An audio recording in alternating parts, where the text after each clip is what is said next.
for the live events. Prepping for the live events. I want to do the electric skirmish ones, bro, but I'm like, 1,500 MFP worth it when I can just do 3 matches in that time, you know? Exactly. I did it, but that's because I'm OCD and I like seeing completed on everything. So. Yeah, no, I agree. I want to do it as well. I just know with the amount of time it's going to take me to do it, I probably could have finished 4 or 5 grinding matches and got way more MFP, you know? Well, to be fair, 4 or 5 grinding matches is what, say 2,000 MFP? You're getting 1,500 reward. Superstars now forced to combat each other in close quarters, surrounded on all sides by unforgiving steel. There's no running away now. The question just becomes, can you conquer the cage, or do you let the cage conquer you? DDT! And he's able to fight Dragunov off. Super kick! Big headbutt. Jacob Fatu trying to ramp things up. Not sure if he should waste all his time hot-dogging around. Over and over. So much aggression.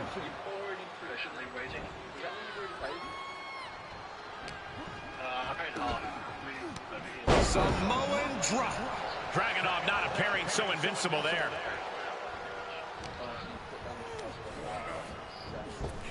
Back elbow smash, nothing fancy. A reversal. He saw that coming. We're locked in reversals here. Neither competitor intimidated. Narrowly escaping there. Super kick. Good night. And Dragunov is brought to a disadvantage now. Ilya has to trust his instincts at this point.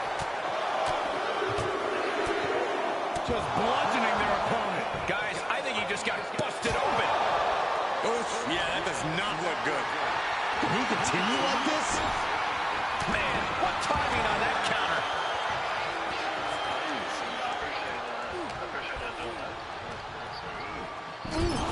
Talk about force. That'll give you whiplash. Shoulder right to the midsection. Hip attack on the money. Jacob's planning something here. Caught with a DDT. Dragunov is out. That's it. Now signaling for the door to be opened. He's making his way out. I can't believe it.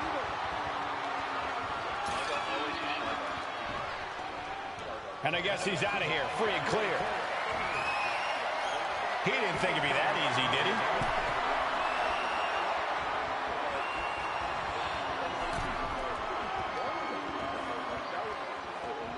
And the escape attempt ends there.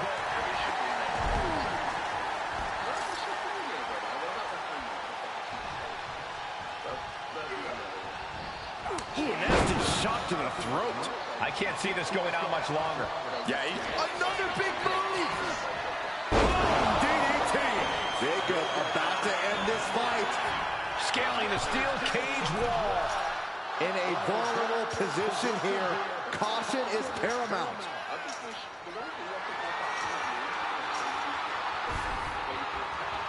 Sitting on the cage. What's the next move from here? And all he has to do is finish getting over the top of the cage, and he's home free. And now he needs to hurry. Needs to escape.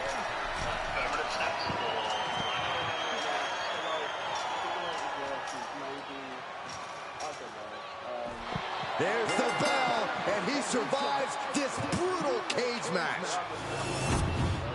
Here is your winner, the Samoan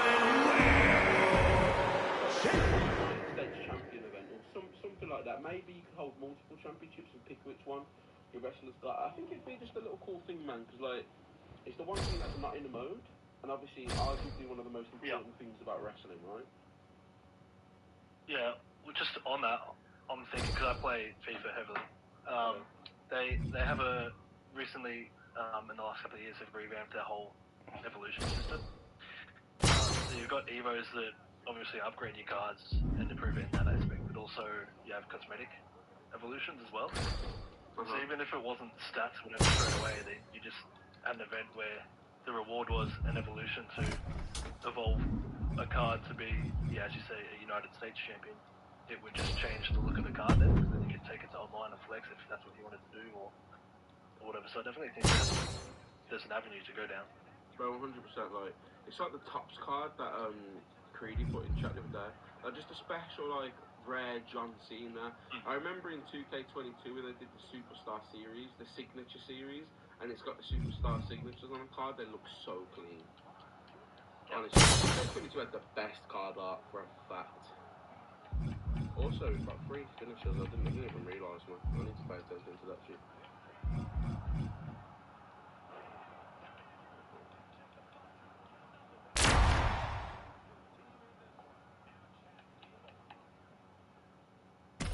Even NBA has good card art. FIFA has really good card art.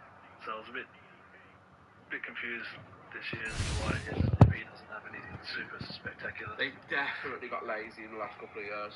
Putting teamwork to the test in this match under traditional tag rules. Competitors set for action as we see Jacob Fatu, Braun Breaker, and King Baka. And we'll see if they're prepared for tag team action as they go head-to-head with Cody Rhodes, Randy Orton, Dominic Mysterio, and Solo Sikoa. These teams have scouted each other very well. They probably identified the weak link in their opposition. Likely going to want to isolate and punish that single individual. Nothing was being held back with each of those strikes. Anything new? Anything new? Wow. Oh, and a headbutt.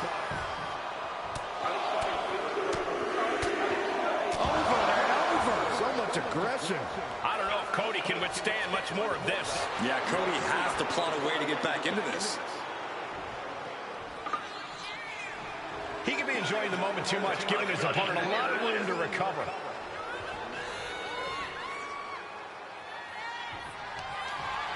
And he retaliates. And Cody puts a stop to... Single leg takedown of their opponent, and there it is. The figure 4 leg lock.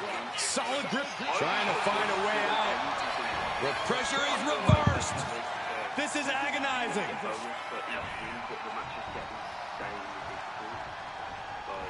Oh, he had the wherewithal to counter Jacob. Russian leg sweep. Cody looking to wrap this one up.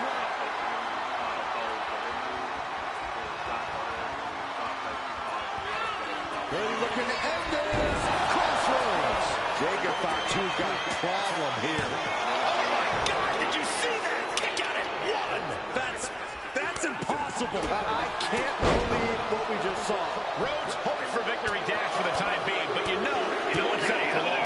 Just bludgeoning their opponent. If you lose a match before reaching stage 5, they just give you your ticket back. And into the turnbuckle he goes. Big hip attack. Yeah, no, I know that. What a way to get out of that one. And if I'm just going to refund it like that. Jacob Fatu taking the upper hand in a big way. Jacob Fatu is to... Here we go again. Ooh, DDT. Did Jacob Fatu get enough of it? 2. And picks up a monumental victory. Here are your winners. The team of Bandera.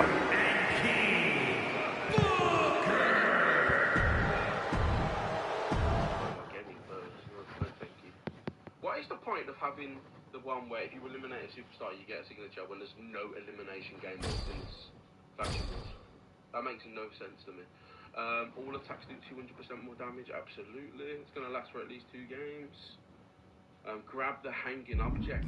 Motherfucker. Okay. Man, if they gave that jumper a blue badge, that would have been good. Tommaso Ciampa. Yo, Stefan, what's going on, man? I've lost tickets because the game disconnects. All the screen froze and didn't load into the match. Yeah, that's insane. I'd be demanding tickets. I'd be like, listen here, you bastards.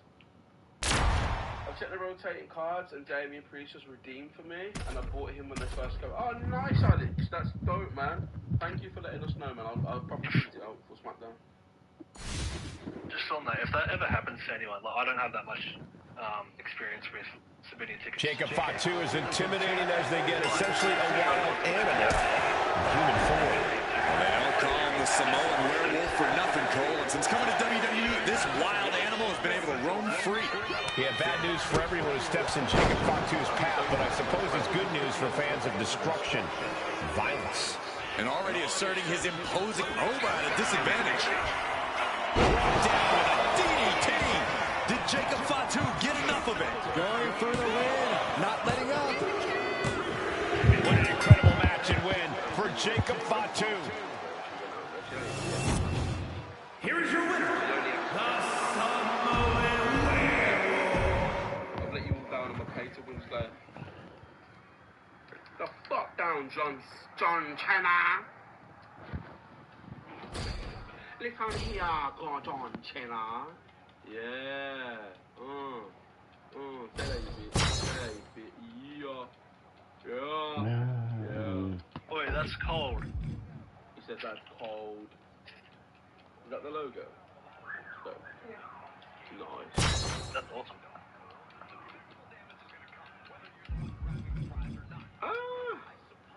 I assume that's the logo going on the hoodie. Oh, the whole thing. Okay.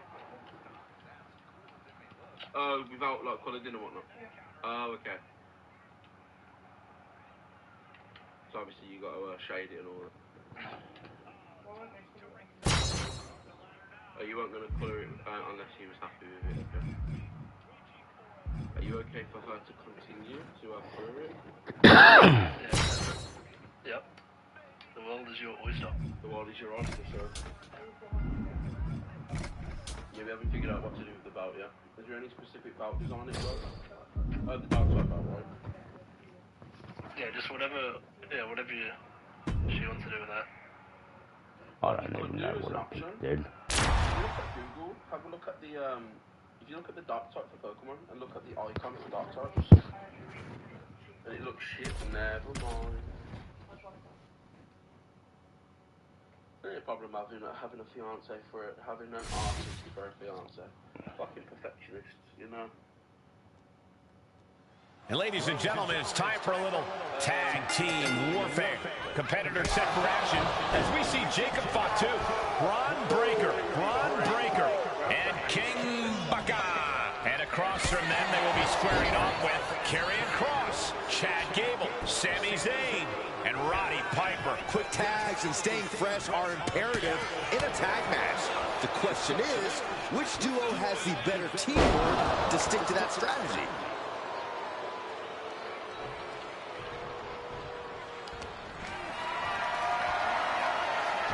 Dodges across, gets drawn in. DDT!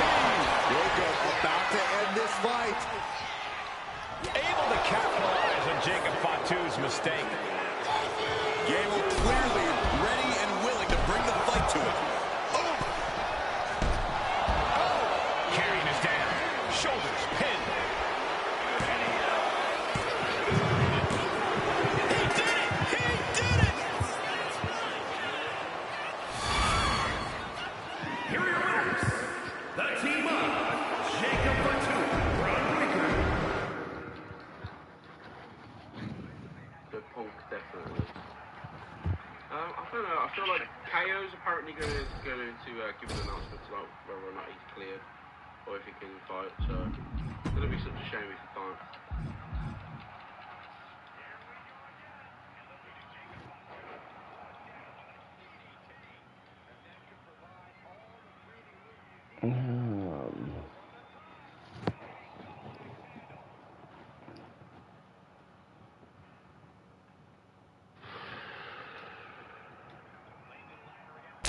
Pumpkin Roman advertised Phoenix debut, Naomi B-Fab Oh yeah, the Ray versus Phoenix. Asuka, the last man standing.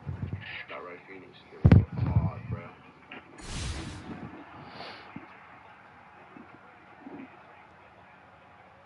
Here we go with quite the tag team matchup in store.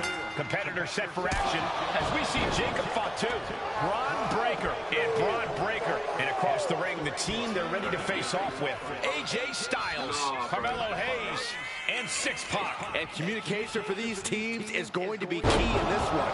A complete focus on teamwork is the only way to win. No way. Oh, there's a headbutt. Oh, my goodness. Bang! What's Jacob Fatu's intentions here? Connecting on the DDT. Did Jacob Fatu get enough of it? There's two. Picking up the victory as his opponent does his best. Saxton stares up at the lights. Here are your winners. The team of Jacob Fatu, Braun.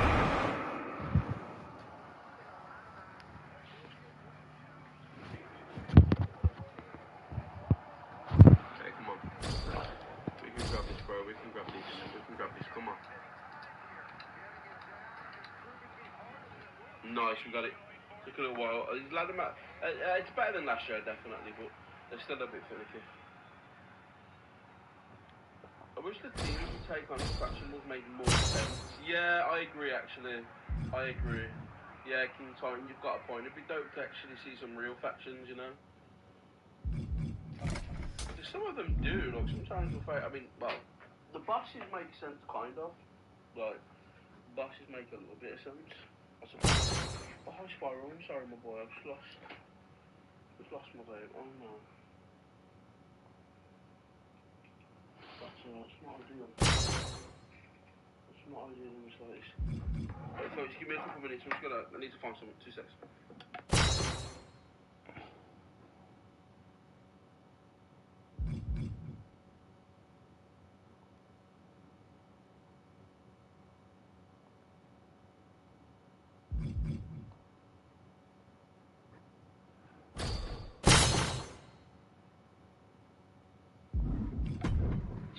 Aldis confirmed Roman Punk Seth.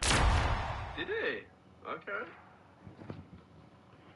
I'm excited. I will be in the SmackDown chat tonight, folks. So if you are going to be in the SmackDown chat, so listen as well. It's a good way to farm XP for the faction level as well, the faction gang level. So right now, Julie in the Discord is a fucking amethyst, which is unbelievable. And here we go with tag team rules in effect. Competitors set for action as we see Jacob Fatu, Braun Breaker. And look at this. And looking at Jacob Fatu. DDT! Can Reigns recover from that? This has to be it. Two. Shoulder looking for a three.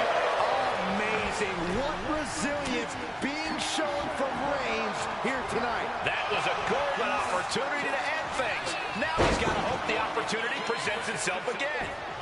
Ouch.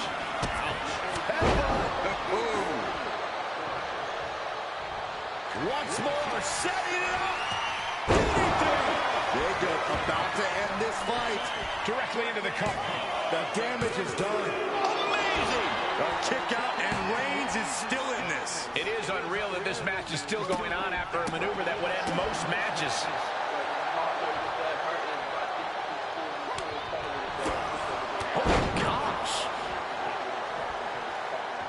The target's been acquired once more.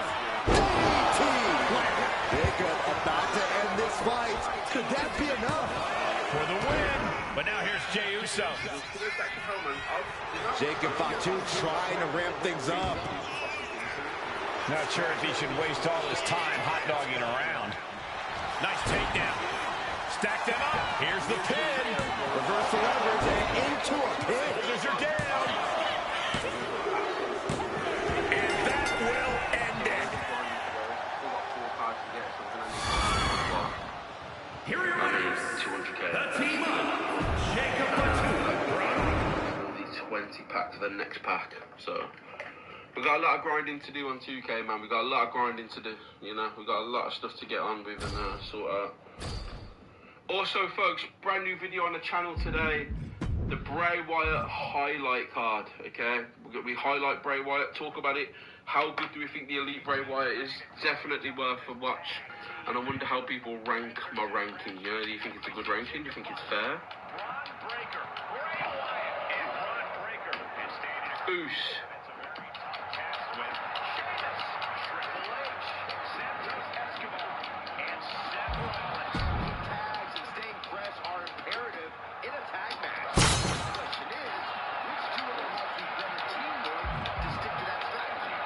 I love you solo.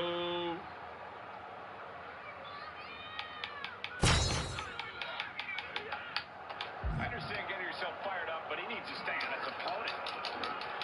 Ooh, Scotty.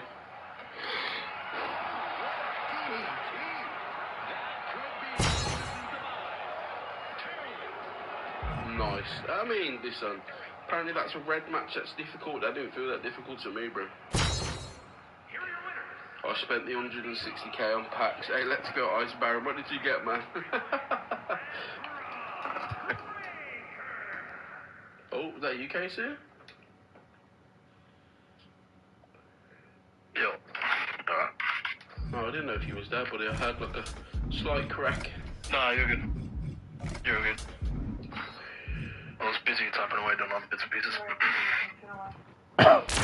Oh, so if you took more attention, incredible stuff.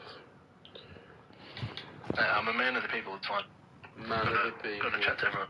Man of the people. I feel it, man. I know the pain, I know the pressure. Any new locker codes that I may have missed today? Nah, not as far as we know, bro. Who knows? SmackDown might give us one, I doubt it, though.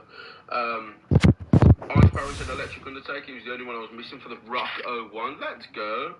I also do have the Rock 01. Here we go with the tag matchup the WWE Universe has been salivating for.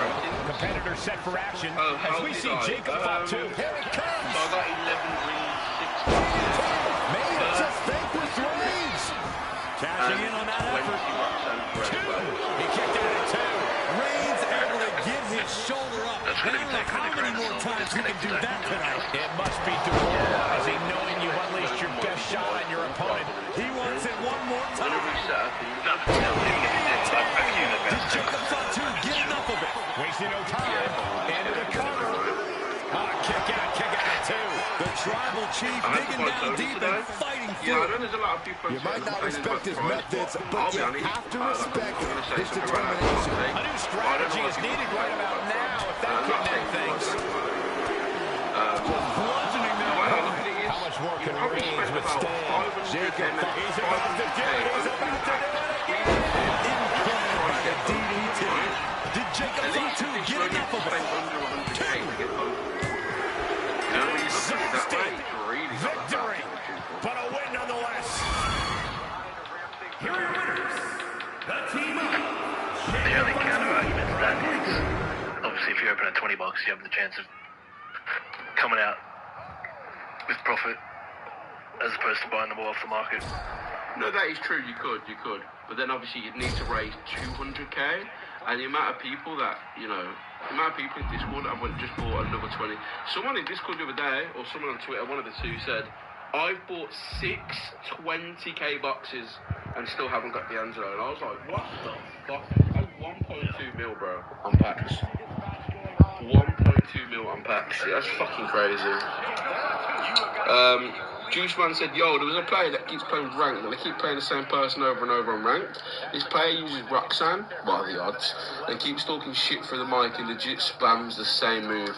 Yeah, Roxanne players tend to do that, but I can't talk shit because I did the exact same thing as Roxanne earlier. But for the majority of my stream, I played as other wrestlers like Charlotte, Trish, you know, Tiffany, I think, maybe for 1 or 2 years. Louis said on my way for the weekend, did they update the card market? Then they did, yeah, they did update it. We do have Ascent and Theos cards in the card market now, which is really good, you know, so shout out to 2K. And a lot of people on Twitter are like, well, it's a bit late now because the event's finished, and I'm like, yeah, but bro, it's coming back tomorrow, chill. Relax, man. Look, I'm not trying to stick up for 2K, of course, but I gotta give them credit where credit's due, you know. They could have just been selfish and be like, nah, fuck you. You had your chance to get it, you didn't. Bam, motherfucker. But they didn't, so fair play to them. Stipulation mode, Start with a signature that's going to last for 4. They always give you the ones that last for ages when you're towards the end of a run. Start with 4 finishers. Jesus Christ. Let's get the 2 rewards, faction wars credits, and now let's fight the final boss. Nice. Now we can get Batista Fierce. Backside Baron. I really want Batista actually. I do. Again, I'm going to be grinding for the completion for both sets. I've got tricks. So I'm gonna complete Fierce first to get Batista, and then we're gonna. I've got the Fierce cosmetics though, which is pretty dope. Oh, here we go. Fuck you. Fuck you, Roman. Sorry, Wayne. Yeah, hopefully they bring out that Alive event with the B-Fab manager. If that Paul Heyman, it's definitely a copy and paste. $20 reward of Fierce. Yeah, it's insane that they're just putting that in the live. And you can make an argument that the last match produced some of the most unforgettable moments in sports entertainment history. I sure ain't gonna argue against it. Something about that literal climb just brings out the true element of a superstar. You can find out how much of themselves they're willing to sacrifice. Bludgeoning their opponent. And with an onslaught of strikes like that, it's clear they have nothing but punishment on their mind. How much packs I've truly opened. I've not got all of the items, TJ. I don't know if you have. Shocked right out of the ring. I'm 4 out of 5 for every single one of them. He's making his way to ringside now. Painful, man. You're so close. And I've only opened myself 20 boxes. So that's why I was just going to grind a bit. He's got the ladder set up. Could be the opportunity to win right now. Oh man, obviously hoping to take things to the next level with this ladder. We can up a number of stuff. Still separate to reward packs through Voltor and one. By the way, Ladder's in position, gonna make the climb. We do have the purple card highlight where you can pick any card. And one of you today. Do you think a superstar with a fear of heights can still win a ladder match? Absolutely, and that's the truth. The chaos of a ladder match pumps so much adrenaline through your veins, you'll just forget your fear and get yourself up the ladder. I just closed my eyes when I got to the top. Interesting strategy, Byron. This could be it. He might get it down right here. All eyes are glued high above the ring. Reaching for the win. This could be it. Every time you climb that ladder, you grabs it, and the ladder match is over. Obviously, we're just gonna give it all to Jacob Farty, bro. Jacob Farty. Did you say that first? Yeah, bro, I didn't see it. Yeah. Lola said MFG said that Lyra requires Auto 09. I would have had it required Gold Lyra or Gold Live, which would have been amazing. Yeah, they need to be more fair, man, with the requirements for cards. It's starting heavy already this year, you know. Can't wait to get MFP points to go up more. I want to be able to get 1,000 MFP points in a match again. That'd be nice. That'd be nice. That'd be really nice. I mean, in order for that, we are going to need multiple cards and multiple grind badges at gold. But, you know, imagine fucking 1,000 MFP per match, bro. That would be insane. That would be insane. Like, with the strategy, you could get about 40k an hour. Like, could you imagine?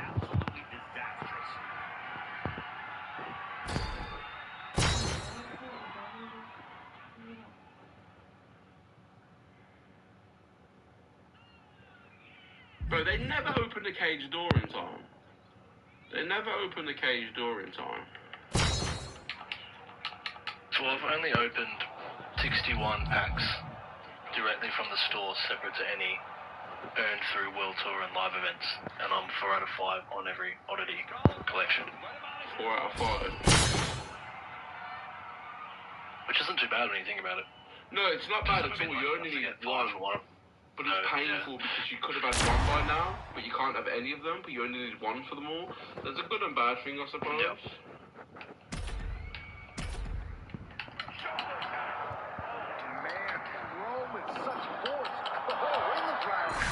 Would have been good if the Orton live events gave you just a random oddity of one they didn't have. And here we go with this tag team matchup. Competitors set for action as we see Jacob Fatu, Braun Breaker. Jacob's planning something here. And looking at Jacob Fatu. DDT. That could finish off Roman. 2 count. his toughness on display with that kick out. And it's going to take composure now. Could just need one more big move.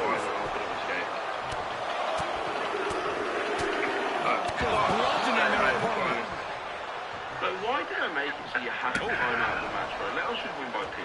Let us just win by pin. Set up for a second time. Absolutely spiked DDT. Jacob about to end this fight. So King Booker's got his kneecaps back and also had a few too many burgers.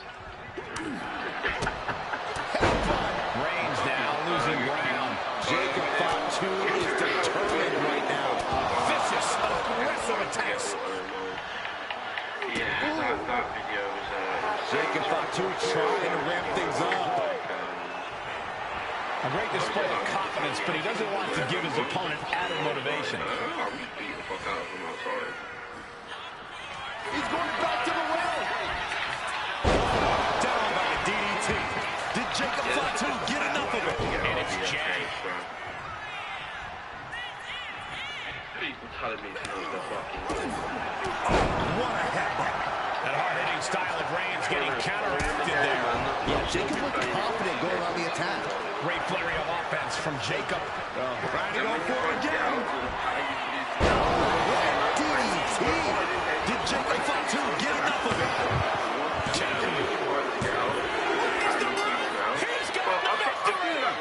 The referee takes half an hour to open the door, and by the time it's open, Here are your winners. they're trying to press The team up. Jacob Fatu, Braun Breaker,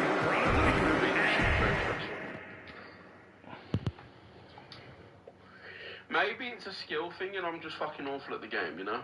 It's definitely a possibility. 170 factual credits. We got, ooh, side play. I thought I was gonna go the, ooh, Chavo. Dun, dun, dun.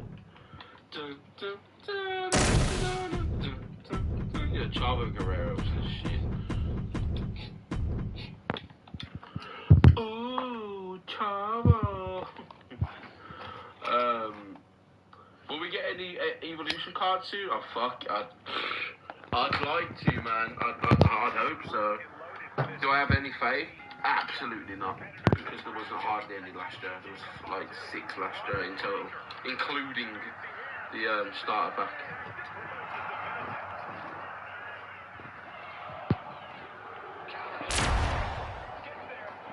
Okay, Braun Breaker had enough of just watching me get pinned right now.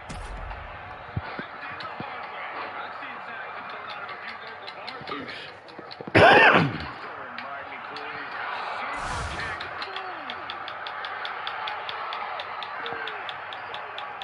These teams are ready to test each other in this tag team matchup.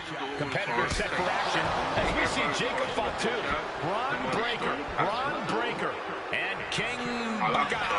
And they'll have their work cooperating cut out for them here, dealing with Medical Bill, Angel, Red Monsoon, and Broderick. This match can very well come down to experience. And I'm not just talking about individual experience. I'm talking about the experience you have with your partner.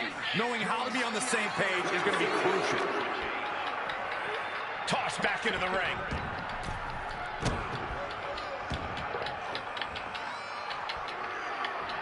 Ouch. Super kick. Oh my god. Oh, what a quick answer. Monsoon looking to bait his opponent into a mistake. Oh, man. Oh my god. Voodoo was saying it's Jacob's planning something here. here. And that can keep building. Oh, going right into the pin. Finally, it's over. I get it, what I'm saying. When people online are moaning about it costing 47 The team up. Jacob Fatu, $1 million? All it is just information release. We only make decisions based on the information we have at the time. Absolutely. Absolutely. It shows for, yeah, obviously packs, what's in packs and what you need for live events. It's frustrating. Whatever 2K is releasing, there's no information on that. Mind you, FIFA and that are the same. The only way that we really know what's coming is because there's data miners and it gets leaked like crazy every promo that comes out. But yeah, they carry the games though, man. Leakers carry the games, like yeah. Like, I have no issue with there being a factor of unknown with what's coming. Like, if you have set content days, that can be equally as hype and fun. Yeah. But if there is also an aspect of being able to know roughly what is coming, then that's great. But if there's surprises amongst it as well, then there it is, the steel cage. The unforgiving structure is made to keep the outside interference out and all the action between the competitors in. These superstars just have to fight all out in the confines of the cage, and this crowd is more than ready.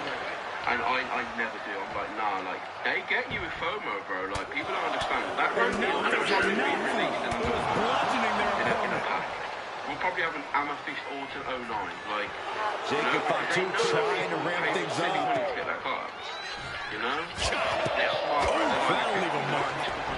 Evasive maneuver. I wouldn't even be surprised if they drop a non-persona. What a forearm. Jacob Fatu feeding off the crowd, feeding off their energy. And 6 coming taking to him there. Yeah, that's the kind of offense that opens people's eyes to Jacob Fatu. Actually, Supporter now, not that impressive. But look, I don't know why people would be using him in ranked. He's not great at all. You know, he's I only use him against Phillips because I had to use him. Down to the Oh, mat. no, yeah, you're just using him for fun, but like, I don't, you know, Looking pretty about that. I mean, if you like Randy on why not? Maybe you can Over and over. So much aggression. I don't know, man. For me personally, I'm just. And here we I go. don't think. DDT. Did Jacob Fatu get enough of it? I don't know if you guys saw. He was like, are you joking? I spent Corey, there are so many ways to win a steel cage match. Is there one that's easier than the other? Well, I would say walking right around is obviously the easiest, but making the climb does put more space between you and anyone looking to stop it. I was like, so you're telling me. The counter. So I broke it down. Back and forth, counter after counter. £500 to get a Getting position on the top rope. Positioning their opponent. Now, if you think about it like that, man, you've been made a fool out of by 2K. I'm sorry, you have. You have. Like, if it's a Galaxy Opal that's going to last you for the next 3 months until the end of the game, fine. Alright? Maybe, I mean, to me, £500. Like, I'm not going to try and come at Wales or any people that, you know, like to spend a ridiculous amount of money. But, like, man, fucking... 2K know how to make your reach in your wallet, bro. I'm never... Like... A lot of people want me to make a video called the free-to-play series, you know, or explaining, like, can you play my faction free-to-play? The answer is absolutely yes. And it's, you know... On the top turnbuckle. Okay, you have to put quite a bit of hours. High-risk offense. But, like... All the way down. Wow. Well, you know, again, I've not spent a single penny, bro. There's people out here spending... That's yours in your head. Great flurry of offense from Jacob. Yeah, impressive offense from Jacob Fatu. Now propped up in the corner. Oh, shoulder to the gut. 6 for the reversal. He's pushing back now. Brief sign of adrenaline from 6. Just to get 3 cards more than me. Oh, come on, bro. This may sound like a moron, but how is £500 compared to USA money? No, yeah, you're all good, Daniel. £500 in the USA is like probably at that point $620. And that can be a first step towards 6 gaining control. This could be his chance to rally. Big clothesline. And here he goes, ascending up the steel cage. And each step up this cage takes more and more energy to accomplish. At that point. Makes it to the top. And now just needs to find a way down. He's getting even closer to making an escape. It's not over yet. It took all he had to get up there, guys. He might be gassed. Starting to climb up the steel cage. Yeah, but she spent it in dollars. Oh, yo, naturally, what's happening? And he did it! Big win inside the cage. Here is your winner, the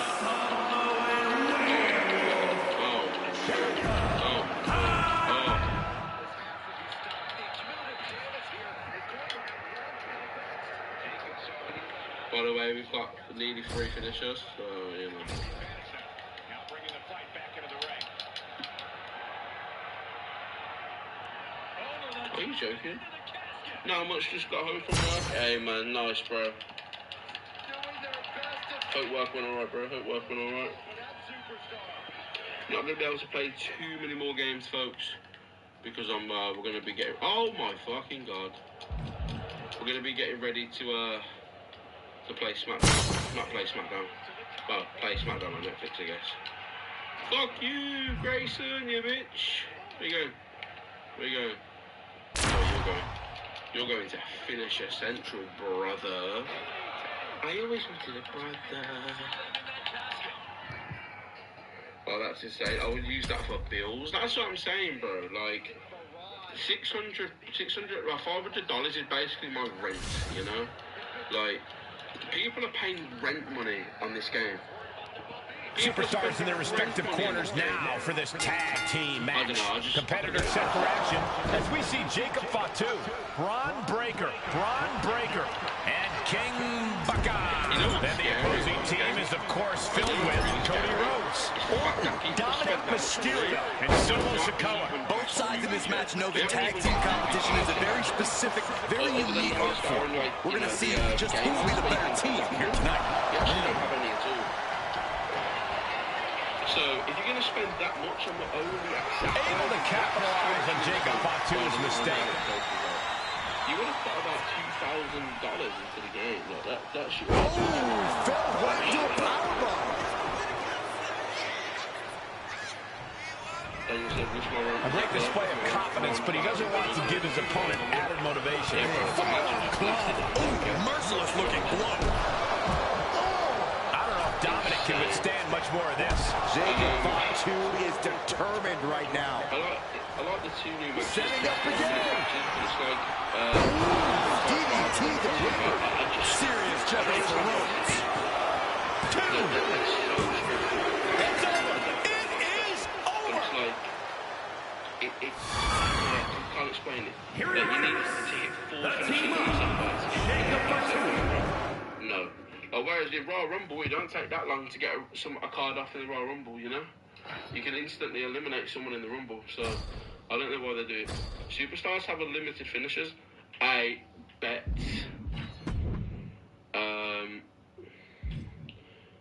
Right, light attacks do 200% more damage, that's fine. Start with the signature. 2 matches, that's absolutely grand. Right, we're going to get that. 1v1. Grab the hanging object. Well, the good thing is, folks, we do start with a signature. So we're going to get 2 finishers almost instantly. So we shouldn't take long to win this match, actually. They take longer than the matches. 1 finish. The steel cage is locked, and this match is underway. Time and time again, the word unforgiving has been used to describe the steel cage, and tonight is no different. Yeah, just look into their eyes.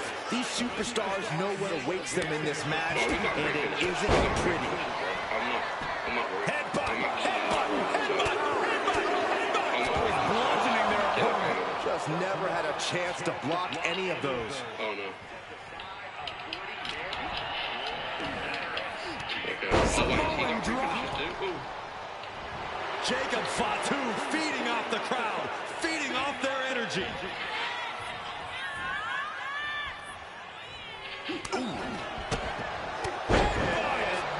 These attacks are starting to impact him.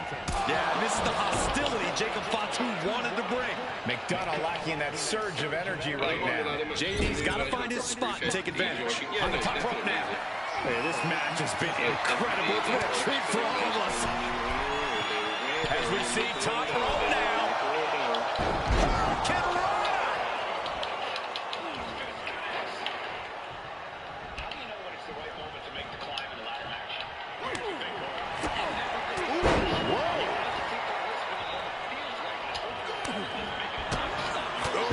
Vicious headbutt.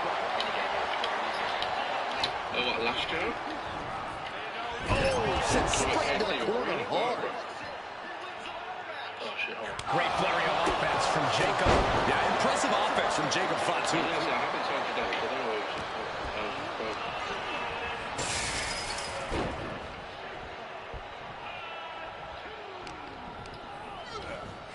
is showing blatant disregard for their opponent into the cage. MFG, do you think we need auto 9 persona and Cena 12 persona for a live event? Oh, absolutely, Ice Baron. Yeah, they'll make it so you need to do these live events. That's how 2K work. It's how they've always worked. They make you feel like you can't put the game down. Shoulder to the gut. It's their strategy. Back it up. Yeah, it's a little bit better. What's Jacob Fatu's intentions here? Jacob about to end this fight. If I'm raising it though, it shouldn't be a problem. JD showing how much punch he's going back to the well. DDT plants them. Is that all she wrote for McDonough? And now they're going to start the climb up the cage. The summit of this steel cage is in sight, gentlemen. One more time, he says. One more time. He's reached the highest limit of the cage now. He's trying to escape. He's got to give everything he has to push himself over the top. Not a lot of room for error up here. Carefully planning his escape. He's looking to gain the higher ground on the wall of the cage here. You're being the perfectionist in something. And he did it! Big win inside the cage. Here is your winner. Don't be silly. Bro, listen. I would rather you send 1,000 messages. I mean, don't just spam the keyboard. But I'd rather you send 100 messages, you know, than not send any at all. You know, it gives me something to read, gives me something to talk about. Never apologise for contributing to the channel, my bro. Never apologise for that shit. It would be a very boring stream if no one spoke, you know? So, no, don't apologise, man. If anything, I should be thanking you. I do appreciate anyone who does talk. Obviously, people who lurk as well while you're grinding, man. I get it, you know, you guys do you. Absolutely. I appreciate y'all just having me up as background noise. Personally, I wouldn't be choosing Birmingham personally. What you say, Casey? I said it's hard to play the game and send messages at the same time. Oh, no, it is, absolutely. What people are doing. I mean, obviously, not saying people should. Obviously, if you're just playing single player, you can pause it, but, you know, it's a little bit long-winded. Everybody pause your game now and say hello. Everyone, pause your game. I don't give a fuck what you do. Unless you're in ranked, pause your game and put in the chat birthday cake. Everyone. If I don't see at least 4 birthday cakes in chat right now, I'm gonna fucking... 50 birthday bash. The cats will not get a treat for the next hour, right? Yeah, the MFG birthday bash where you just have to play against Diamond Jacob Fatu in 11 matches. Yeah, man, grinding and watching you, bro. No, I appreciate it. Liam said, how was ranked earlier? I've never felt... I don't know what's got more of a disconnect, this game or me and my family, you know? So, it's that's how it's been. 30 disconnects, bro. 30 disconnects. I love how people in the chat have actually put birthday cake as well. Have you put birthday cake?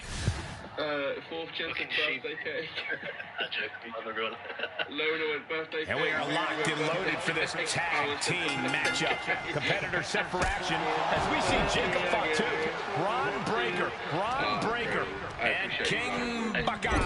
And this is sure to be a barn burner of a tag match in this encounter with Rick Steiner, Grayson Waller, and Sheamus. And trust is key to victory in a match like this. If you don't have a tag partner you can rely on, you might as well pack it in now.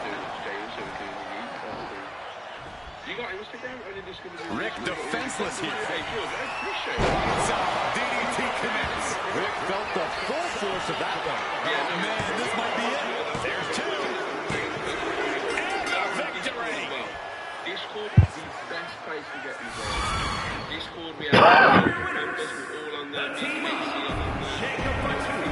Chat around there, we're always talking in the channels. When new live events drop, we put them in there. When new locker codes drop, people put them in there. Daily challenges, people put them in there. If you're not in the Discord, get yourself in the Discord, bro. Faction Gang is going off. I don't know how many members right now. I don't think we're at 300 just yet, but we needed there, I think. It's insane. Discord and Twitter link in the chat now. My guy, thank you, bro. Hope they fixed the birthday bash. You get 300 MFP in a live event. You get 300 MFP. I need to do it now. Is there a new MFP grind other than the one with Emerald Trish? There is, Liam. There is one. Yeah, there is. TH Jamie's uploaded a video on it. I was going to do my own video. I don't want people to think I've copied TH Jamie, even though TH Jamie also uploaded the Trish method 3 days after I uploaded it, you know. So I ain't got a problem with him doing that, by the way. He's free to do what he wishes. I was going to do my method's a little bit different. It's a little bit different to Jamie's. Before we go off to SmackDown, I will quickly show it you. Yeah, I got you on Twitter, bro. I don't really use Discord, but I'll get on that. I recommend it, Judge, just because of how many of us talk on there. You can really start to connect with people off the stream, get to know all of the community. You know, there's quite a lot of people, man, that have become quite good friends in the Discord already. You know? I'm not out here trying to get Triple H Emerald, I'll tell you that much. How you like the Far2 card? Oh, Kids 8, it's unbelievable. Also, welcome in, bud. We are going to end pretty much here soon, folks. SmackDown's on in literally, like, what? Fucking 6 minutes, so... I have got 6 minutes to quickly show you the new grinding method quickly. There is a new grinding method.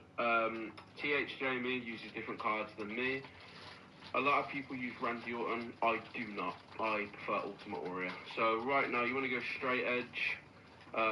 Now, this is good if you've got the Rey Mysterio. If you don't have the Rey Mysterio, you can do the Trish method, alright?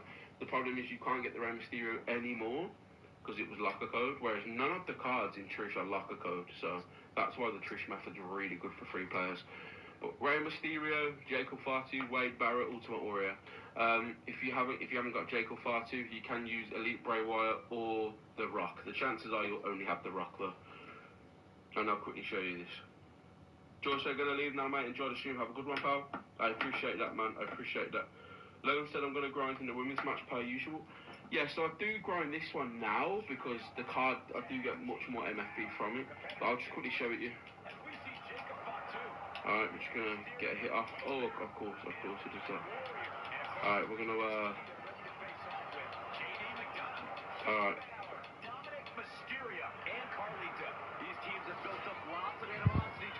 Oh, man. Oof.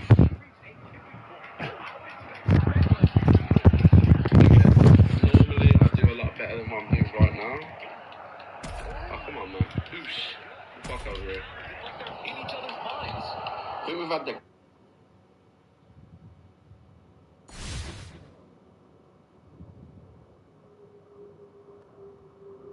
Teams are in their respective corners for this tag match. Competitors set for action as we see Jacob Fatu, Braun Breaker, and King Baka. And in the other corner, they will be dealing. Nice takedown, stack for the pin. Oh, turn the pin around. Hold on. Trying to steal one here. He forces a break before the count of 2. Easy kick out there, but they'll get harder soon. And stays one step ahead.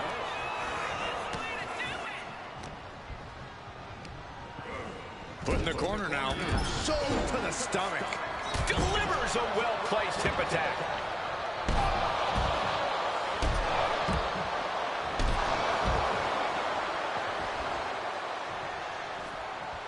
What's Jacob Fatu's intentions here?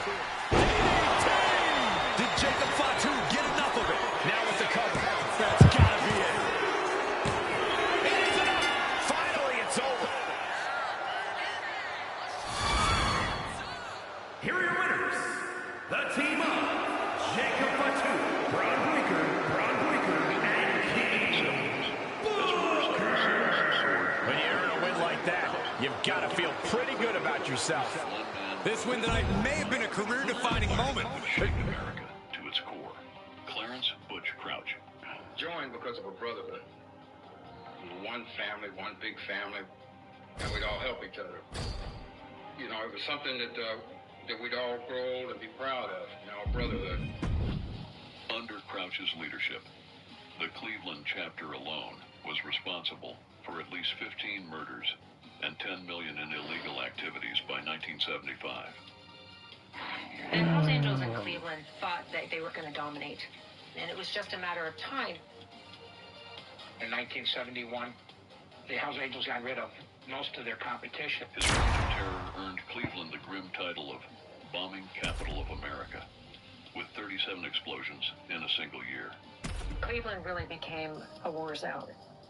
In 1 year alone, there were 37 bombings. But then Crouch did the unthinkable when no one expected it. He turned on his own people. Which Crouch? And it's going to be a fight for survival in this horrifying casket match. Disturbing thoughts are running through these combatants' minds. We'll have to see if it's thoughts of cruelty or thoughts that would shake you. Any tips for keeping yourself out of that casket when you're competing in this kind of match, Corey? Yeah, when you need to, run away. I'm not kidding. Keeping a healthy distance between you and your potential final resting place is the best thing you can do. Superstar is doing whatever they have to do to win this match, and that means going all the way up. Oh, what a hurricane run and what impact. That move on its own will knock the wind out of you, but from that height, it'll knock the earth and fire out of you, too. Ref needs to check on that fresh cut on Scott. So much damage inflicted. He managed to get one over on the experienced Steiner there. Yeah, that's the kind of offense that opens people's eyes to Jacob Fatu. Steiner looking powerless to every attack. Jacob Fatu is determined right now. Hells Angels members across 59 countries to this day. Stick around. Vicious headbutt. Jacob Fatu sending a clear message here. The 1970s. Not sure if he should waste all his time hot-dogging around. Especially for those who Talk about dismantling your opponent. Butch Crouch was born in 1940 in Shreveport. Over and over. So much aggression. He attracted people to the biker culture and that lifestyle. Just breaking down the opponent. Targeting the arm now. Oh, that might have just broken something. Jacob Fatu taking the upper hand in a big way. And Scott's got to flip the switch soon. Getting him right into the corner. Rocked by the hip attack. Jacob's planning something here. Spiked. This is it. Can he get him over to the casket and slam the lid? Motorcycle Club, founded in the Jarring impact. by the 1970s. They had Gonna be agonizing for the arm. And at its epicenter. Oh, God, that hurt. Clarence Butch Crouch. Now Butch Headbutt, headbutt, headbutt, headbutt. Just bludgeoning their opponent. in Shreveport, Louisiana, a city with a poverty rate of 25%. That'll do some serious damage. And now Scott is getting beaten down. Jacob Fatu is determined right now. Possibly tweaked the arm there. That has to be a small inconvenience right now. He came from a background that seemed Jacob Fatu taking flight. The moonsault might have just created a big opening. Now get over to the... Oh, my goodness. The moonsault. Now's the perfect time to take him to his final resting place. in a Texas Headed to the prison outside. as one of the But for what reason? 6,441 inmates in state and federal prisons. In Sliding back in under the ropes here. By the time Shot to the chest. Jacob Fatu taking the upper hand in a big way. Steiner's in peril here. years in a Texas prison. This tough upbringing and his time behind bars. Into the casket they go. Oh, no. Rest in pieces. He broke in a... Can they close the casket? But the opponent is trying to fight back. It's a battle of wills here. Close call for that superstar. How the hell did they survive? But what drew Butch to the Angels? Was it just the allure of the bikes on the open road? Or was it something deeper? He's looking to take things to the outside now. Looking for something, anything under the ring. Butch's decision. He's got the slugger in hand and is ready to go to work. He quickly slides into the... Oh, serves him up there. Maybe that'll change his attitude. Using the cranium. Oh, man. Might as well be in the batting cage now. Ooh, man. Any one of these attacks could cause irreparable damage, but I don't think you can come back from this many. There's a huge Frankenstein. There's that aggressive offense from Steiner. Absolutely flattened his opponent. That he would play a pivotal role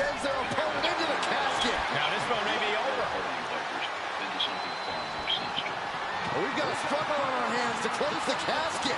They may survive. They're fighting back. In 1970, They did it. They survived for now. Gotta be breathing a sigh of relief. became ground zero for a major expansion of the Hells Angels.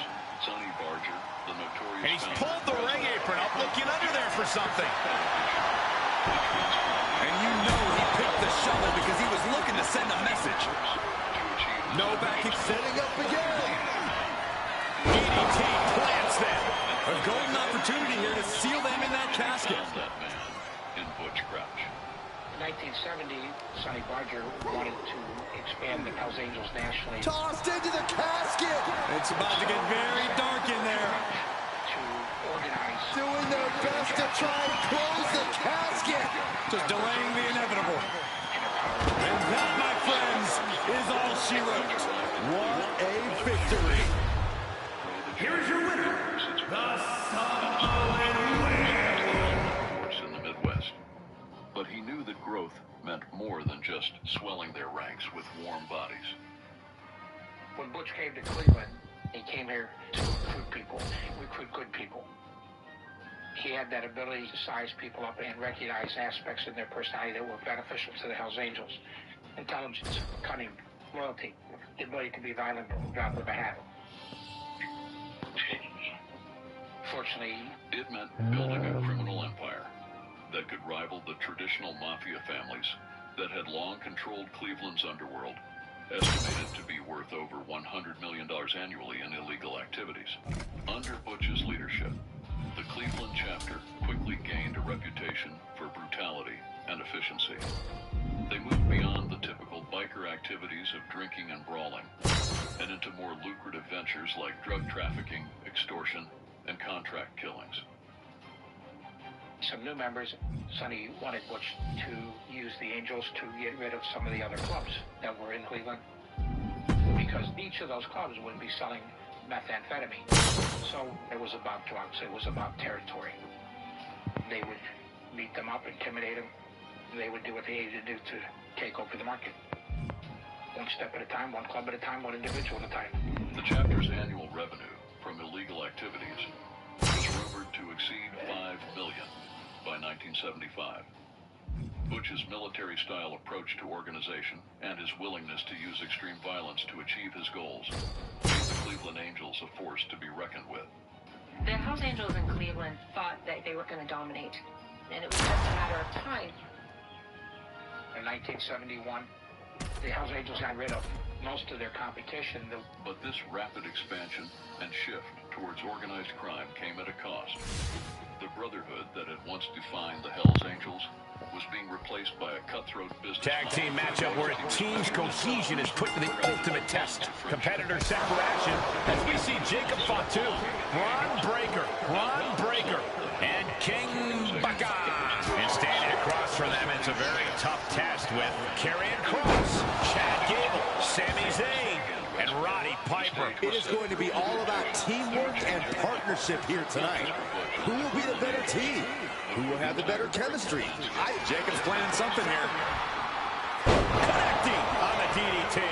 Will that stop Kross?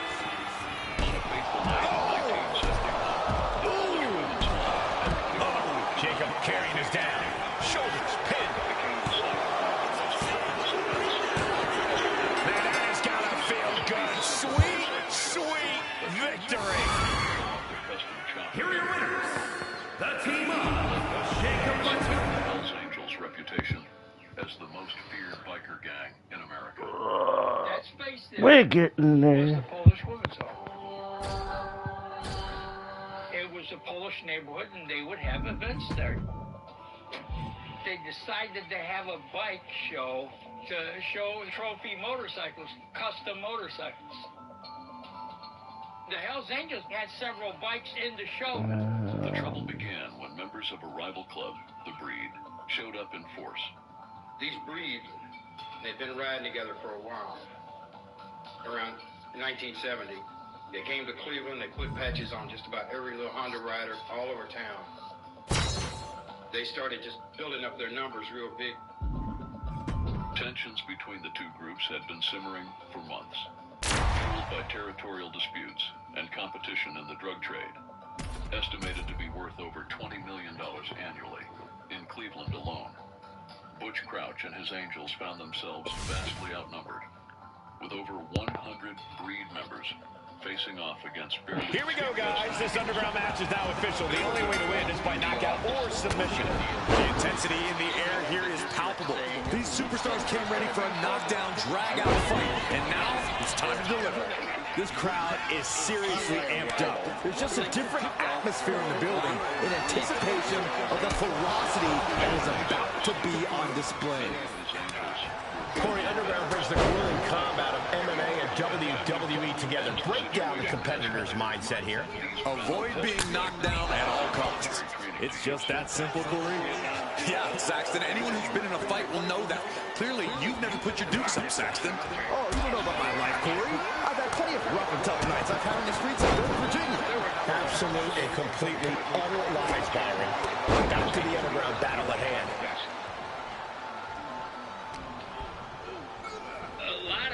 Oh, no. That was a rough fall to the ground.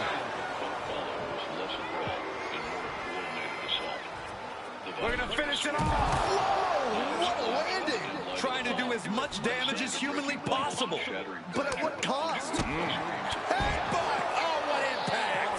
We should probably, we should probably go over and over. So much aggression. Seth Rollins' chances are whittling down. Jacob Fox Seth's vulnerable here. What a DDT! Wow. Jacob about to end this fight. He got it to his teeth. Oh, man. Jarring headbutt. He's trying again. Oh, wow. Rendered unconscious. The official has to call it. Here is your winner.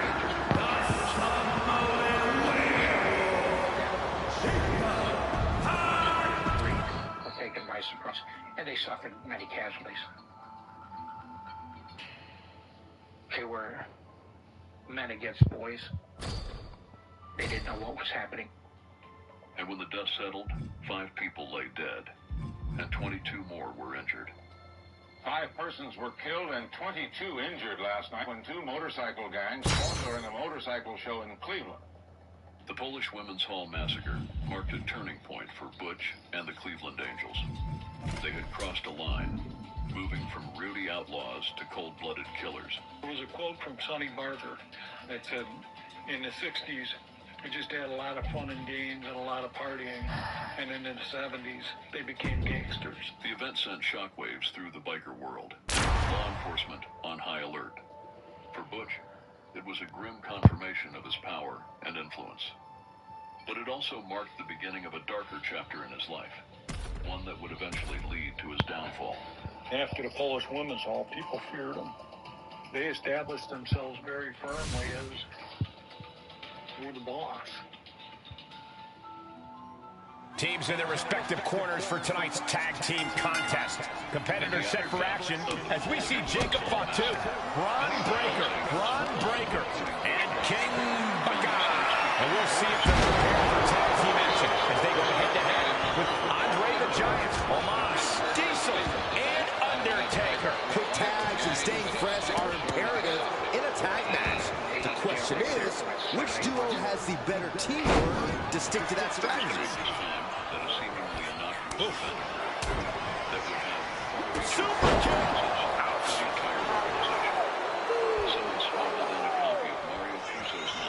Not sure if he should waste all his time hot-dogging around.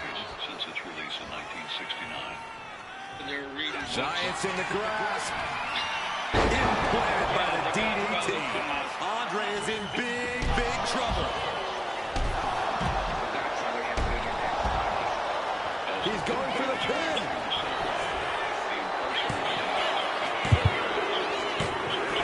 And a win! That may be one of the biggest wins of his career. Here are your winners, the team of Jacob Fatu. For transforming their motorcycle club into a sophisticated criminal empire. While in jail, someone obtains a copy of The Godfather, and it's read and passed around. They fell in love with the whole lore of the mafia. And they were able to take a lot of those philosophies and ideologies. To become a main member of the mafia, you have to commit a murder. Butch, always the strategist, was particularly taken with the ideas presented in the novel.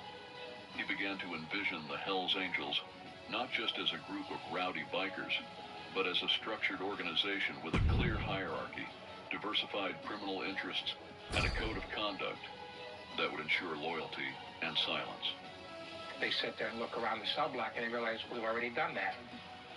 So they realize if you have a organization where everyone is bonded by murder, the person who commits the murder is not going to turn on the club. That ensures silence and that ensures loyalty. One of the most significant changes to come out of this period was the... And it is finally time for some good old tag team action. Competitors set for action as we see Jacob Fatu, Ron Breaker, and King Baka. And across from them, they will be squaring off with Triple H, Santos Escobar, and Kevin Owens. These teams have built up lots of animosity towards each other, and now they have finally reached a tipping point. I would expect Bedlam to break loose here. And I think we just might see. Down with a DDT. Jacob about to end this fight.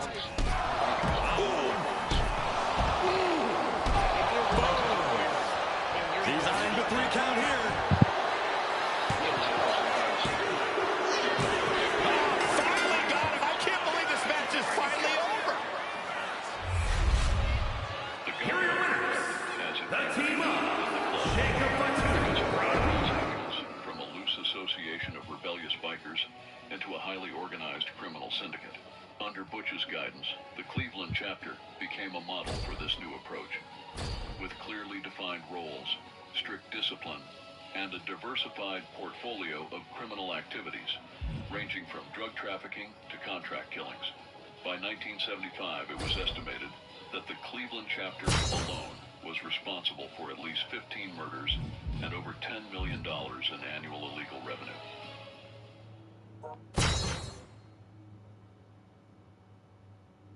Then the outlaw war came along. And the killings just kind of got out of hand. To go after the outlaws, they put together a taking care of business fund, TCB.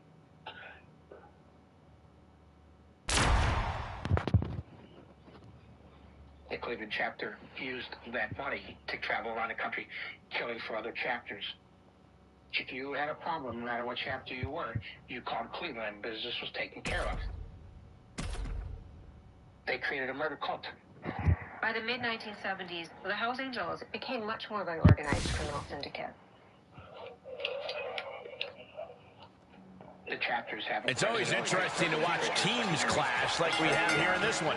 These matches are always a perfect chance to find out how well these superstars actually get along. And an equal opportunity to stab an enemy in the back. It was established back in 73. And it was one of those... Kick gets gather all caught. the information they any police officer, any newsman, anybody that Los Angeles had a... Reigns comes up short on that attack. Was viewed as the people who Headbutt. police officers. He was bludgeoning their opponent. You can see that each strike drained their opponent's energy. Illuminated just before the explosion. Some of the other witnesses also Gets driven into the corner. was laughing and running away just before the blast. Cross body. The city was rocked by a series of explosions that seemed to target everyone. Oh, the headbutt. Great flurry of offense from Jacob. Reigns has to turn the tide quickly. Teed off. Every strike more devastating than the last. Cleveland witnessed 37 bombings, more than any other U.S. city that year. At the center of this Big impact in the corner. Nobody home for the clothesline. Cross body. In 1 year alone, there were 37 bombings. The Angels had discovered Just a nasty headbutt. Jacob Fatu feeding off the crowd, feeding off their energy. veterans and corrupt military personnel. They had Oh, access it's to coming. military-grade ordnance. That is what it takes to topple Reigns. Cover, cover, cover. Of explosives from various sources. Butch, with his strategic mind, Shoulder to the gut. Roman struggling here, guys. Yeah, impressive offense. Going for the cover. He might just have it. and often left little evidence for investigators. But the violence of Sam's Oh, they got him. What a win. One of the most notorious bombings took place on January 7, 1975. Here are your winners. The team of Jacob Fatu, Braun Breaker. That reverberates for a very long time. A bombing intended for a rival gang member instead claimed the lives of Shirley Sigley and her 8-year-old son, Dustin. The deaths of an innocent mother and child shocked the city and brought intense scrutiny from law enforcement. Even hardened criminals like Butch were shaken by the incident. For Butch, the Sigley bombing was a turning point. After the senseless killing of women and children, they're not the same as they used to be. They just kind of tore it, and they got away from the brotherhood. He had always justified his actions by telling himself that they only targeted other criminals, people who had chosen to live outside the law. But the deaths of Shirley and her son shattered that illusion. For the first time, Butch was forced to confront the full horror of what he and the Angels had become. He's thinking about the repercussions of it. And not criminal repercussions, but he's... And here we go with this tag team matchup. Competitors set for action as we see Jacob Fatu and Braun Breaker. And in the other corner, they will be dealing with Angel and Tim Burr. It is going to be all about teamwork and partnership here tonight. Who will be the better team? Who will have the better chemistry? I personally cannot wait to find out. Jacob Fatu feeding off the crowd, feeding off their energy. Angels seeking brotherhood and freedom, but now found himself at the helm. Caught that. And reversed it. Trading counters and reversals back and forth. Gosh.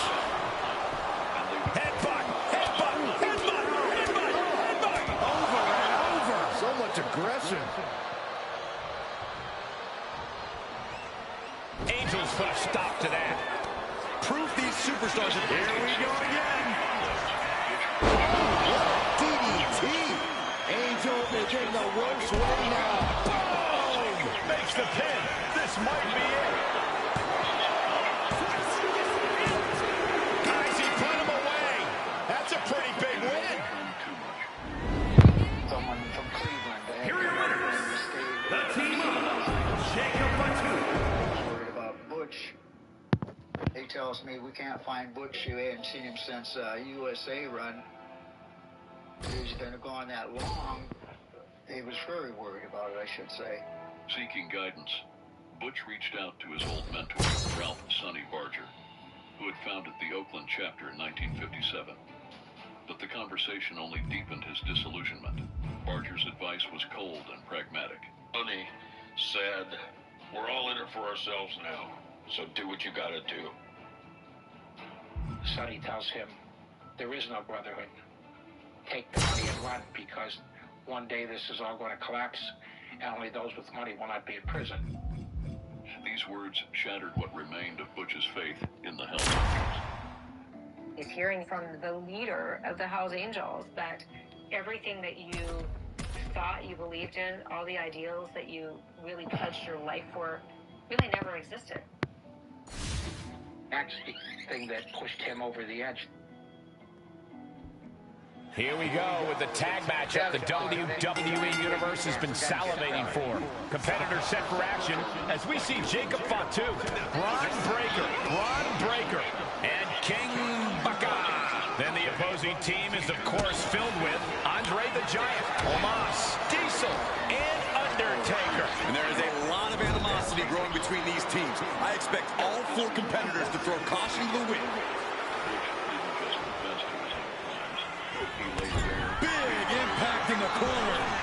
Nobody home for the clothesline. Crossbody does the job. Andre's caught. DDT. Did Jacob Fatu get enough of it?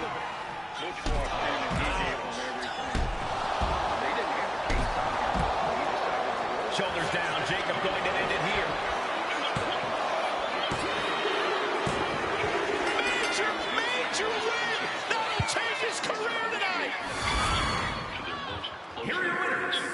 The team of Jacob bombings, drug operations, and corrupt dealings with judges and police officers.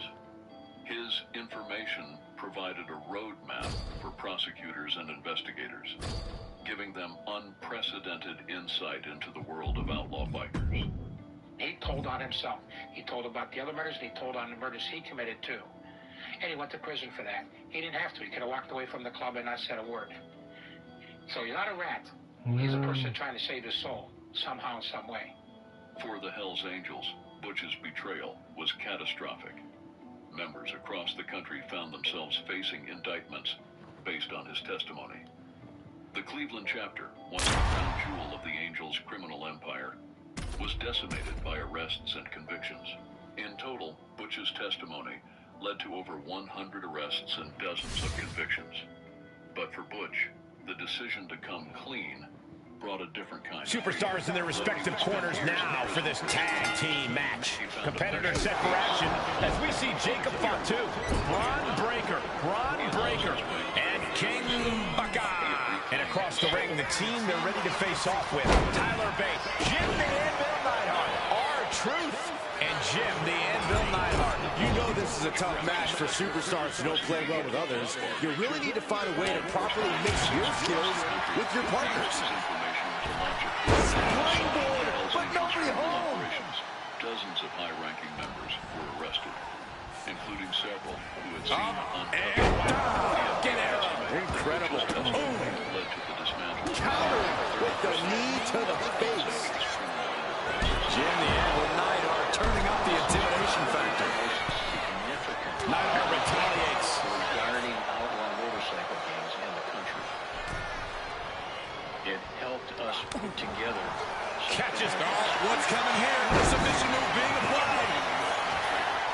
But Judas, who had betrayed the sacred trust of the Brotherhood. Legs trapped. Figure 4 is in. This is the... Oh, he finds a way to get out of the figure 4. Butch crouch within the club became taboo, a sin punishable by expulsion or worse. When you find out that Butch He puts him into the corner. how did you feel? That holds back Bates' attack. Punch lands. It was devastating. Trapping the started An ankle breaker. amongst the members because they had Stop to the gut. and he Turned it around. Oh, Bates was ready for that. But even as the Angels tried to erase Butch from the his legacy continued to Great wherewithal there. The club became even more secretive, more paranoid about infiltration. The bonds Trapped in the corner, unleashing the headbutts, bludgeoning their opponent. Every new prospect was Jacob Fatu trying to ramp things up. time member, a possible weak Ooh, hip attack. Unpleasant view there.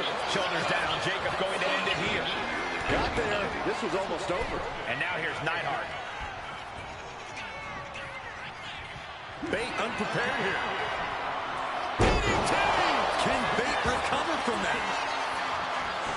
Into the pin. And keeps his partner alive. And he lived a very unassuming life. He remarries. Using the cranium. Always Going for it again. that the Hells Angels are going to exile. DDT. Jacob about to end this fight. That will end it. Here are your winners. The team of Jacob Fatu, Braun Breaker, and King Booker. And that's a textbook win. A lot to be proud of there. This really felt like it was about more than just winning. This was about making a statement, putting everyone in the division on notice. And that statement was they're here to win, Saxton. When he passed, I was told they actually was a party celebrating his demise by the Hells Angels. How did you feel when you heard that he died?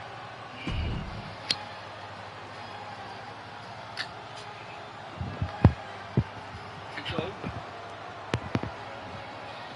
He killed his wife and killed himself and put the house on fire. It was over. The end.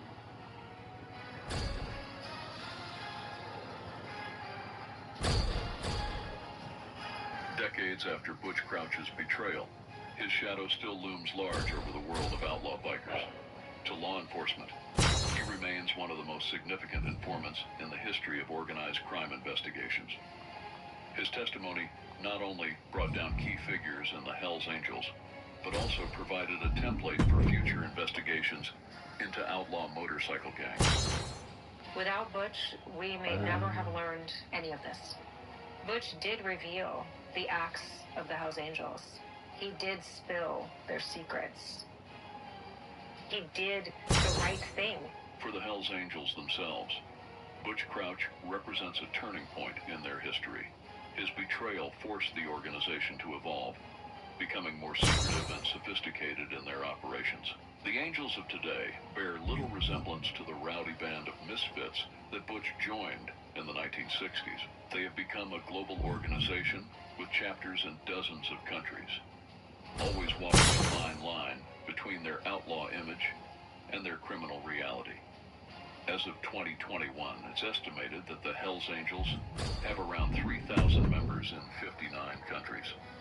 But perhaps the most enduring legacy of Butch Crouch is the questions his story raises about the nature of loyalty, redemption, and the human capacity for change. Was Butch a villain who betrayed his brothers, or a man seeking redemption for his crimes? Was his decision to testify an act of cowardice or of courage? These questions have no easy answers, but they continue to fascinate those who study outlaw culture. Butch's story serves. Imagine, if you will. And this is sure to be a hard-hitting tag team battle. Competitors set for action as we see Jacob Fatu, Ron Breaker, and King Baka. And they'll have their work cooperating cut out for them here, dealing with Roman Reigns, set up for a second time, and looking at Jacob Fatu. Spiked. Can Reigns recover from that? And now going for the victory. Is this it? Lies a tale of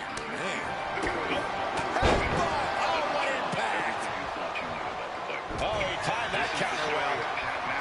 Find some payback with their own reversal. Measuring up one more time. There you go. About to end this fight for the win. There's two. Man, that was such a long and hard-fought match. He earned that victory. Here are your winners. The team up. Jacob Fatu, Braun Breaker, and... My son off knowing I wasn't going to see him at home again for a long time.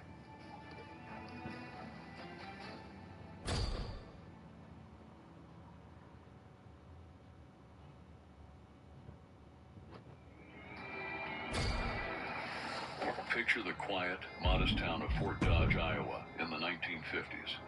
This was where Pat Matter's story began, with a population of around 10,000. Fort Dodge was far removed from the hustle and bustle of major cities. My name's Pat Matter, and I was the president of Minneapolis Hells Angels for 21 years. People don't understand belonging to an organization like the Hells Angels. I mean, there's a bond there. It's your life. I mean, that was my whole life.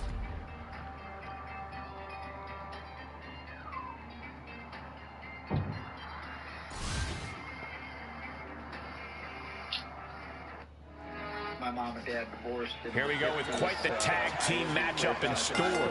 Competitors set for action as we see Jacob Fatu, Braun Breaker, and King Baka. And this is sure to be a barn burner of a tag match in this encounter with X-Pac, Angel, Boogeyman, and Sheamus. We have to be expecting a frenetic pace in this matchup. These teams stop for nothing. What's Jacob Fatu's intentions here? Absolutely spiked. DDT. That could finish off X-Pac. It was my first arrest. Despite the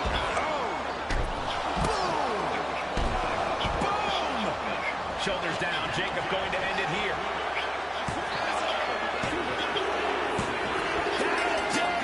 The victory tonight. Here are your winners. The team up.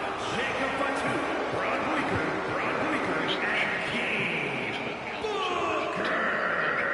the kind of win that can take their career to the next level. This is what it's all about. All the hope. In the world of motorcycles, this burgeoning fascination introduced Pat to the rough biker scene in Fort Dodge. Here amidst the clinking of beer bottles and the camaraderie of fellow enthusiasts, Pat discovered a brotherhood that filled the void left by his fractured family. I went around with some friends there at Fort Dodge that were bikers. So they took me in, and that's how I ended up really loving the club thing. By immersing himself in this world, Pat found not only an escape from his troubled adolescence, but also a new identity. The young boy who had once felt lost and abandoned now found himself part of a brotherhood that valued loyalty and respect above all else. This newfound sense of belonging was intoxicating, and it would set the stage for Pat's deeper involvement in the world of outlaw motorcycle clubs. As the 1950s drew to a close, Pat's life was poised for a dramatic transformation. The troubled boy from Fort Dodge was on the cusp of entering a world where the roar of motorcycle engines would soon be accompanied by the darker sounds of criminal enterprise. Yet, in those early years, it was the simple joy of riding and the camaraderie of his biker friends that defined Pat's existence. This was the beginning of a journey that would see him rise to the ranks of one of the most notorious motorcycle clubs in history, but also face the moral and legal battles that would eventually lead him set for ladder match action here, one of the most infamous matches in WWE history. The rules are simple. Climb the ladder, grab the prize. How you get to that opportunity is up to you. Evans caught. Drives his opponent down with a Uranagi. This club wasn't part of the notorious... What's Jacob Fatu's intentions here? DDT. He has to capitalize now. Get to a ladder. Hell's Angels chapter in Minnesota. If there's one thing we know about ladder matches, it's that they require a lot more strategy than just climbing the ladder and grabbing the prize. Yeah, there are often a lot of moving pieces in a match like this. Anything and anyone can impede your ability to climb a ladder, which is why, above all else, it's important to keep your head on a swivel. Or it might just get knocked off by an incoming ladder. Exactly. Oh, he had the wherewithal to counter Jacob. High-level ability being shown with each of these counters. Stops the kick. Lots of counters from each athlete. Impenetrable defense. Some guys were walking out. Samoan driver. Oh, God, the crimson is flowing. He's seriously hurt now. Just bludgeoning their opponent. Jacob Fatu taking the upper hand in a big way. Devon's cage might be a bit rattling. Counters and counters. Each superstar looking dialed in. Under the ropes and back into the ring. Headed up that ladder. Center of the ring. And here he goes. Going to try to grab victory. I assure you, this is even harder than it looks. Trying not to fumble around too much here. Just has to unhook it. It's close. Unhooks it. He wins the ladder match. This solidified Pat's path. He wasn't just a part of this world. He was now deeply entrenched. Here is your winner, the early 1960s, meth trafficking business, pulling in millions of dollars a year. I did it relatively fast, from $400 a week to probably $3 million a year selling methamphetamine. The Hells Angels had given him the belonging he craved. We became Hells Angels in September 18th, 1982. I mean, we were so happy. I can't even tell you how I felt. I'll never forget it as long as I live.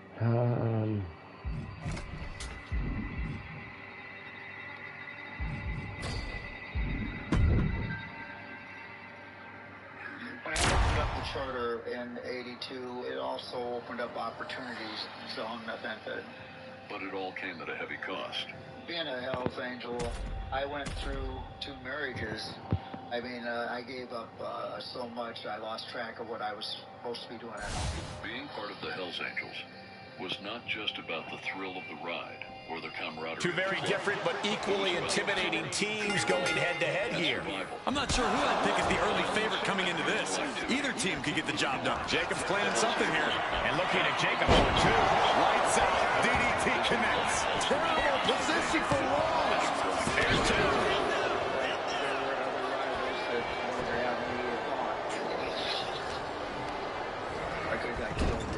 Shoulder to the stomach.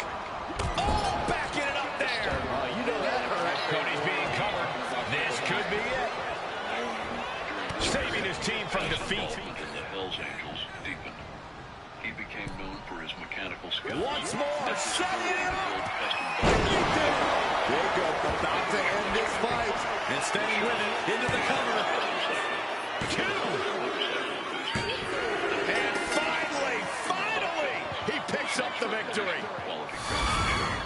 Drew customers from across the Midwest. The team up, Jacob Fatu, with the edgy allure of the Hells Angels. However, no matter how much Pat tried to prioritize motorcycle culture, the outlaw life seeped into every aspect of his existence. The 1970s were a brutal era for the Hells Angels drug trafficking operations, marked by a vicious turf war with their arch rivals, the Outlaws MC. This lethal backdrop created a dangerous duality in Pat's life. He was both a respected motorcycle craftsman and a criminal narco trafficker, trying to balance dual passions that ultimately could not coexist. As the 1970s drew to a close, Pat's life was a precarious balancing act, one that would soon be tested by the growing pressures from law enforcement and the escalating violence within the biker world.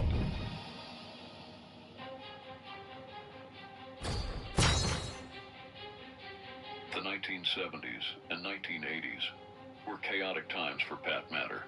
His deep dive into the criminal underworld meant the Hells Angels operations were expanding and growing, increasingly violent. Even though Pat had a passion for motorcycles and was a successful custom bike builder, the outlaw life engulfed him. The duality of his existence blurred the lines between his legitimate business and his criminal activities. During this period, Pat's shop, Minneapolis Custom Cycle, became renowned for producing some of the finest custom motorcycles in the Midwest. His Hells Angels chapter was the envy of other outlaw motorcycle gangs. And his custom motorcycle shop, his one business that had eventually become legitimate, had been featured nationally in countless cycle magazines. The 1970s and 1980s All right. turf wars between the Hells Angels and their arch rivals, the Outlaws MC. The conflict between these And these two are both starting things off for their respective teams. Referee's going to have their hands full in this one. Yeah, it can be hard enough to get control of the situation in the state. Jacob's planning something here. And looking at Jacob Fatu. Down by the DDT. Jacob about to end this fight. Jacob Fatu sending a clear message here. One of the most significant challenges Pat faced during this time was balancing his passion with his involvement in the Hells Angels criminal activity. Going forward again. Despite his success, Can Rikishi come back from that? Transition to the cover. But is it enough? 70s and 1980s. Jacob Fatu feeding off the crowd, feeding off their energy. Waistlock applied, but their opponent manages to fight out with a series of punches. Fought off with an elbow. He meticulously gathered evidence on the gang's drug trafficking operations, weapons smuggling, and laid out with a power slam. With Pat Matter often in this process. Yeah. Bitch. Taking a moment to get pumped off of this crowd's incredible energy. We all suspected him of dealing drugs, particularly. Samoan drop! He's a really good drug dealer. He flew below the radar. This period, Pat's Placed him in the corner here. Hells Angels grew. His mechanical skills and business acumen and his loyalty earned him the respect of his peers. However, here comes another one. Did Jacob Fatu get enough of it? Looking to capitalize on that move. And it's Rikishi. The Outlaws added to the tension. The violence between the two gangs reached new heights. Samoan drop! I don't think Rikishi was having any fun absorbing that blow. Yeah, that's the kind of offense that opens people's eyes to Jacob Fatu. The deaths of close friends and facing constant threats to his own life. The constant danger and the Oh, you're serious? Oops. This could hurt. Yokozuna with more destruction on the mind from the middle row. Can Jacob Fatu come back from that? Kick out. Oh, my God. Very few superstars possess the fortitude to do what we just witnessed. faced very few. How about almost none?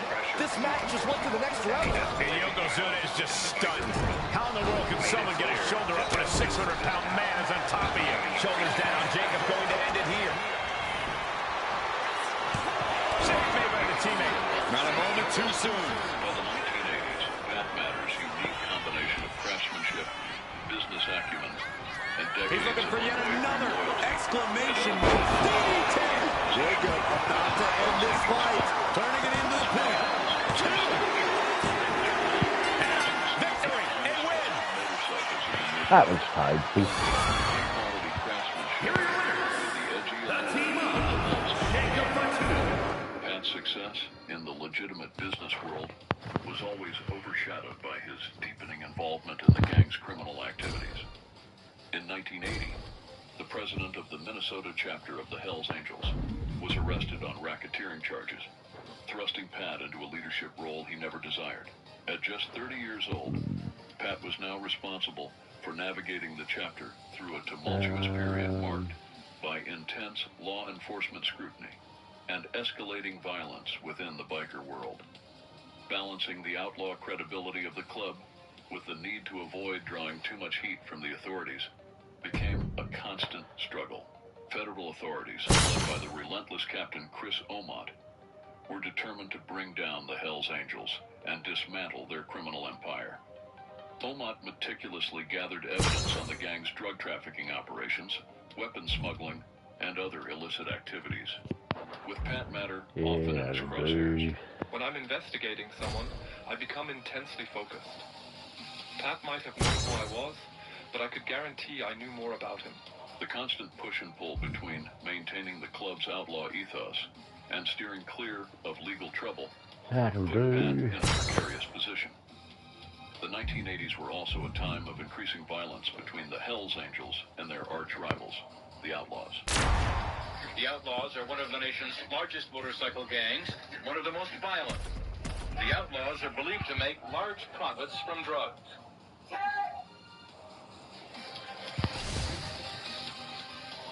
The Outlaws are another motorcycle club. And ladies and gentlemen, it's time for a little tag team warfare. Competitors set for action as we see Jacob Fatu, Ron Breaker, and King Baka. And standing across from them, it's a time to end this. And looking at Jacob Fatu, DDT, and that took Reigns down. Immediate cover after the impact. He stays alive. The head of the table almost went to the back of the line on that one. Roman better get it together. Everything possible was done to win there, but it just fell short. Vicious headbutt. Once more, setting it up.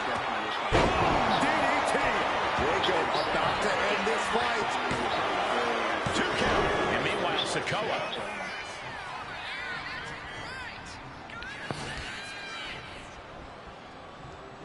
A relentless attack being brought to Roman. Jacob Fatu is determined right now.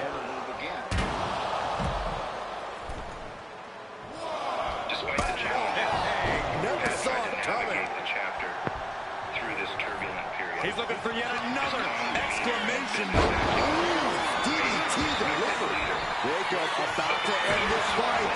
And the escalating violence within the biker world made it clear that Pat's dual existence was becoming increasingly untenable. Reigns averts the attack.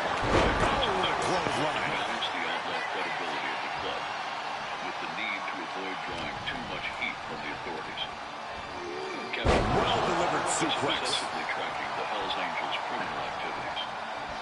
There's a high rise across the interstate from their clubhouse. A reversal. Well scouted. Both athletes showing incredible reflexes here. Jacob Fatu cuts him off. No longer was motorcycle. What if the elbow finds the mark? Pat's two worlds were colliding. Jacob Fatu feeding off the crowd, feeding off their energy. As the 1990s drew to a close, Pat found himself at a crossroads. Placing him in the corner. Shoulder to the gut. Oh, launching into a hip attack. The cover for the win. The duality of his life Oh, he breaks the pin and makes the save. and a Jacob Fatu sending a clear message here. Pat's journey was reaching a critical juncture, one that would soon force him to make a life-altering decision. Trying to go for it again. DDT. Jacob about to end this fight. 2. And that'll do it. It's finally over with the win. Here are your winners. The team up. Jacob Fatu. This deadly conflict was characterized by bombings, shootings, and murders, as each side sought to outdo the other in a brutal cycle of retaliation. A guy that was buying a bike from me wanted me to ride in his new Lincoln. He talked me out of driving my pickup. We were about 3 blocks from the shop, and we hear this loud explosion. Oh no. Oh, you idiot. It was my truck, and I can't believe I it did was that. C4 encased in a steel 9x6 with a mercury-activated switch with aluminum on the top, so the blast would have been directed straight up under the driver's seat. I could have got killed real easy, let's put it that way. I knew it was the Outlaws, and I knew it was Taco. One of those that put me in a position what's the way to go? I really never wanted to be in. Now I gotta do something. I mean, something had to happen. One of the most significant flashpoints in this Oh, I can't believe we stuffed that. in 1994, when Pat attempted to expand the Hells Angels' footprint into the Outlaws' Chicago territory. When it comes to in-ring competitors, Giovanni Vinci is just about as polished and intimidating as they come. He's an impeccable physical specimen with a very serious attitude. The only thing more impressive than Vinci's raw power is how deftly he controls it. He lands hammering blows with expert precision. He's not someone to be taken lightly between the ropes. Yeah, a well-rounded competitor who has all the physical ability you could ask for and the callous will to put it down. This can't bode well. Vinci's down, and he might be out. 2. What a match and win for Jacob. Pissed them off because it was in Chicago. Here is your winner, the major club, especially the Hells Angels in Chicago. The Outlaws' infamous leader, Taco Bowman, personally confronted Pat multiple times, warning him against further expansion. Despite the intervention of Hells Angels legends like Sonny Barger, the tension between the two gangs continued to escalate. The Outlaws responded to the Hells Angels expansion with a series of violent attacks, including the 1994 bombing of the new Hells Henchmen Chicago clubhouse. The Hells Henchmen clubhouse in Chicago.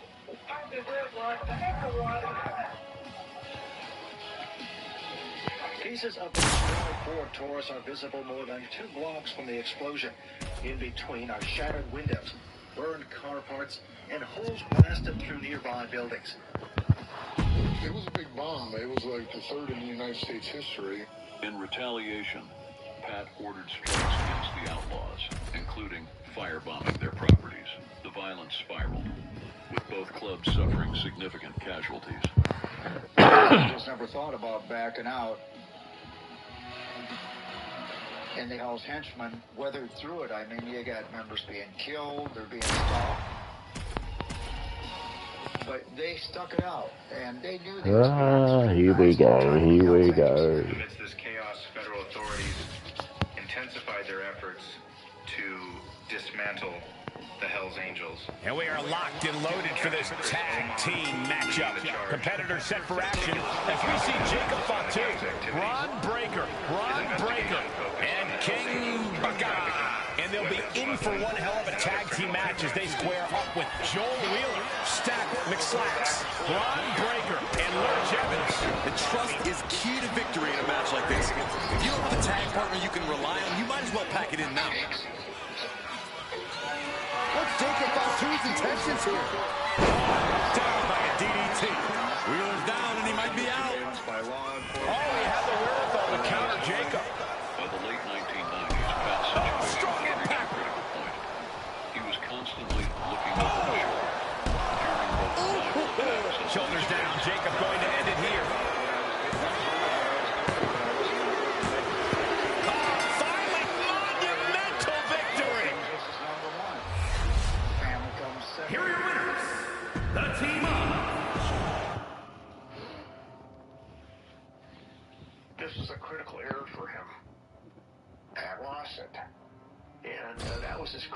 mistake.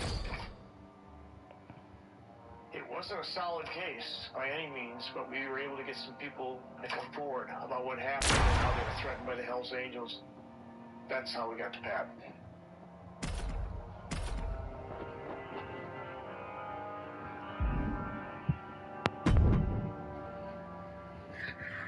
When they raided the house, they used that motorcycle thing as a warrant. Give me a few moments, guys. Just gonna quickly call my partner. I'll still keep playing, but I'll just be on mute.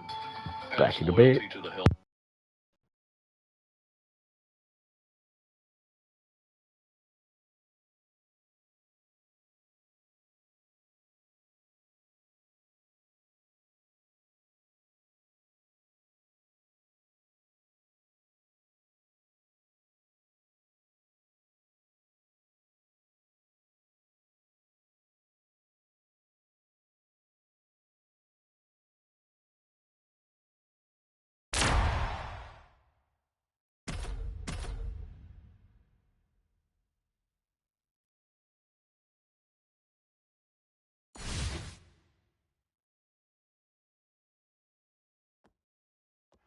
And it is finally time for some good old tag team action. Competitors set for action as we see Jacob Fatu, Braun Breaker, and King Baka. Now they will be facing some fierce tag team action with Roman Reigns, Jey Uso, Solo Sikoa, and Jimmy Uso. Both sides in this match know that tag team competition is a very specific, very unique art form. We're going to see just who will be the better team here tonight. Ooh, this body does the job.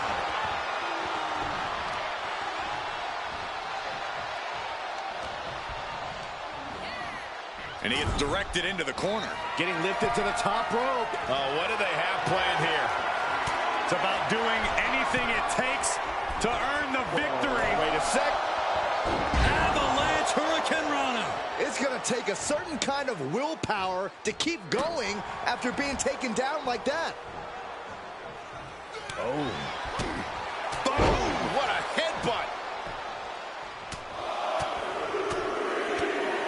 Just bludgeoning their opponent. Showing absolutely no mercy at all. What an onslaught. This will turn your lights out in a hurry. Samoan driver. Jacob Fatu taking the upper hand in a big way. Roman keeps getting cut off at the pass. He's in a bad spot on that turnbuckle. Hey, this match has been incredible. It's been a treat for all of us. As we see top rope now. Oh, stops with a Hurricane Rana. Believe me when I say you cannot overstate the amount of pain that causes someone. Enough is enough. Over and over. So much aggression. Just going all out with every blow. Ooh, just relentless. Reigns is facing some serious trouble. Yeah, impressive offense from Jacob Fatu. Oh, and a headbutt.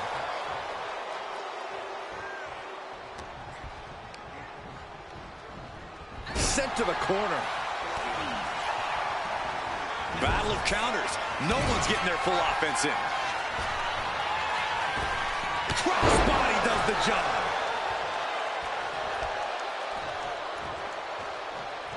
What's he gonna do to Reigns? Lights out. DDT connects. Jacob about to end this fight. Now looking at Jey. Oh, what a headbutt. On the mark. Jacob Fatu taking the upper hand in a big way. All of Jey's arsenal is being restricted. Reigns just bludgeoning his opponent in the corner. Destroying his opponent.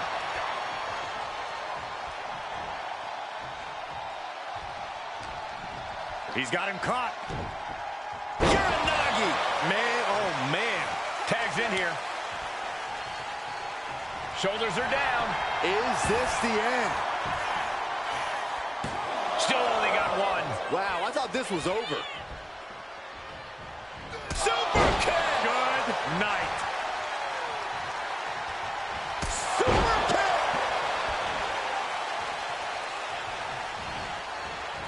Jacob sidesteps that.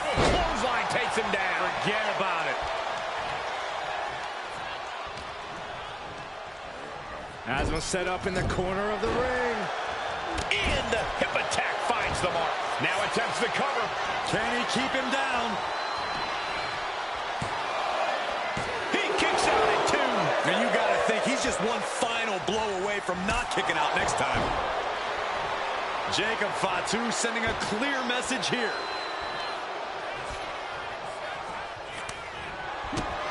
Oh, my goodness. Jacob Fatu feeding off the crowd, feeding off their energy. He wants it one more time. Connecting on the DDT. And it can be all over for Jay. Oh, this could be over. Oh, wow. Made the save there. That could have been it.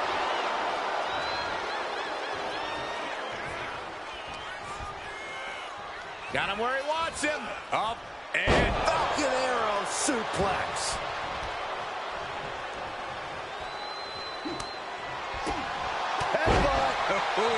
And now Jay is getting beaten down. Jacob Fatu is going back to the well. DDT! Did Jacob Fatu get enough of it? Into the pinfall for the victory. Makes the save, and they continue this match.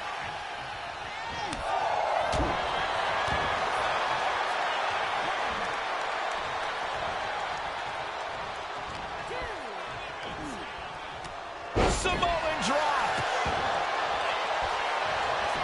Here it is. Now the pin. And got the win. That is a huge win here tonight. Here are your winners. The team of Jacob Fatu, Braun Breaker,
There's only one way to win this match. Place your opponent in the casket, close the lid.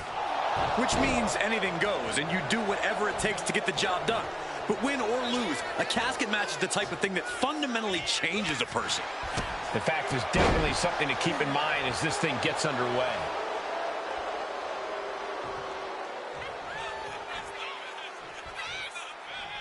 Oh. Ooh. Headbutt.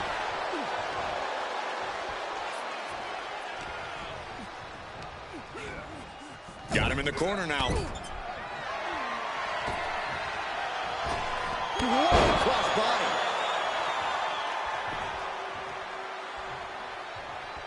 Oh, he had the wherewithal to counter Jacob. Dueling reversals. Super kick. Oh, complete deadlift.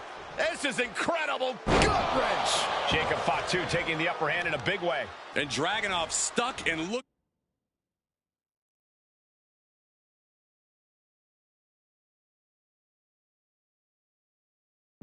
for a solution. What a counter. Momentum going back to Ilya's corner. Ilya could be turning his fortunes around. Headbutt. Got Ilya cinched in. DDT. They are primed for the casket now. But after that move, do you have the energy to get them in? He's definitely been worn down a little. Every aspect of your toughness gets tested in a lengthy match, mental and physical. Only the sickest superstars have ever actively wanted to be in a match like this, but once you are, you have to get into a dark mindset. When it comes to a casket match, it all boils down to a matter of who can be the most sadistic superstar in the match. Losing this one can change you forever. And Dragunov finds himself on the defensive. Yeah, impressive offense from Jacob Fatu. Super kick! Oh, just deadlifting their opponent. Tossing their opponent like they're nothing. Taking out the arm, great strategy. Talk about dismantling your opponent. Just breaking down the opponent. So much damage inflicted. Oh, and Ilya turns the tables. At last, Dragunov keeps that string of offense in check. And this moment could be what jumpstarts his comeback. A schoolboy. Oh, the power. Turning it into a suplex.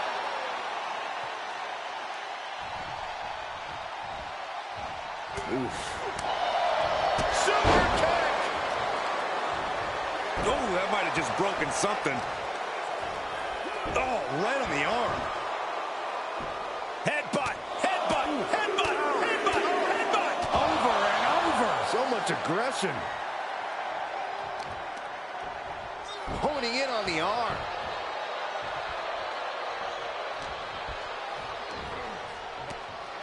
What a Samoan drop. Great flurry of offense from Jacob.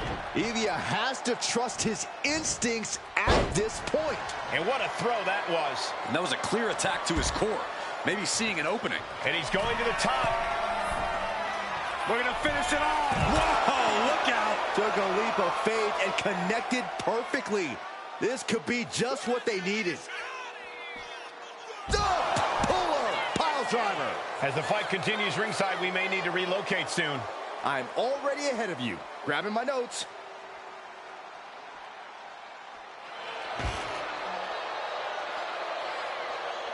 Getting back into the ring now. There goes all our notes and monitors. This table's about to serve a very different purpose.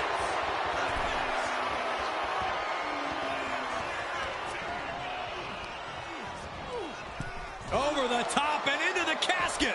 This is over. This is over. Desperate.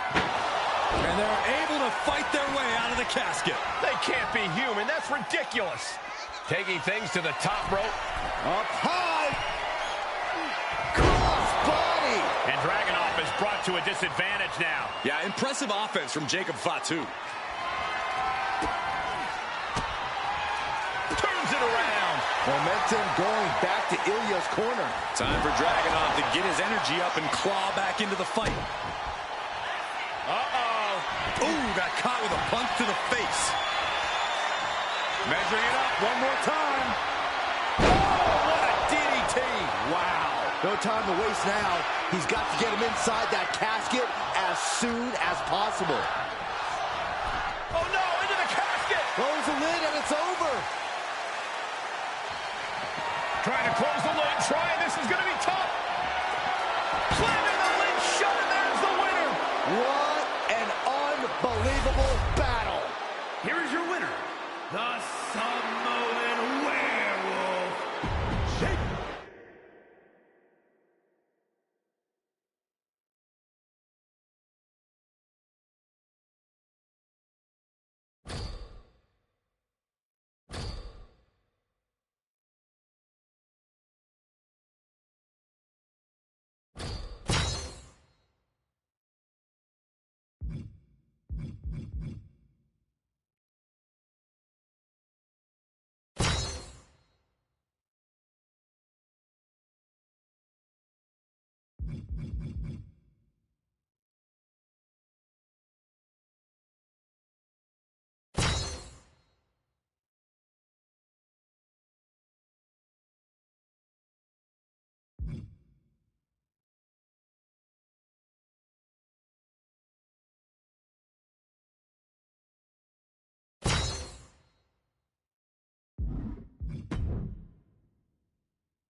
And here we go with tag team rules in effect.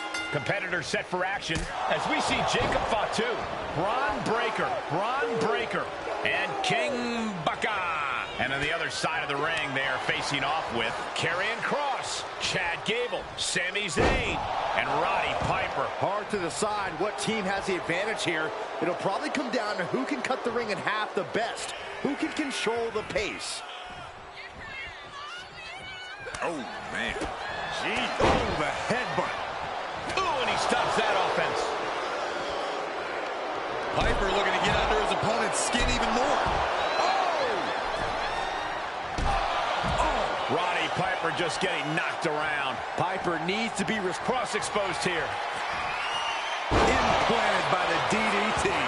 Did Jacob Fatu get enough of it? Is it enough? Is this the end? Somehow he kicked out. Kross is not so easily dispatched. He wants more. He demands it. And the heaviest hitter in the arsenal was not enough. Up on their shoulder. Samoan driver. Cover. There's two. An exhausting match, but a victory he'll savor forever. Here are your winners. The team of Jacob Fatu, Bron Breakker, and King Booker.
Here we go, underground matchup officially underway. No pinfalls, no countouts, no ropes to save you.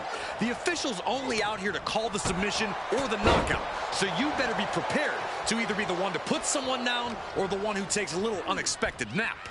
Oh, and goes tumbling to the... Looking to finish it off. Look out below! From up top, right onto the target outside. That is kicking things into a whole new gear. Counters on top of counters, and these opponents are at an impasse. Action now spilling to the ringside area in front of us here. In an underground match, technical prowess and precision is a must. This type of contest is all about your ability to spot and exploit the weaknesses in your opponent's game. You're right about that, Corey. What's Wade in for? Knockout victory. This one is over. Here is your winner, the Samoan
Time to test how well these superstars work together. It's a good old tag team match. Competitors set for action as we see Jacob Fatu, Braun Breaker, and King Baka. But they will be facing some fierce tag team action with Farouk, Gunther, Shawn Michaels, and Braun Breaker. It is going to be all about teamwork and partnership here tonight. The pin, it's all or nothing time. Keeps his team in this one. Meanwhile, we see Gunther.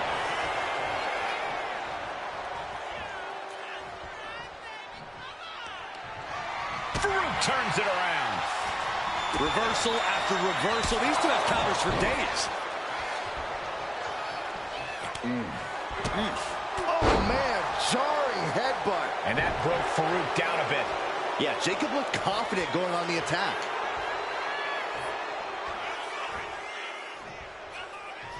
He's trying again. DDT! Farouk's in serious danger. And then quickly the cover. And now we have Michaels getting tagged in.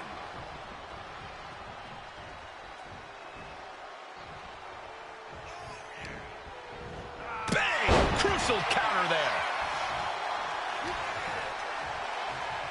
Oh, he's got him up high. The follow-away slam. He might have him here. Is this it? And the count stops short of 2. You expect these pins to last much longer at this stage in the match.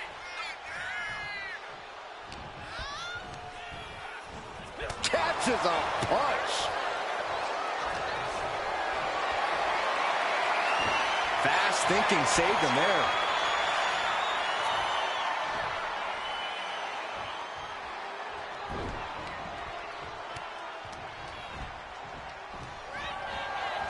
Pulled back in, belly-to-belly suplex. Oh! Got out of the way. Oh! Fine uppercut. That'll cost some teeth.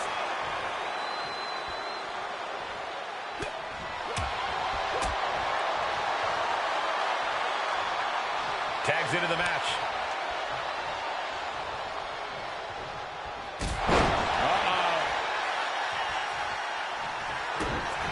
Kick to the midsection. Booker, tag kill.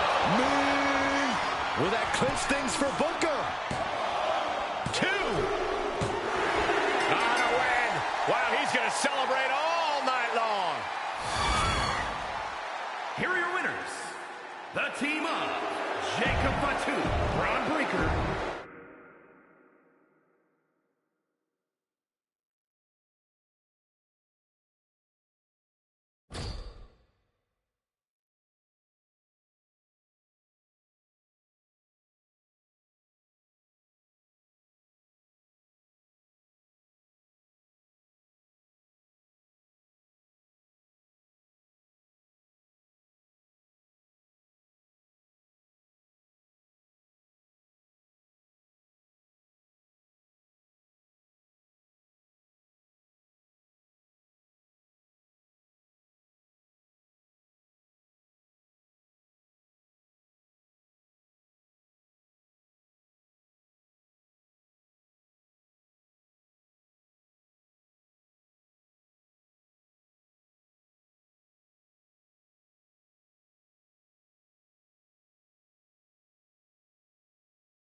Here we go with the tag matchup the WWE Universe has been salivating for.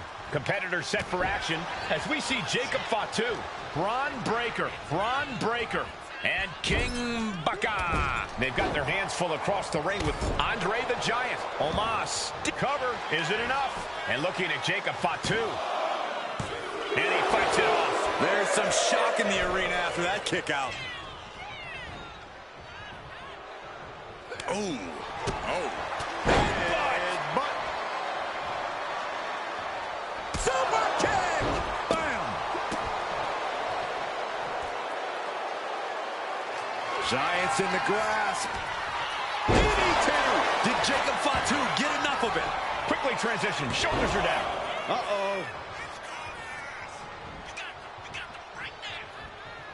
Oh, he had the wherewithal to counter Jacob. What a display here. Counters on both sides. Boom. Super kick. Thwarted that attack with a European uppercut. Jacob Fatu trying to ramp things up. He could be enjoying the moment too much, giving his opponent a lot of room to recover. He wants it one more time. Spiked. Can Andre come back from that? Great flurry of offense from Jacob. Omos has to exhibit some resiliency now. Shoulders down. Jacob going to end it here.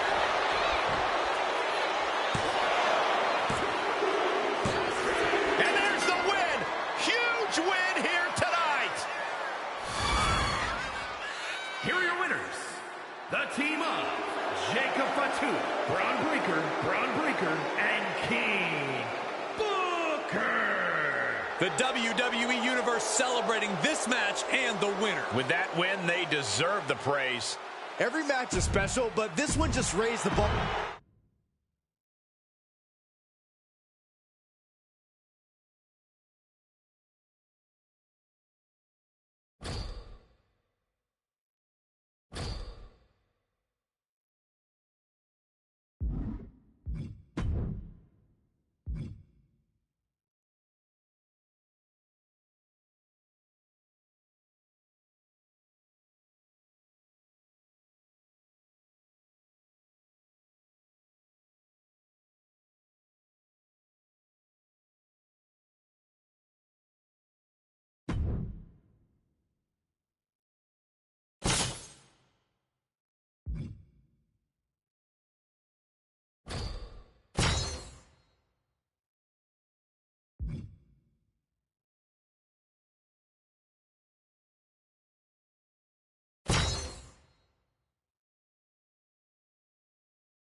And here we go with this tag team matchup.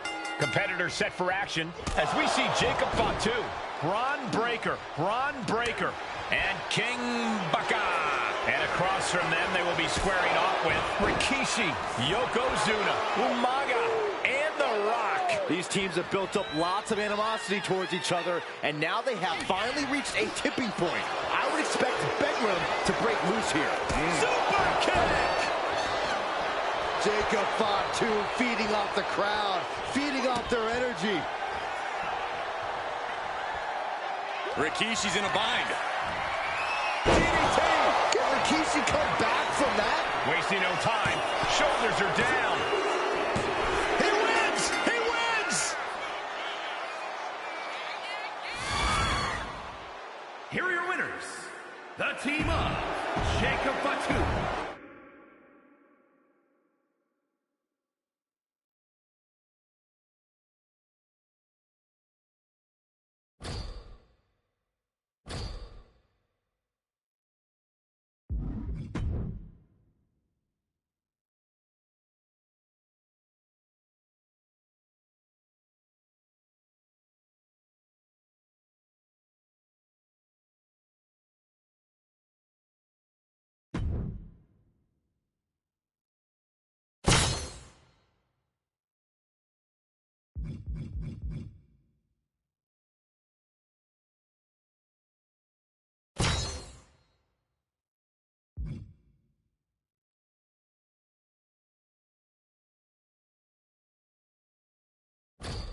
Teams are in their respective corners for this tag match. Competitors...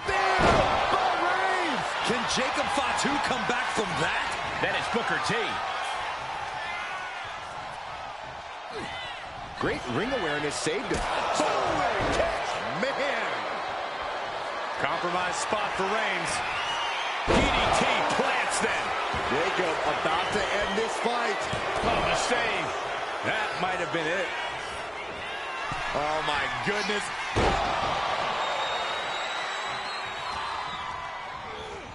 And gets sent right into the corner. And Jacob with the wherewithal to counter. Clothesline. Here we go again.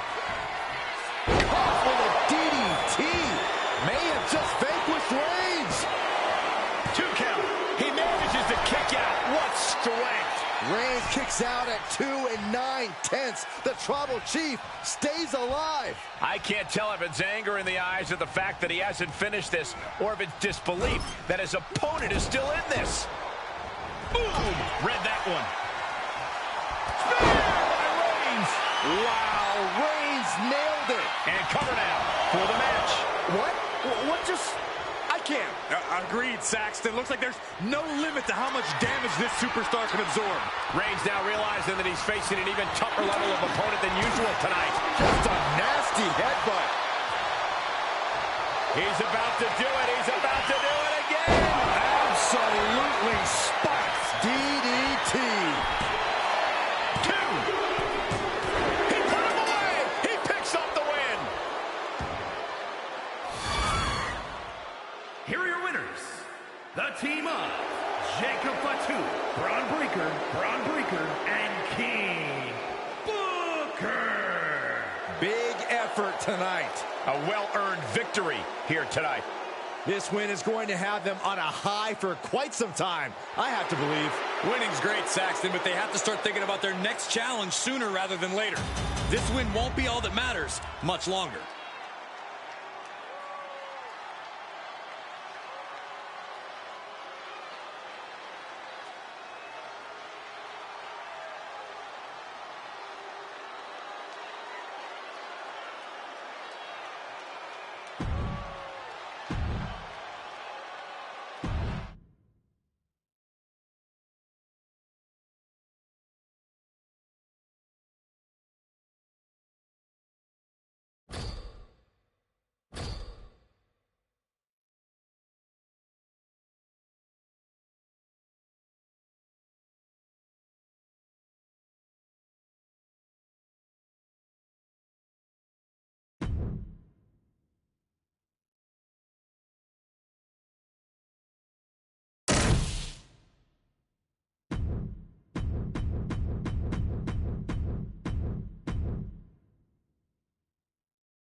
And folks, this isn't going to be your typical textbook matchup. This is going to be a ground and pound physical affair.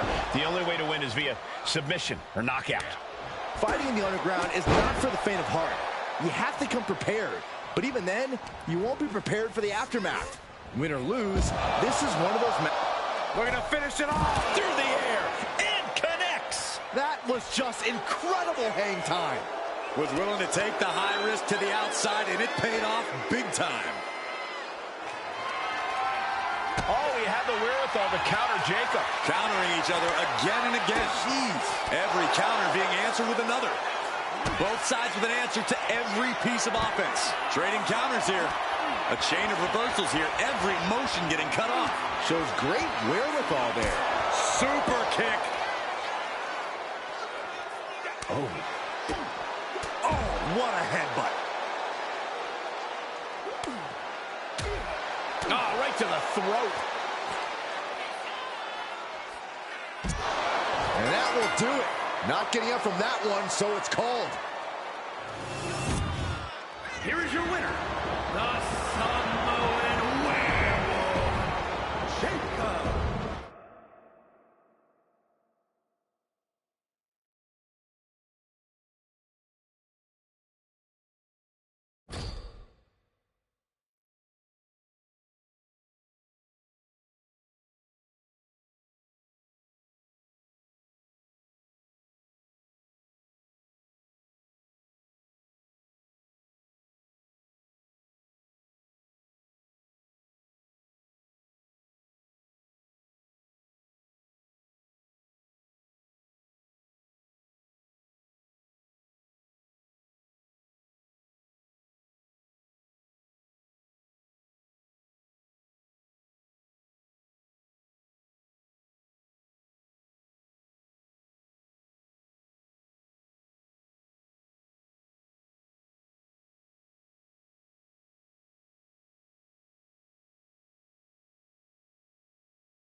became increasingly appealing. It was a really hard decision, but I chose my family over that. Ultimately, Pat made the unthinkable decision to cooperate with authorities and become an informant. Captain Chris Omott, who had pursued Pat and the Hells Angels for years, was stunned by Pat's offer. The information Pat provided, detailed insights into the gang's drug networks, leadership structures, and extortion methods, was invaluable in cracking the Hells Angels' code of silence. Pat's betrayal shattered the sacred code of the Hells Angels. His testimony directly led to the convictions of multiple members, including national leadership, on charges like drug trafficking and racketeering. It was a landmark victory for law enforcement, but it came at a great personal cost to Pat. Branded a traitor by the very brothers. These teams are ready to test each other in this tag team matchup. Competitors set for action as we see Jacob Fatu, Bron Breakker, and King Baka. And they'll have their cooperating cut out for them here, dealing with Roman Reigns, Jey Uso, Solo Sikoa, and Jimmy Uso. And trust is key to victory in a match like this. If you don't have a tag partner you can rely on, you might as well pack it in now. And faced the down with the Samoan drop by the very brotherhood that had once provided him with a sense of belonging and purpose. The decision to turn any place in the corner here. But it ultimately allowed Pat to escape the never-ending crossbody does the job. Reigns can't yield any attack coming his way. Roman's on the wrong side of this exchange. Ooh, nothing pretty about that. Just bludgeoning their opponent. Practically never-ending blows coming at full force here. Brutality. He struggled with loneliness, purposelessness, and adjusting to mundane routines. Oh, there's a headbutt. Kinetic adrenaline in his former life. However, slowly, Pat began to find peace. Free from the constraints of the club. Had an answer for Reigns. Jacob showing he's not out of it. Good chance for Jacob Fatu to gain his wits about it. Crossbody does the job. Jacob Fatu taking the upper hand in a big way. Jacob Fatu is determined right now. Has him in the corner, thinking of the next move. Gets caught by the hip attack. He's doing it. Going for the pin. Just escapes defeat. And Jimmy Uso. Having witnessed how consuming the outlaw biker environment was firsthand. What a reversal by Reigns. Kick out just before two. Breaks the count. However, oh, he flips that around. Oh, right to the throat. Saw it coming. Counters it. Oh. Reigns now losing ground. Roman's being picked apart. Is that I made the right decision. I got to experience other things in life which I would have never done when I was a vicious shoulder tackle in the corner.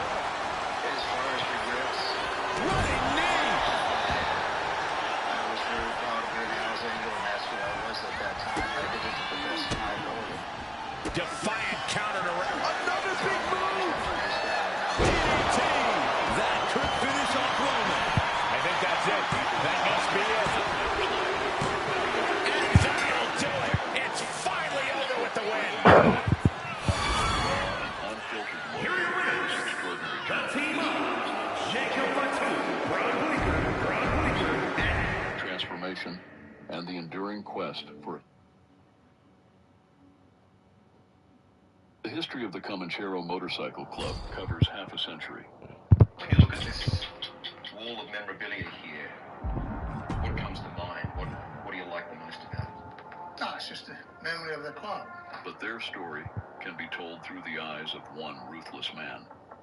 A man who embodies the grit and determination of the Comancheros more than anyone. Today's charging of the 44-year-old male is one of the most significant arrests made by Victoria Police in recent years. He's risen up from nothing, taking the bike club by storm. And he never once shied away from violence. The outlaw world knows him. Time to put these teams to the test in this one, under traditional tag rules. Competitors set for action as we see Jacob Fatu, Braun Breaker, and King Baka. Then the opposing team is, of course, filled with the British Bulldog, Umaga, and R-Truth. These teams have scouted each other very well. They probably identified the weak link in their opposition. Farouk's in the grasp. Down with a DDT. Farouk's in serious danger. Oh, man. Seizing evidence, including computers. Momentum is running. He covers. Is this it? Could be. Major win. That'll change his career tonight. here are your winners. The team up. Jacob Fatu, Braun Breaker. They cut one, and another one sprouts up. If they think they have him pinned down, boy, are they wrong. Tonight we shall examine how he rose up to such dominance in the Comancheros Motorcycle Club. What's so special about him that the police want to tear him apart?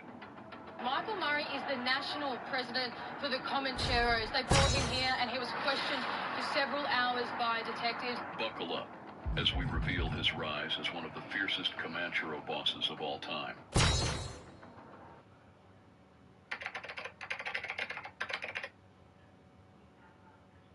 (1978), Melbourne, Australia. The Vietnam War has just ended, leaving a lasting impact on society. For many veterans returning home to Australia, the echoes of battle still resonate with them.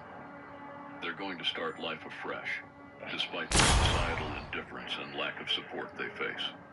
Much worse, they will struggle with PTSD and feel isolated.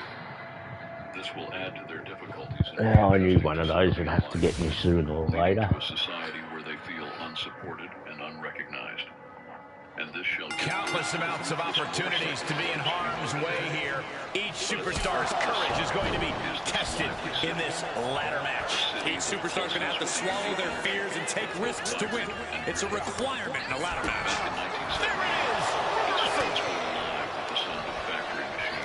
Yokes up their opponent. Driven down with a sidewalk slam. Decides to leave the confines of the ring. Jacob Fatu feeding off the crowd, feeding off their energy. He goes back into the ring here. Big forearm. Ladder matches are unpredictable. Corey, how do you plan for that?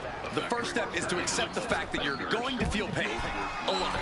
But then we're going to finish it off. Good Lord, taking flight. Putting it all on the line, coming up big with a breathtaking move. Wow.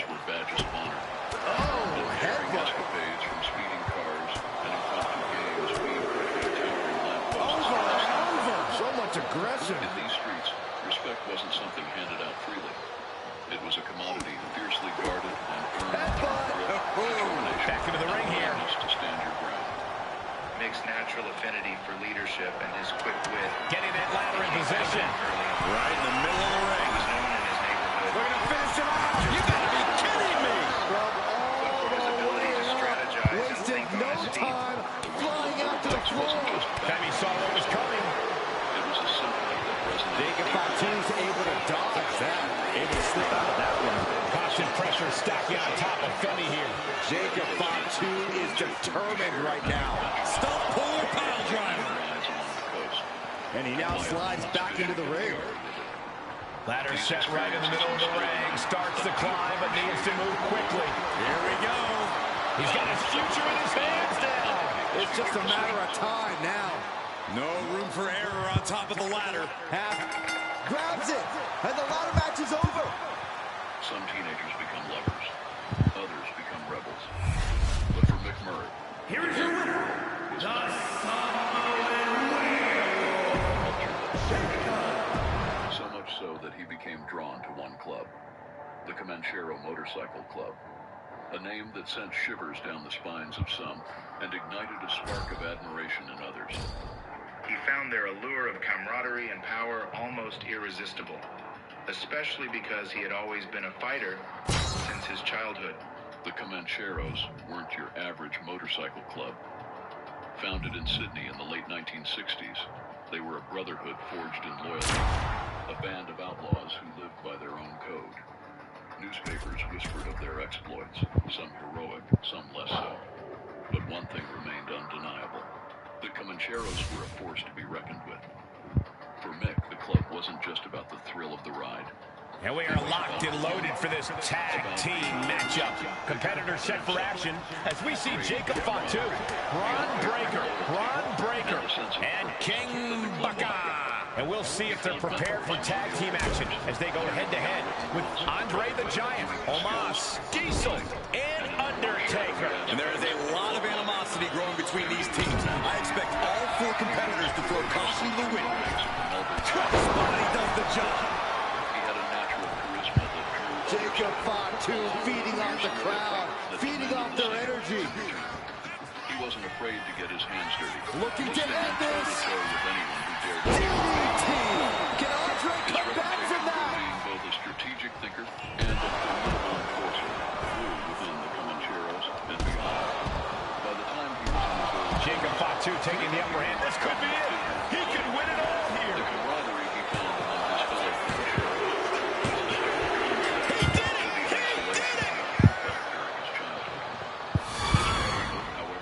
Here are your winners, the team of Jacob Fatu. Unwavering determination.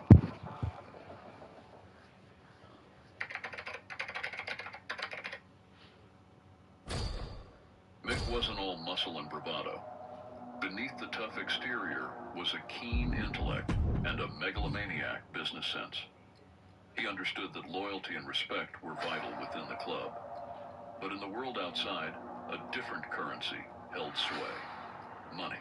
He started venturing into legitimate businesses, establishing the Nitro Gym in Hallam, a place where fellow bikers and fitness enthusiasts could hone their physiques.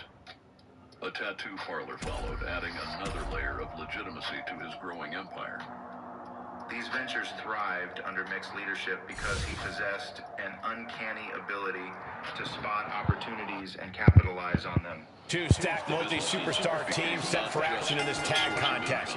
You have to wonder if some of these alliances are tenuous at best. It's rare to get two superstars on the same page. Add any more to the equation, and it's basically a miracle. That a son of a poor man was taking over the club and building a name for himself? Was the money from the gym and the tattoo parlor truly all there was? Going for the home run! Side to Mick Murray's success. What a DDT! Sheamus is in crisis mode. The biker world allowed him to operate in both the public eye and in the shadows. Oh, he had the wherewithal to counter Jacob. Big Bronson Reed fears no man. Money from illegal operations. And AJ Lee finds himself on the defensive. Jacob Fatu is determined right now. Alabama slam. And avoids taking any damage. And that was a precisely measured attack. Especially after the 2010 Bondi Brawl. This will turn your lights out in a hurry. Samoan driver. Taking advantage of the opportunity. 2 count. Victory. A win. Occasionally erupting into violence. But in October 2010, a seemingly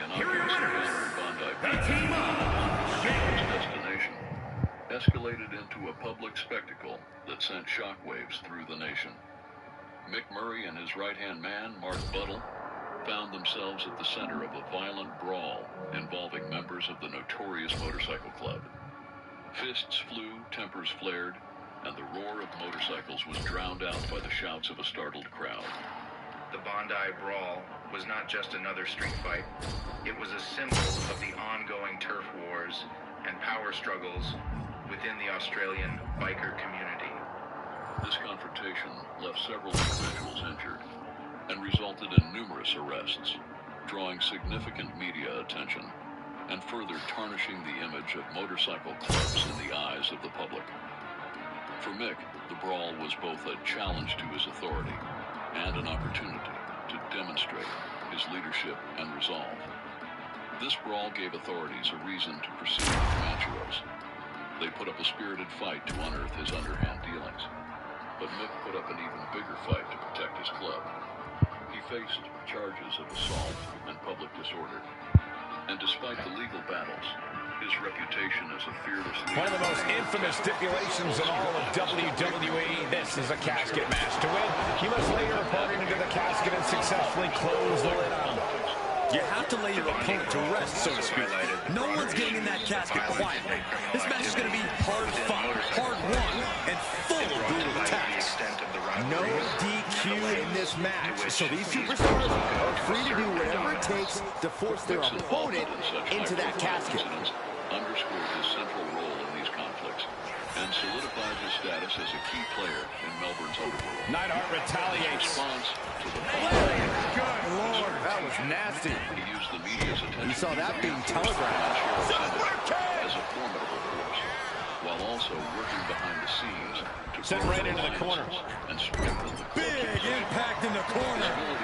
Nobody home for the clothesline. Crossbody does the job. Was a testament to his leadership skills. Headbutt, headbutt, headbutt, headbutt, headbutt. Just bludgeoning their opponent. And Neidhart's power being met in kind there. He's getting as hard as he's giving. Yeah, Jacob looked confident going on the attack. Years after the Bondi Brawl, jarring impact. Mick Murray's temper began to solidify. Talk about dismantling your opponent. Everything's working against Neidhart now. Yeah, the Anvil's defensive instincts need to kick in. Oh, a flurry of strikes. Thrown from his motorbike, this rider didn't see it coming. Oh, man. And you can see from the blood that real damage has been done. Right. We're going to finish it off. You got to be a certain kind of crazy to even think about attempting that kind of offense. But I can't say it didn't pay off. A lot of unusual elements in this match, Corey. What is the key to success in a casket match? You have to be able to go to that deep, dark place inside of you. The place where all remorse is absent. Great flurry of offense from Jacob. Jacob Fatu is determined right now. The once charismatic leader. Pile driver. This road rage incident was not an isolated event. That'll do some serious damage. It reflected a pattern of behavior that had begun to surface. Vice-like grip on the trapezius muscle. This is terribly painful. His leadership. The media seized upon the incident. I have a feeling we're about to get a front row seat, gentlemen. His aggressive tendencies could no longer be ignored. Not target of the arm. Comancheros, this was a critical moment. The stability of the club. Foot just stomping down. And Anvil is brought to a disadvantage now. Neidhart has to weather the storm here. In the weeks following the incident, Mick faced increased scrutiny from both sides. Just bludgeoning their opponent. The road rage incident became a catalyst for a series of investigations. That might have just broken something. That's another move where he's focused on the arm. The media frenzy surrounding the incident painted Mick as a hot-headed leader whose temper threatened to undermine everything he had built. But were they right?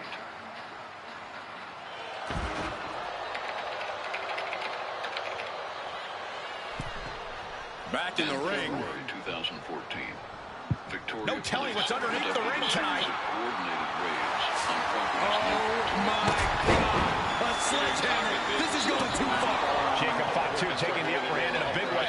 Jacob Fatu is determined right now. Knew what was coming there. And the tattoo parlor. The very businesses he built. What's Jacob Fatu's intentions here? DDT DDT. He's got him on the brink of defeat. Put him in the casket and shut the lid. A significant sign, especially considering he ran a gym. Oh no, into the casket! Close the lid and it's over. The ongoing rumors of his involvement in organized crime. Desperately trying to force the casket closed. They're apart. Not ready to put the lid on this one yet. Apparently closing that casket is easier said than done. Taking Victoria Police to court in a daring legal maneuver. And he's leaving the ring for the moment. The police had confiscated a Back substantial elbow blows that one. Super kick! And Anvil is brought to a disadvantage now. Neidhart has to weather the storm here. Overzealous police or a calculated attempt to cripple his finances. Samoan drop! Incredible! Battleground, with Mick Murray using the legal system as his weapon. Such irony. Samoan Was drop. this a desperate ploy by a cornered man or a calculated move by a cunning strategist? Only time would tell. Wheelbarrow position. Face first. The year 2018. Able to capitalize on Jacob Fatu's mistake. The Comanchero's boss behind bars, accused of ordering a gangland hit. Mick Murray, today charged with murder. He found himself Climbing to the top. What's he have in store? Sliding back into the ring. Orchestrating the execution style. Super kick! And he's seeing stars right about now. Either stars or he's seeing double. He puts him into the corner. Shoulder to the stomach. Jacob Fatu taking the upper hand in a big way. Yeah, impressive offense from Jacob Fatu. Eliminate rivals with ruthless efficiency. Oh, good gravy. Thrown into the corner with a little something extra. Setting up again. DDT delivered. The end could be near. Stay focused and make your way to the casket. Public image of the charismatic leader and successful businessman. Out of the ring and into the casket. The end is near. A puppet master. Trying to force the casket closed to end this thing. There's no way they're going to prevent Doomsday here. 2018, Murray was jailed for contempt of court after he refused to cooperate with the chief I can't believe they actually made it out of the casket. March 2017. Taking things back into the ring. And Anvil is brought to a disadvantage now. Yeah, the Anvil's defensive instincts. Jacob Fatu taking flight with the moonsault. You can say he's on life support already. Just got to get him in the casket now. He's looking for yet another exclamation. DDT! This has to be it. They're just dead weight right now. What do you do with dead weight, Saxton? You put it in a casket. A city already And this has been one of the most grueling matches we've ever witnessed. This had all the makings of a legendary fight. Trying to close the lid. This is going to be tough. It's not over yet. The spark that ignited the flames, or was the violence simply a continuation of a long-suffering The internal struggles I can't within believe the they actually made it out of the casket. He'll make his way to the ring. Order in the absence of a strong leader. Jacob Fatu taking the upper hand in a big way. Yeah, impressive offense from Jacob Fatu. Sends their opponent into the casket. Now this one may be over. This period of instability was marked by increased... Can they close the casket? Close call for that superstar. How the hell did they survive? Within It heading up top. clubs. Up high. Crossbody from the top. In 2019, Murray was arrested Oh, for a series of goodness. raids in the Blasted West right into the sector, corner. a specialized unit within What do they have planned here? It's about doing anything it takes to earn the victory. Wait a second. And Anvil is brought to a disadvantage now. Yeah, the Anvil's defensive instincts need to kick in. execution of Rossini in Dandenong, and the fatal drive-by shooting at Melbourne's Over the top and into the casket. This is over. This is over. garnered significant media attention. We've got a struggle on our hands to close the casket. They may survive. They're fighting. And mercifully, this one's over. Rest. Orchestrating a cold-blooded execution. Here is your winner. While the defense portrayed him as a victim of circumstance and a target for those seeking to undermine his authority. The trial proceedings The casket has been closed, both literally and figuratively. Having the casket shut on you like that, it changes a person. This could be the... standing 6'2" and weighing 220 pounds, this former Hells Angels Sergeant-at-Arms commands attention with 80% of his body covered in tattoos. By age 26, he had climbed to a position of power in one of the world's most notorious motorcycle clubs, boasting over 6,000 members across 59 countries. But Brajkovic's story takes a dramatic turn in January 2022 when a seemingly innocuous argument and a series of escalating conflicts within the club leads to his expulsion from the Hells Angels. Stories in Tuesday's West. The rumour is the gang expelled Dane because he didn't want them associating with other clubs. Word is Dane got the shits with Hells Angels members. And with the bell, we're about to see what these superstars have planned for each other in this ladder match. We've seen how innovative these athletes can be when it comes to inflicting pain on each other. In a ladder match, it only gets amplified. He's able to dodge out the way. He can be enjoying the moment too much, giving his opponent a lot of room to recover. With $319,000 worth of gold adorning his body and a history of violence. Kneecap goes right into the face to halt the attack. What's he about to do? DDT! A ladder match is already so much chaos, but every additional competitor increases the insanity, and thus the window of opportunity becomes that much smaller. Indeed, Corey, these matches are never easy, but every competitor added to the fray just makes it that much more difficult. Cross body. Enough is enough. Just bludgeoning their opponent. You can't get caught in a hailstorm like that if you want to win. That echoes through the streets of Perth, striking fear. Now heading outside. Born in 1979, Dane grew up in the rough suburbs of Western Australia. Get this back into the ring now. He was exposed to the allure of the big lifestyle. Getting the ladder into position here. Picked the perfect spot, too. He's certainly feeling that attack. Yeah, this is the hostility Jacob Fatu wanted to bring. Looking pretty good. School that was Ursula Frame Catholic College at Eastby Park. Falls into the wrong lane. In Dane's case, that would look like poor Tristan Albury, one of Australia's great psychopaths. Getting pummeled. Consecutive attacks, keeping Hot Rod on his game. Piper needs to be resourceful in this situation. It all called to him like a siren song. But for a young man with ambition burning in his veins, the thrill of life wasn't enough. Dane craved more. He wanted to belong to something bigger, something feared and respected. Enter the Placed against the turnbuckles. Oh, the elbow connects. Countries, the Hells Angels So sudden. Motorcycle Club. They were legends, outlaws, a brotherhood forged in chrome and leather. Right in the center of the ring. He's setting up that ladder. No better place it can be right now. Oh, each in. So close to victory. Heart has to be pumping right now. Needs to focus and pull it together. Jenny grabs it, and the ladder match is over. Solid 220 lbs, Dane had the physical presence to back up his ambitions, but it wasn't just. Here's your winner, his ruthless reputation and his willingness to do whatever it took to protect the club's interests. Dane climbed the ranks faster than anyone could have predicted. By 2005, at the young age of 26, he had achieved what many spend a lifetime pursuing. Dane Brajkovic became the Sergeant-at-Arms of the Perth chapter of the Hells Angels. It was a position of power, of respect, and of fear. As Sergeant-at-Arms, Dane was the enforcer, the muscle. He was the guy you didn't want to cross, the one who made sure everyone towed the line. He embraced the role with a fervor that both impressed and terrified those around him. He became known for his ability to instill fear in enemies, his ruthless Tag team matchup where a team's cohesion is put to the ultimate test. Competitors set for action as we see Jacob Fatu, Ron Breaker, and King Baka. And standing across from them is a very tough test with Cody Rhodes, Randy Orton, Dominic Mysterio, and Solo Sikoa. We have to be expecting a frenetic pace in this matchup. These teams stop for nothing. They are all going for build-a-build. Each piece of ink told a story of battle spot, of loyalty sworn, vicious headbutt. Jacob Fatu feeding off the crowd, feeding off their energy. Outlaw lifestyle, but there was more to Dane than just ink and muscle. Oh, this could be something. Lay a sharp mind.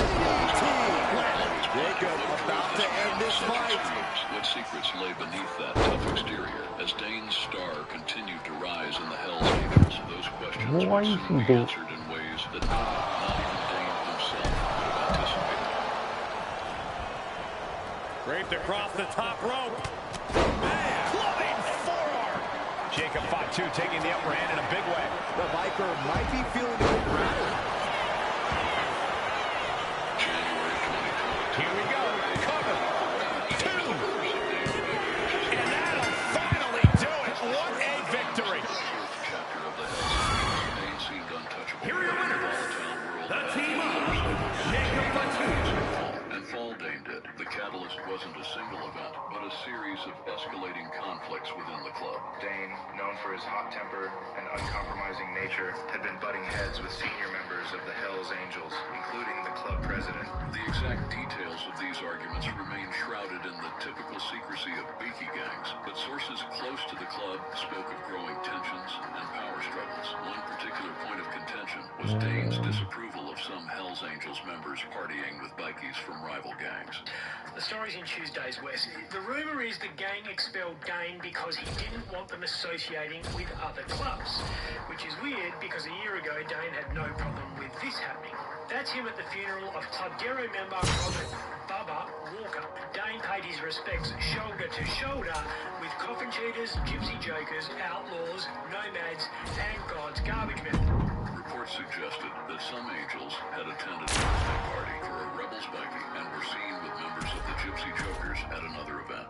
Word is Dane got the shits with Hells Angels members hanging out with other clubs at parties and whatnot. There was a poolside gathering with Rebels at Scarborough. The cops broke that one up, didn't like cats being on show. And here we go, ladder match underway. The ring just comprises of superstars and a seemingly endless supply of ladders at their disposal. This is about seeing who the better superstar is. And if we're really being honest, this is about inflicting as much pain as you possibly can on your opponent with a better ladder. Just bludgeoning their opponent. That was a vicious display. You can almost see the disdain in their eyes. A physical assault that marked the final straw in his relationship with the club. Not sure if he should waste all his time hot-dogging around. I don't know what he's got in mind heading to the floor here. Jacob Fatu feeding off the crowd, feeding off their energy. Sliding into the ring now. Right across the larynx. Holy gosh. Current affairs third leader and professional treasure. Bludgeoning their opponent. I think rage took over in that moment. Nothing but blind rage. But expulsion from the Hells Angels isn't just a matter of turning in your colors. Goes into the corner. Of sorts. Big impact in the corner. Nobody home for the clothesline. Crossbody does the jump. Leaving you exposed and vulnerable. Enough is enough. Boom, boom. Persistent barrage. Showing absolutely no mercy at all. What an onslaught. We're going to finish it off. No matter who you are, when you crash on the floor, a searing pain races through your body. We've seen some creative ways superstars will use the ladder in this type of match. Is that what it takes to win? It's certainly a good approach, Michael. Surprising your opponent in a ladder match can be one of the most effective strategies. You just don't want to get too far ahead of yourself. It's certainly a fine line you have to walk in this match. Reaching for the prize. The whole match is literally in the palm of their hands. He's grasping for the win. Come on, now is the time. Seize the moment. Hands on the prize, and he got it. What a ladder match. Here is your winner, the Samoan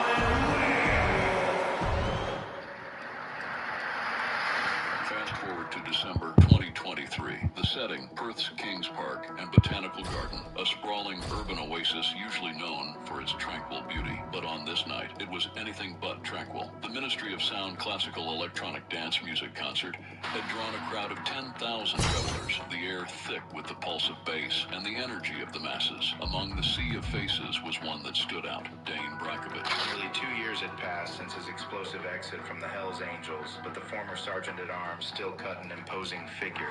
His heavily tattooed body, a living canvas of his past life, moved through the crowd with the practiced ease of a man always aware of his surroundings. But Dane wasn't alone. Unknown to him, someone else was there, watching, waiting. In the pulsing chaos of the concert, they saw their opportunity. It was 9:50 p.m. when it happened. A flash of movement, a glint of metal in the strobing lights, and suddenly Dane's world exploded into pain and confusion. The attack was swift and brutal. The assailant... And this is sure to be a hard-hitting tag team battle. Competitors set for action as we see Jacob Fatu, Bron Breakker, and King Baka. And they'll be in for one hell of a tag team match as they square up with Karrion Kross, Chad Gable, Sami Zayn, and Roddy Piper. Off to the side, what team has the advantage here? It'll probably come down to who can cut the ring in half the best, who can control the pace. Jacob Fatu feeding off the crowd, feeding off their energy. What's he gonna do to Kross? DDT. Kross is in serious danger. Can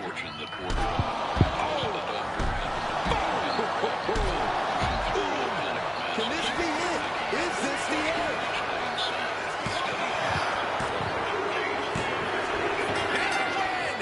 That may be one of the biggest wins of his career.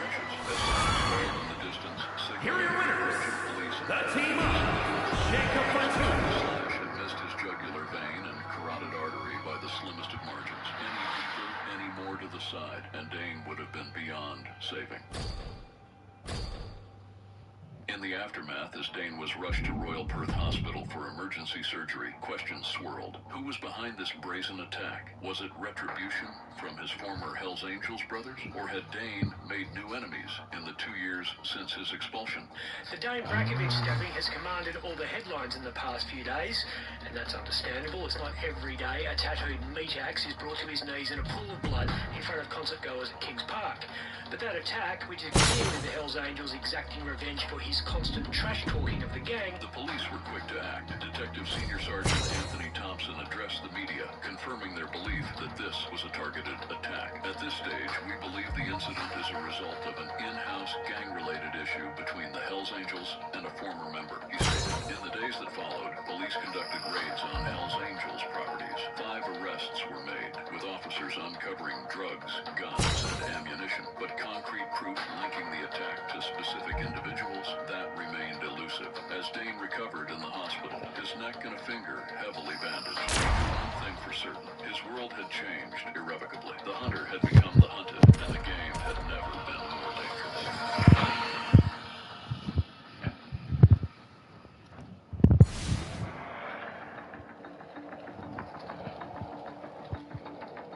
Superstars in their respective corners now for this tag team match. Competitors set for action as we see Jacob Fatu, Bron Breakker, and King Baka. And on the other side of the ring, they are facing off with Roman Reigns, Jey Uso, Solo Sikoa, and Jimmy Uso. Both sides in this match know that tag team competition is a very specific, very unique art form. We're going to see just who will be the better team here tonight. Crossbody does the job. But Dane, true to form, remained cool as ice. His face a canvas of intricate tattoos. Enough is enough. Over and over. So much aggression. Just going all out with every blow. I asked for it, I got it. That's the game. He told reporters, his voice steady despite the ordeal he'd just been through. The statement left everyone wondering, what exactly had Dane asked for? Oh my goodness, just striking at will. Roman struggling here, guys. Roman keeps Jacob Fatu taking flight. Unreal athleticism from Jacob Fatu. May have just faked with Reigns. Had made it clear they had a What a headbutt. The message was clear. The danger was far. Headbutt. In the days that followed, Bludgeoning their opponent. the payback for some unknown transgression. Police believe the notorious bikie was targeted by members of his former And gang. Reigns reverses. Reigns is going to look to press on the advantage. Reigns isn't allowing that burst of attacks to throw him off his game. A clinical counter is being put on by these competitors. Those tattooed eyes. What was Dane really thinking? What did he know that he wasn't sharing? One thing was clear. Locked up in the corner. Jacob Fatu taking the upper hand in a big way. Yeah, impressive offense from Reigns put his stamp on this one. And quickly into the cover. Might be in trouble. And his enemies alike. Only Dane knew for sure, and he wasn't telling. At least not yet. The attack had thrust Dane back into the spotlight, reminding everyone of his notorious past. Brought back Haymaker connects. Vicious right forward. And Reigns got clobbered by that move. Yeah, holding strong, setting up the game. Jacob about to end this fight. Dane had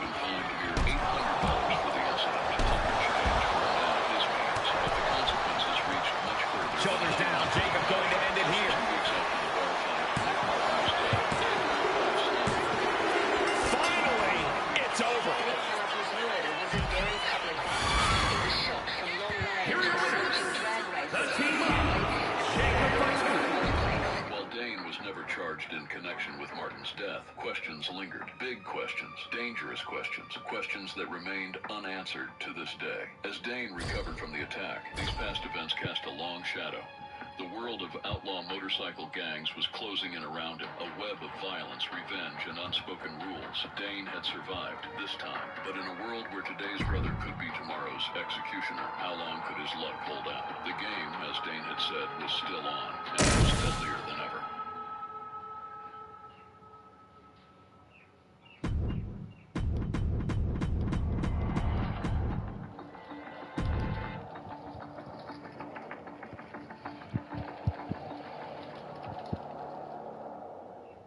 To the outside world, Dane Brajkovic is a figure of fascination and fear. His heavily tattooed body, with ink covering 80% of his skin, tells a story of a life lived on the edge. The words Hell's Angels emblazoned on his forehead and 1%er on his neck are bold declarations of his outlaw status. Dane Brajkovic back in court again with a conspicuous band-aid.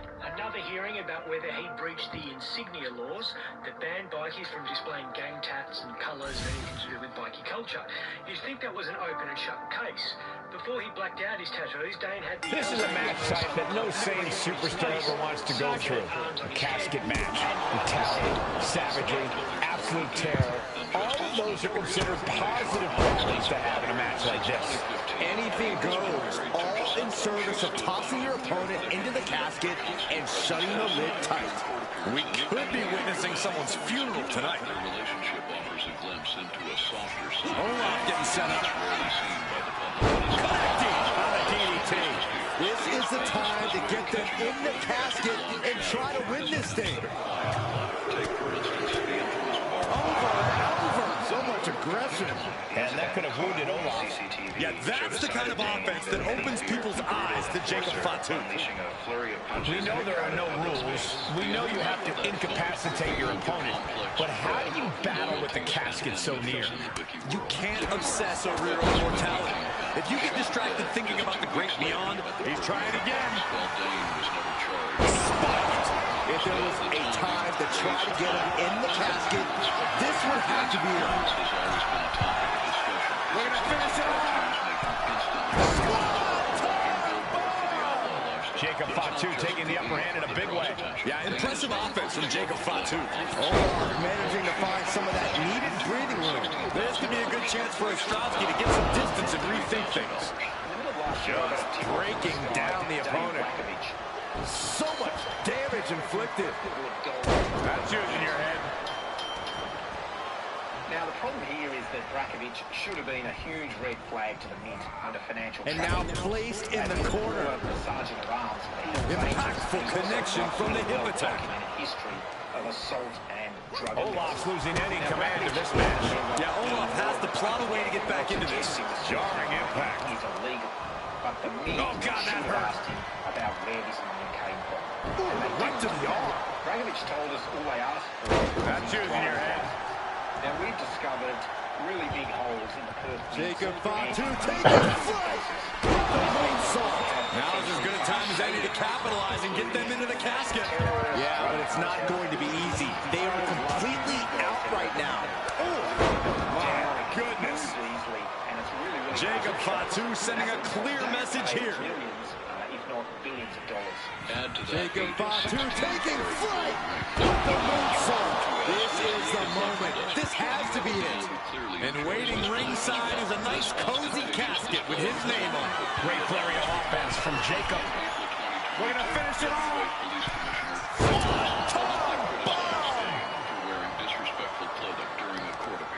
This is going to take some power here. Look at this strength. Absolutely impressive. Jacob Fatu trying to ramp things up. He's heading to the top turnbuckle. Flying. You gotta be kidding me. I can't believe what we just saw. I can't believe that didn't miss. Mistaken identity. The latest to stand trial fighting anti-insignia charges. The former Hells Angel denying he slides under the ropes. Back into the ring. In Ascot in January. Jacob Fatu trying to ramp things up. And what need is there to go looking under the apron like this? Don't use a sledgehammer. Think of the chopper. That was an effective attack, guys. Colours, telling a magistrate he'd already him in the corner, thinking of the next move. And his body is still the focus of the attack. Bin when no one came to collect them. Are you still upset about the way Look you were at dumped this. from the club? Jacob is holding in. Black feature cap, designer sunglasses, chunky gold jewelry, and a jersey emblazoned with the Hells Angels Motorcycle Club initials. It was a clear message. Despite his expulsion from the club, Dane was not backing down from his identity as a Bickie. So who is the real Dane Brajkovic? Into the casket they go! Oh no, resting. Doing their best to try and close the casket. And finally, it's over. Fade to black. Here is your winner, the Samoan Werewolf, Jacob Fatu. The casket is sealed, and this one is as good as buried. Gotta hand it to our winner. Good job forcing someone else into a coffin. It's a cold and ruthless skill to have. A few names command as much.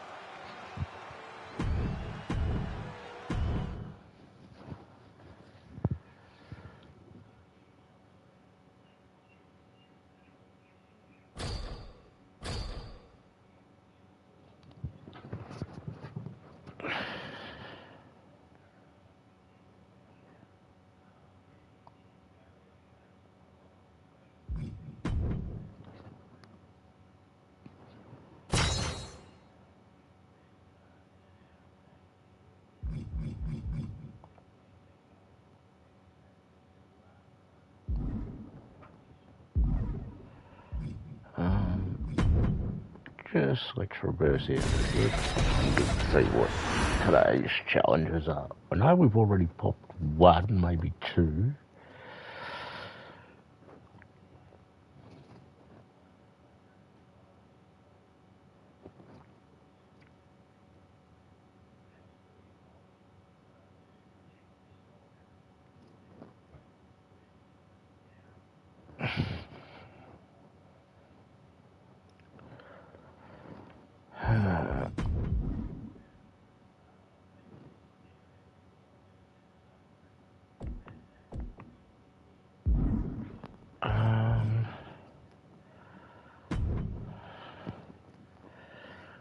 Pretty sure we're done with all the live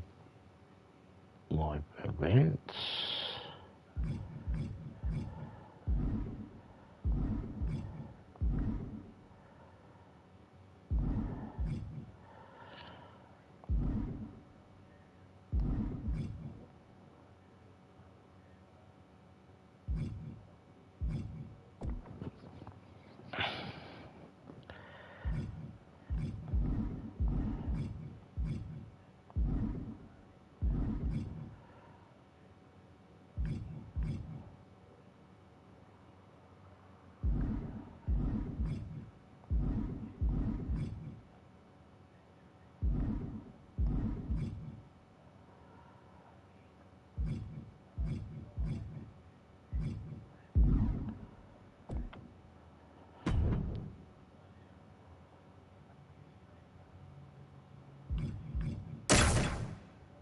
Alright, give me a few moments to grab a drink, guys.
suspect feared Alright, assassination sorry is about that that, of guys. Sonny Barger Let's Jr. jump back into Known this. as the epitome of rebellion, power, and unyielding loyalty, Sonny Barger's story is a roller coaster of triumphs, tragedies, and the raw essence of the outlaw spirit.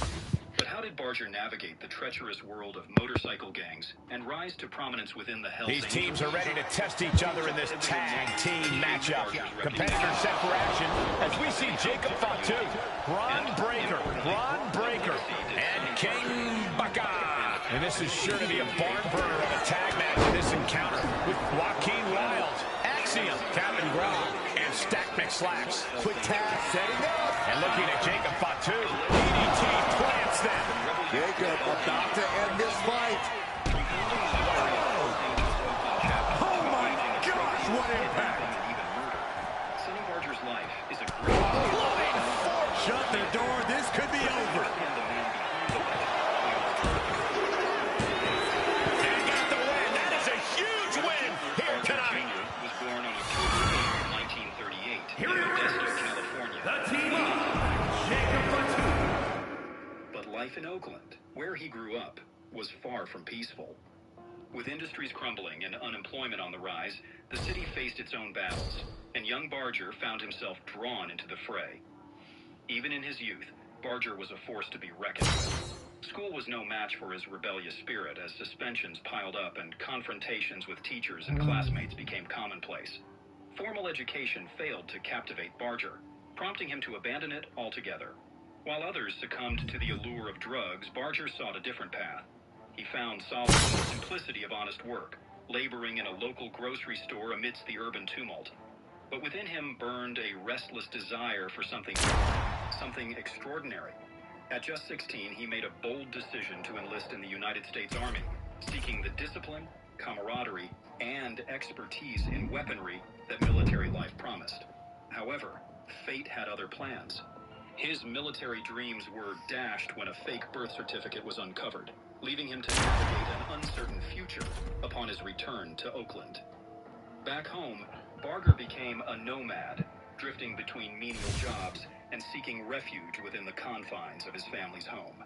Little did he know, this was only Teams in their respective corners for tonight's tag team contest. Competitors set for action as we see Jacob Fatu, Braun Breaker, and King Baka. And across the ring, the team, they're ready to face off. Uh-oh, we know what's next.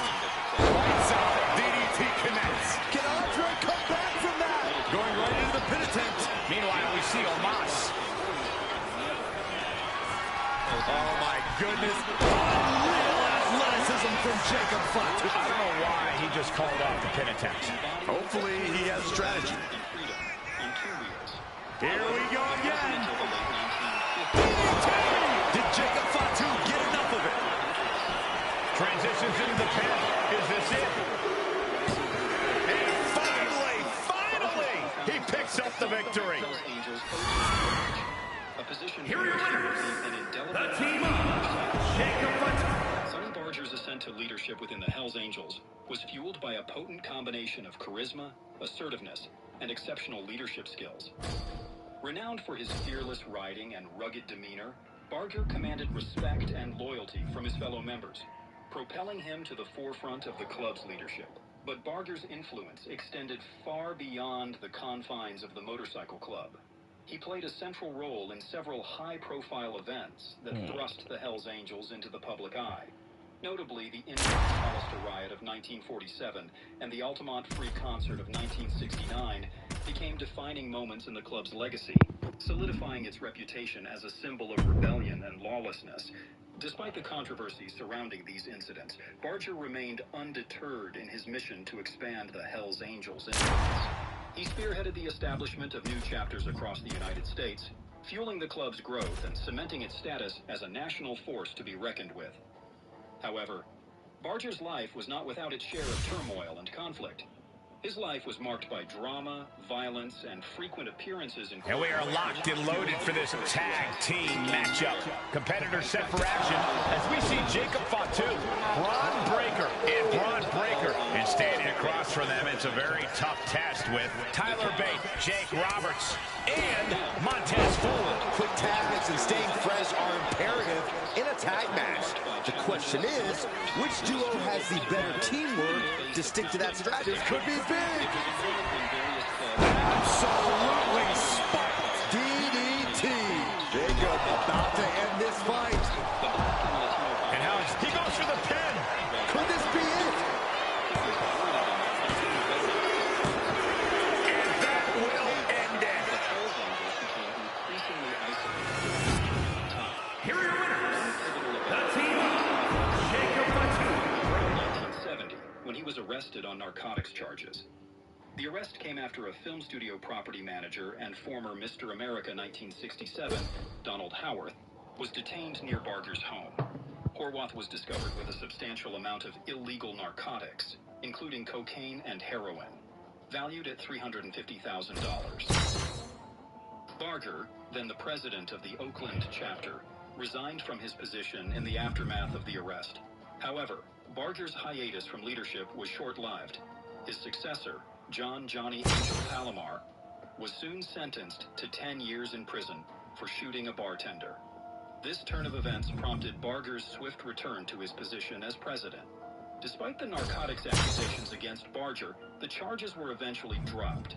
In contrast, Howarth was convicted and sentenced to 5 years to life in prison. Barger, on the other hand, received a 90-day jail sentence for leaving a court session. But this was just the beginning of a series of events that would further tarnish the Hells Angels' reputation. In another incident, Barger found himself involved in a high-speed chase through Redwood Regional Park, alongside 4 other club members, Russell Bayea, Dirt England, Oakland, Gary Popkin, and Bert Stephenson. The chase ensued after park guards accused the occupants of 2 vehicles, a Pontiac and a Cadillac, of poaching. The pursuit ended when the Pontiac crashed into a tree after park rangers shot out its tires. Amidst the chaos, it was discovered that 3 club prospects... Teams in their respective corners for tonight's tag team contest. Competitors set for action as we see Jacob Fatu, Ron Breaker, and King Baka. And on the other side of the ring, they are facing off with Cody Rhodes, Randy Orton, Dominic Mysterio, and Solo Sikoa. And communication for these teams is going to be key in this one. A complete... And you know what's next, guys? DDT. Jacob about to end this fight.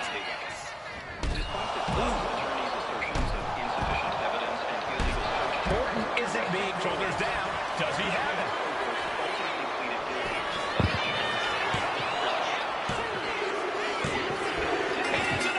Finally, it's over. Alongside fellow Hells Angels, Sergey Welk, Here are your Thomas winners. Wayne, The team of Jacob Fatu. Charge: the murder of drug dealer Servio Winston Agiro.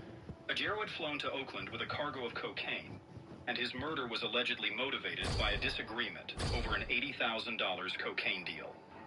A prosecution witness, Richard Ivaldi, claimed to have witnessed Barger killing Agiro while he slept at an acquaintance's home. Ivaldi further alleged that Barger instructed the others to set fire to the house. However, after a 7-week trial, Barger and his 3 co-defendants were acquitted on December 29, 1972. Questions arose regarding Ivaldi's credibility, and Barger's girlfriend, Sharon Grulka, provided an alibi, stating she was with him at the time of the murder. Barger's lead counsel, James Crew, asserted that Ivaldi was involved in the plot and attempted to shift blame to the Hells Angels due to fear of reprisal from the Texas Mafia. However, the aftermath of these events was marred by a string of suspicious murders in the local area. The day after Aguiro's murder, 3 men, including drug traffickers, were discovered shot to death at a residence near San Leandro. Additionally, tables, ladders, and chairs. Not much is off limits in this match. There's danger lurking everywhere in this type of match. Your perception has to be on point in this kind of situation. And that definitely had some extra snap to it. Oh my goodness. He gets sent straight down to the floor. Point outside. What's he got planned here? And now this conflict has found its way right by our announce table. In another minute, the chaos could be right on top of us.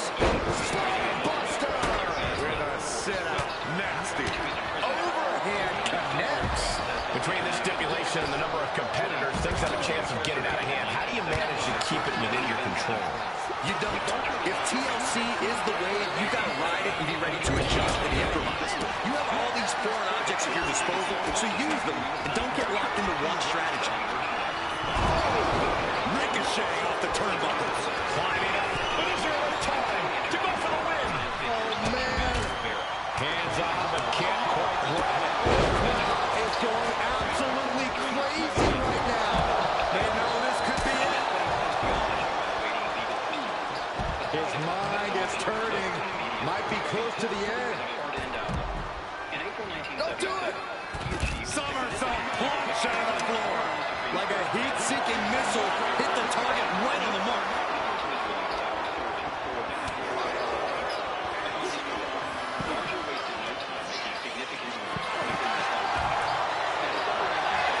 Those are folding chairs, but they can also fold you in half. And look at this now. Yes, applying the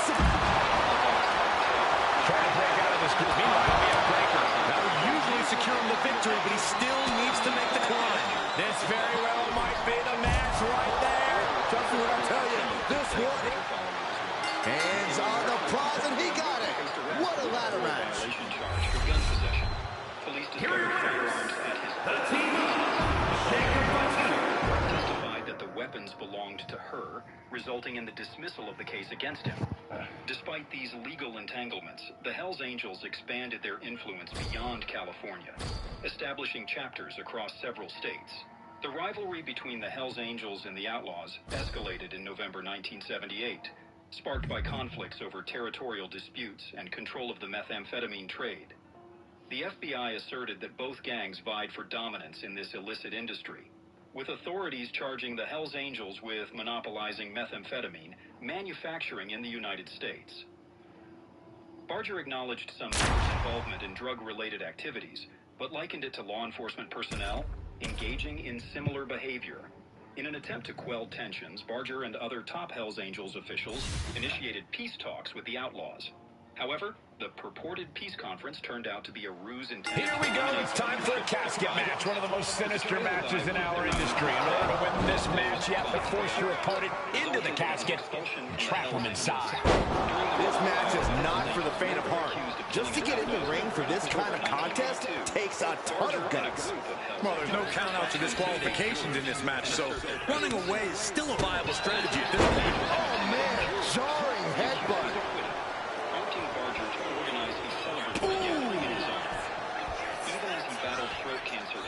The game caught off guard. With a DDT. They are primed for the casket now.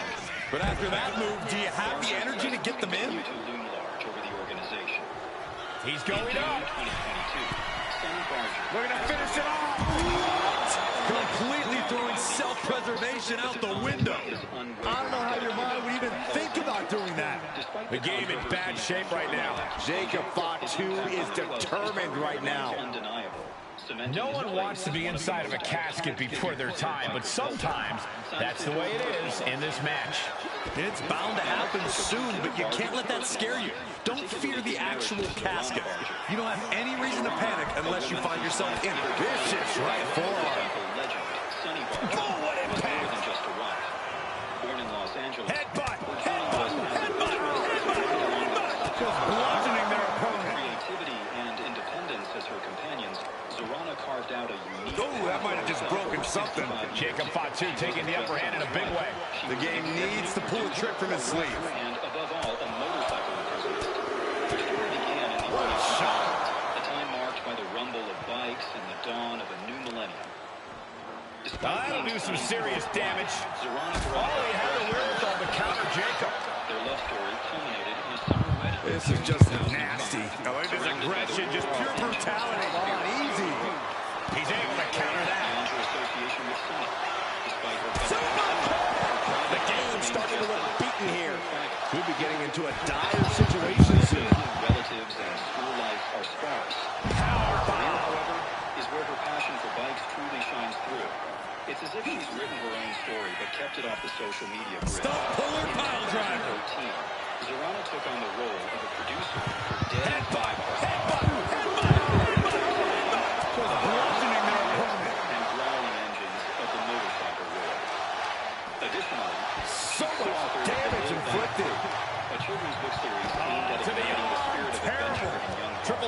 dismantled here. Jacob Fatu is determined right now. Reversal from the game. Passion for hitting the road, feeling the freedom that only two wheels can offer. Despite the ups and downs, including Sonny's battle with prostate gets the reversal. What a counter. Zorana stood by him. This will turn your lights out in a hurry. Samoan driver. Sonny had ventured into matrimony thrice before. His first talk about dismantling your opponent. Passed away due to an embolism. Setting a somber tone for his remaining journey. Just bludgeoning their opponent. And I think that just opened them up. Yep, certainly did.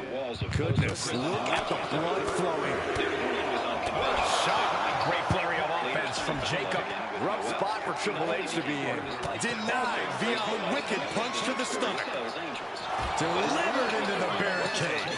Oh, what a headbutt on the mark. Filled with life, love, and a shared passion for motorcycles. Sonny's public displays of affection. He's not going to be able to pull this off, is he? Is he? Yeah. Power bomb. Even during Sonny's health battle, Headbutt. Just bludgeoning their opponent. In his final moments, Sonny reflected on his long and adventurous life, enriched by the fellowship just of an amazing deadlifting their opponent and tossing their opponent like they're nothing. Jacob setting himself up top. We're going to finish it off all the way to the outside. From ring post to ringside, risking it all paid off. You might expect a couple with such a vibrant hurled life to have away. a bunch of little bargers running around. The game getting picked apart here. Jacob Fatu is determined right now. Sonny's sister Shirley Jacob Fatu trying to ramp things up. There were no biological children. Okay, he should really focus on the match now. We get the point. Plot twist. A guy named William James Barger pops up making some noise about being Sonny's son. He's been in a bit of trouble here and there, and suddenly he's searching for something. Shirley wasn't having any of it. He's got himself a shovel. I think he's looking to bury his opponent quite literally. Bargers have come out of the woodwork over the years, and Shirley has been the gatekeeper, sorting fact from fiction. Oh, a Samoan drop. The local Jacob Fatu taking flight. Got it. Unreal athleticism from Jacob Fatu. The vultures are circling now. Take off. Even throwing around coming down from way up top. Attempting high risk. Jacob Fatu taking flight. The moonsault. The end could be near. Stay focused and make your way to the casket. Memories, not genetics. Sonny Barger. Tossed into the casket. It's about to get very dark in there. Run their fingers. Trying to close the loop. This is going to be tough. It's not over yet. Biker culture. His journey started on the 8th of October, 1938, in Modesto, California. And what a ride it was. Not ready to put the lid on this one yet. Apparently closing that casket is easier said than done. To a figure that would one day become a legend. Now headed to the outside. Super kick finds the mark. Great flurry of offense from Jacob. Triple H is lacking his trademark intensity. He and his sister Shirley didn't have capitalizes against the game. Now he's back into the ring. A rough start that shaped the resilience we've come to associate with the Barger name. By the 1960s, he was not just a founding member, but also into the casket. Close the lid and it's over. A name synonymous. Desperately trying to force the casket closed. Their opponent showing massive resistance. You might recall his rugged presence in the 1967 film Hell's Angels. Gonna be breathing a sigh of relief. Remember him as Lenny the Pimp. Here he comes, sliding back into the ring. And a clothesline. They were extensions. The game getting picked apart here. Jacob Fatu is determined right now. Breaker interrupts the attack. Triple H reversing the momentum on him. That could be the trigger for Triple H to battle his way back into this. Down with a backbreaker. A methodical look from Triple H. The game means business. He counters with a great reversal. Stiff punch. I've got to say, the amount of punishment we've seen in the match would have already ended most superstars. The level of resilience we're seeing is off the charts. And clearly going after his core to slow him down. Another curveball with a prostate concert. Out of the ring and into the casket. The end is near. He faced it head on. Trying to force the casket closed to end this thing. There's no way they're going to prevent doomsday here. Shared in a poignant Facebook note, he lived a long and good life, filled with adventure. And they're able to fight their way out of the casket. They can't be human. That's ridiculous. And he heads back into the ring. Shared on his own Facebook big page, clothesline. leading many to reflect on the impact of this man who was, in so many ways, larger than life. After traversing the life and times veteran instincts of Triple H. A string of counters. He's looking for yet another exclamation mark. DDT. He might be moments away from taking that eternal nap. Just have to get him to the casket and shut the lid. His legend lives on, inspiring generations to come to wherever it may lead. Now, while many are familiar with his tales of rebellion and intrigue, there's still much to uncover about this. Over the top and into the casket. This is over. This is over. Facts and details that shed new light on. Can they close the casket? But the opponent is trying to. And the lid has been shut. R.I.P. Number one. Here is your winner. Did you know that the influential figure born on October 8, 1938, in Modesto, California, was originally registered as Ralph Hubert Barger Jr. at birth. Growing up in post-World War II America, Barger was introduced to motorcycle culture early on and was drawn to the sense of camaraderie and freedom associated with riding. But how did he come to be known as Sonny Barger? His transformation into the notorious figure occurred during his formative years within the Hells Angels. The origin of the nickname Sonny has multiple narratives, but one prevailing explanation suggests it originated from a childhood nickname. As a youngster, Ralph Barger was known among friends and family as Sonny Boy, a moniker that stuck with him through his adolescence. Later, as he became deeply embedded in the Hells Angels and rose through the ranks, the boy was dropped, leaving him simply as Sonny. This evolution of his name reflects his journey from youth to adulthood and from a regular boy to a legendary figure within the motorcycle club. Time to put these teams to the test in this one under traditional tag rules. Competitors set for action as we see Jacob Fatu and Braun Breaker. And we'll see if they're prepared for tag team action as they go head-to-head with Sheamus and X-Pac. It is going to be all about teamwork and partnership here tonight. Who will be the better team? Who will have the better chemistry?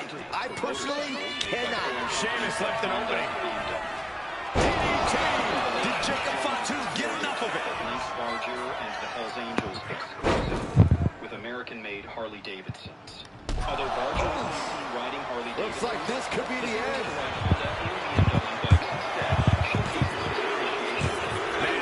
Such a long and hard-fought match. He earned that victory.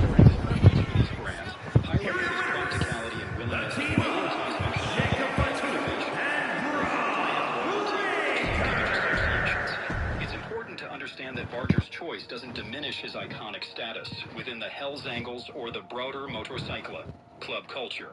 Instead, it emphasizes his ability to break stereotypes and be his own person while still being an influential figure in the world of motorcycle enthusiasts. Number 3. Now, did you know that during the early 70s, the Hells Angels were involved in an unexpected operation with the police? Yes, you heard that right. Despite their rebellious image, the infamous biker club took a surprising turn in Oakland, California. In those years, Oakland was a hotbed for various fringe groups like the Black Panthers and the Weather Underground, known for their radical beliefs and confrontational tactics. This led to tensions and concerns about potential violence, especially due to the presence of illegal firearms in the community. Contrary to expectations, reports revealed that the Hells Angels were actively acquiring illegal weapons in the area. However, their intentions were not what people assumed. Led by their iconic leader, Sonny Barger, the Hells Angels had a different plan. Barger orchestrated a clandestine operation to prevent these firearms from falling into the hands of radical groups. Instead of keeping the weapons for themselves, they strategically acquired them and then handed them over to the police. This unexpected collaboration demonstrated their willingness to protect the community from harm, even if it meant working with the authorities. A stark contrast to their usual rebellious image, prompting us to question our assumptions about their... These teams have been waiting for that bell to ring all night, and here we go! When you have this many superstars in action, you know it's about to be an arduous match for all involved. but the team that can ultimately weather the storm will be the one celebrating tonight. Barger sought excitement in military service. However, his plans were thwarted when officials discovered his true age, leading to his... What's Jacob Fatu's intentions here? DDT!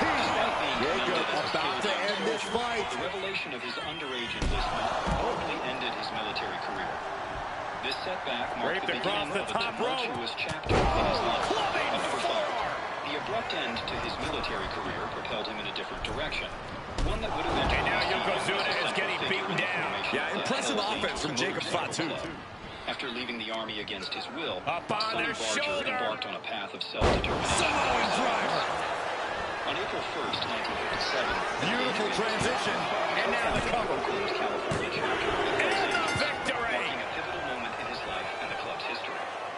This saw motorcycle clubs rising as symbols of rebellion, challenging societal norms, and forming tight-knit brotherhoods centered around a love for riding.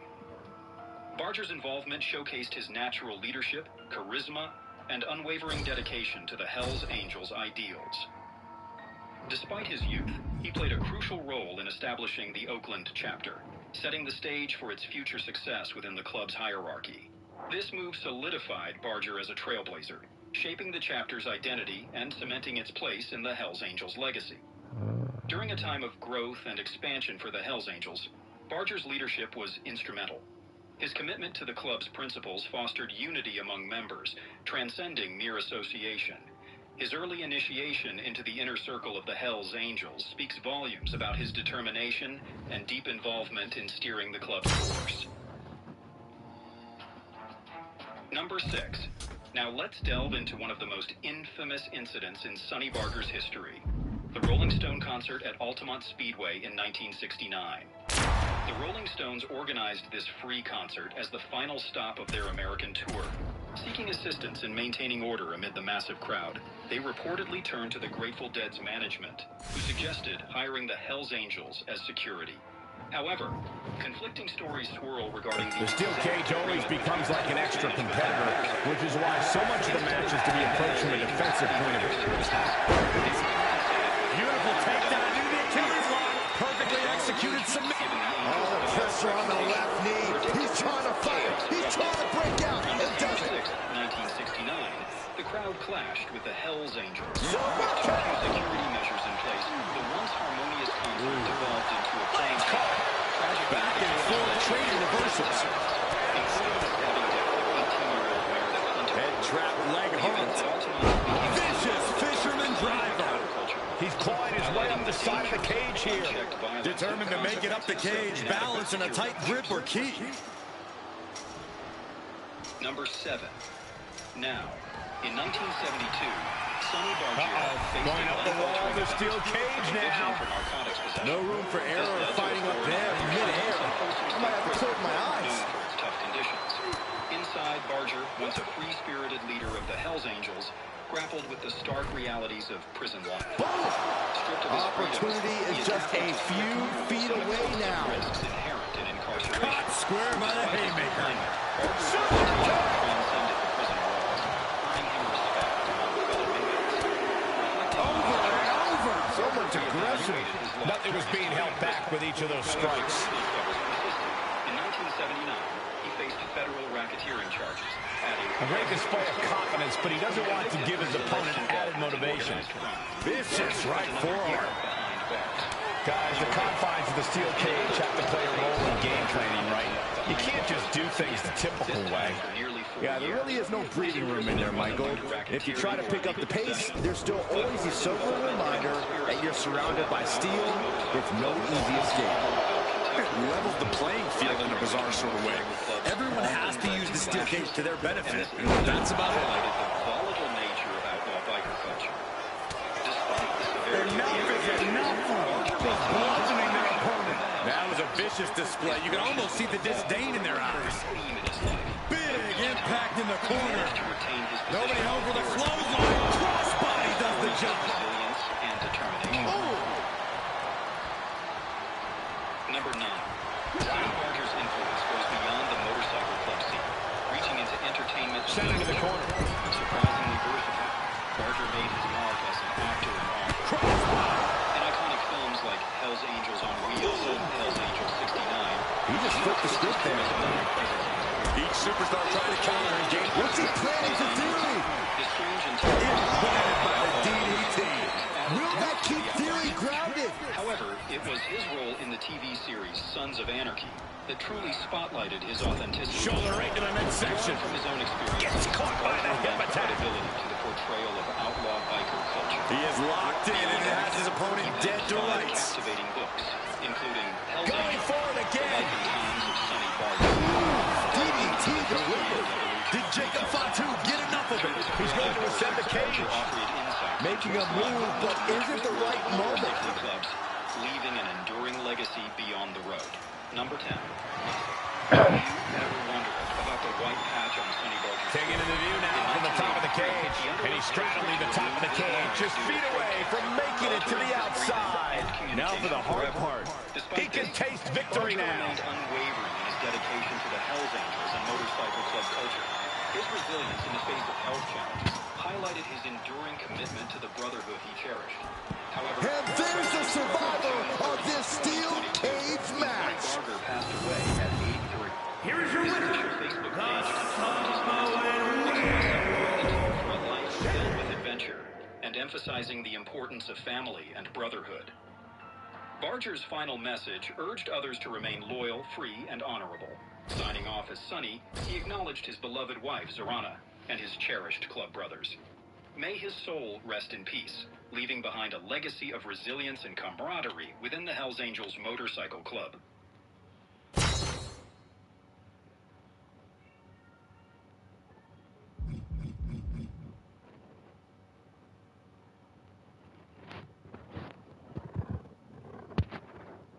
Conflict. The Outlaws are no match for the mighty Hells Angels, who overpower them at every turn. Defeated and depleted, the Outlaws retreat to Ontario, where they have a slight advantage. Meanwhile, the Laval chapter, a branch of the Hells Angels, led by Yves Trudeau, plays a pivotal role in driving the Outlaws out of Quebec. But the Laval chapter has its own problems, with many members struggling with drug addiction and violating club rules. Two stacked teams ready to go at it in this one. There are a lot of egos and conflicting agendas at play here.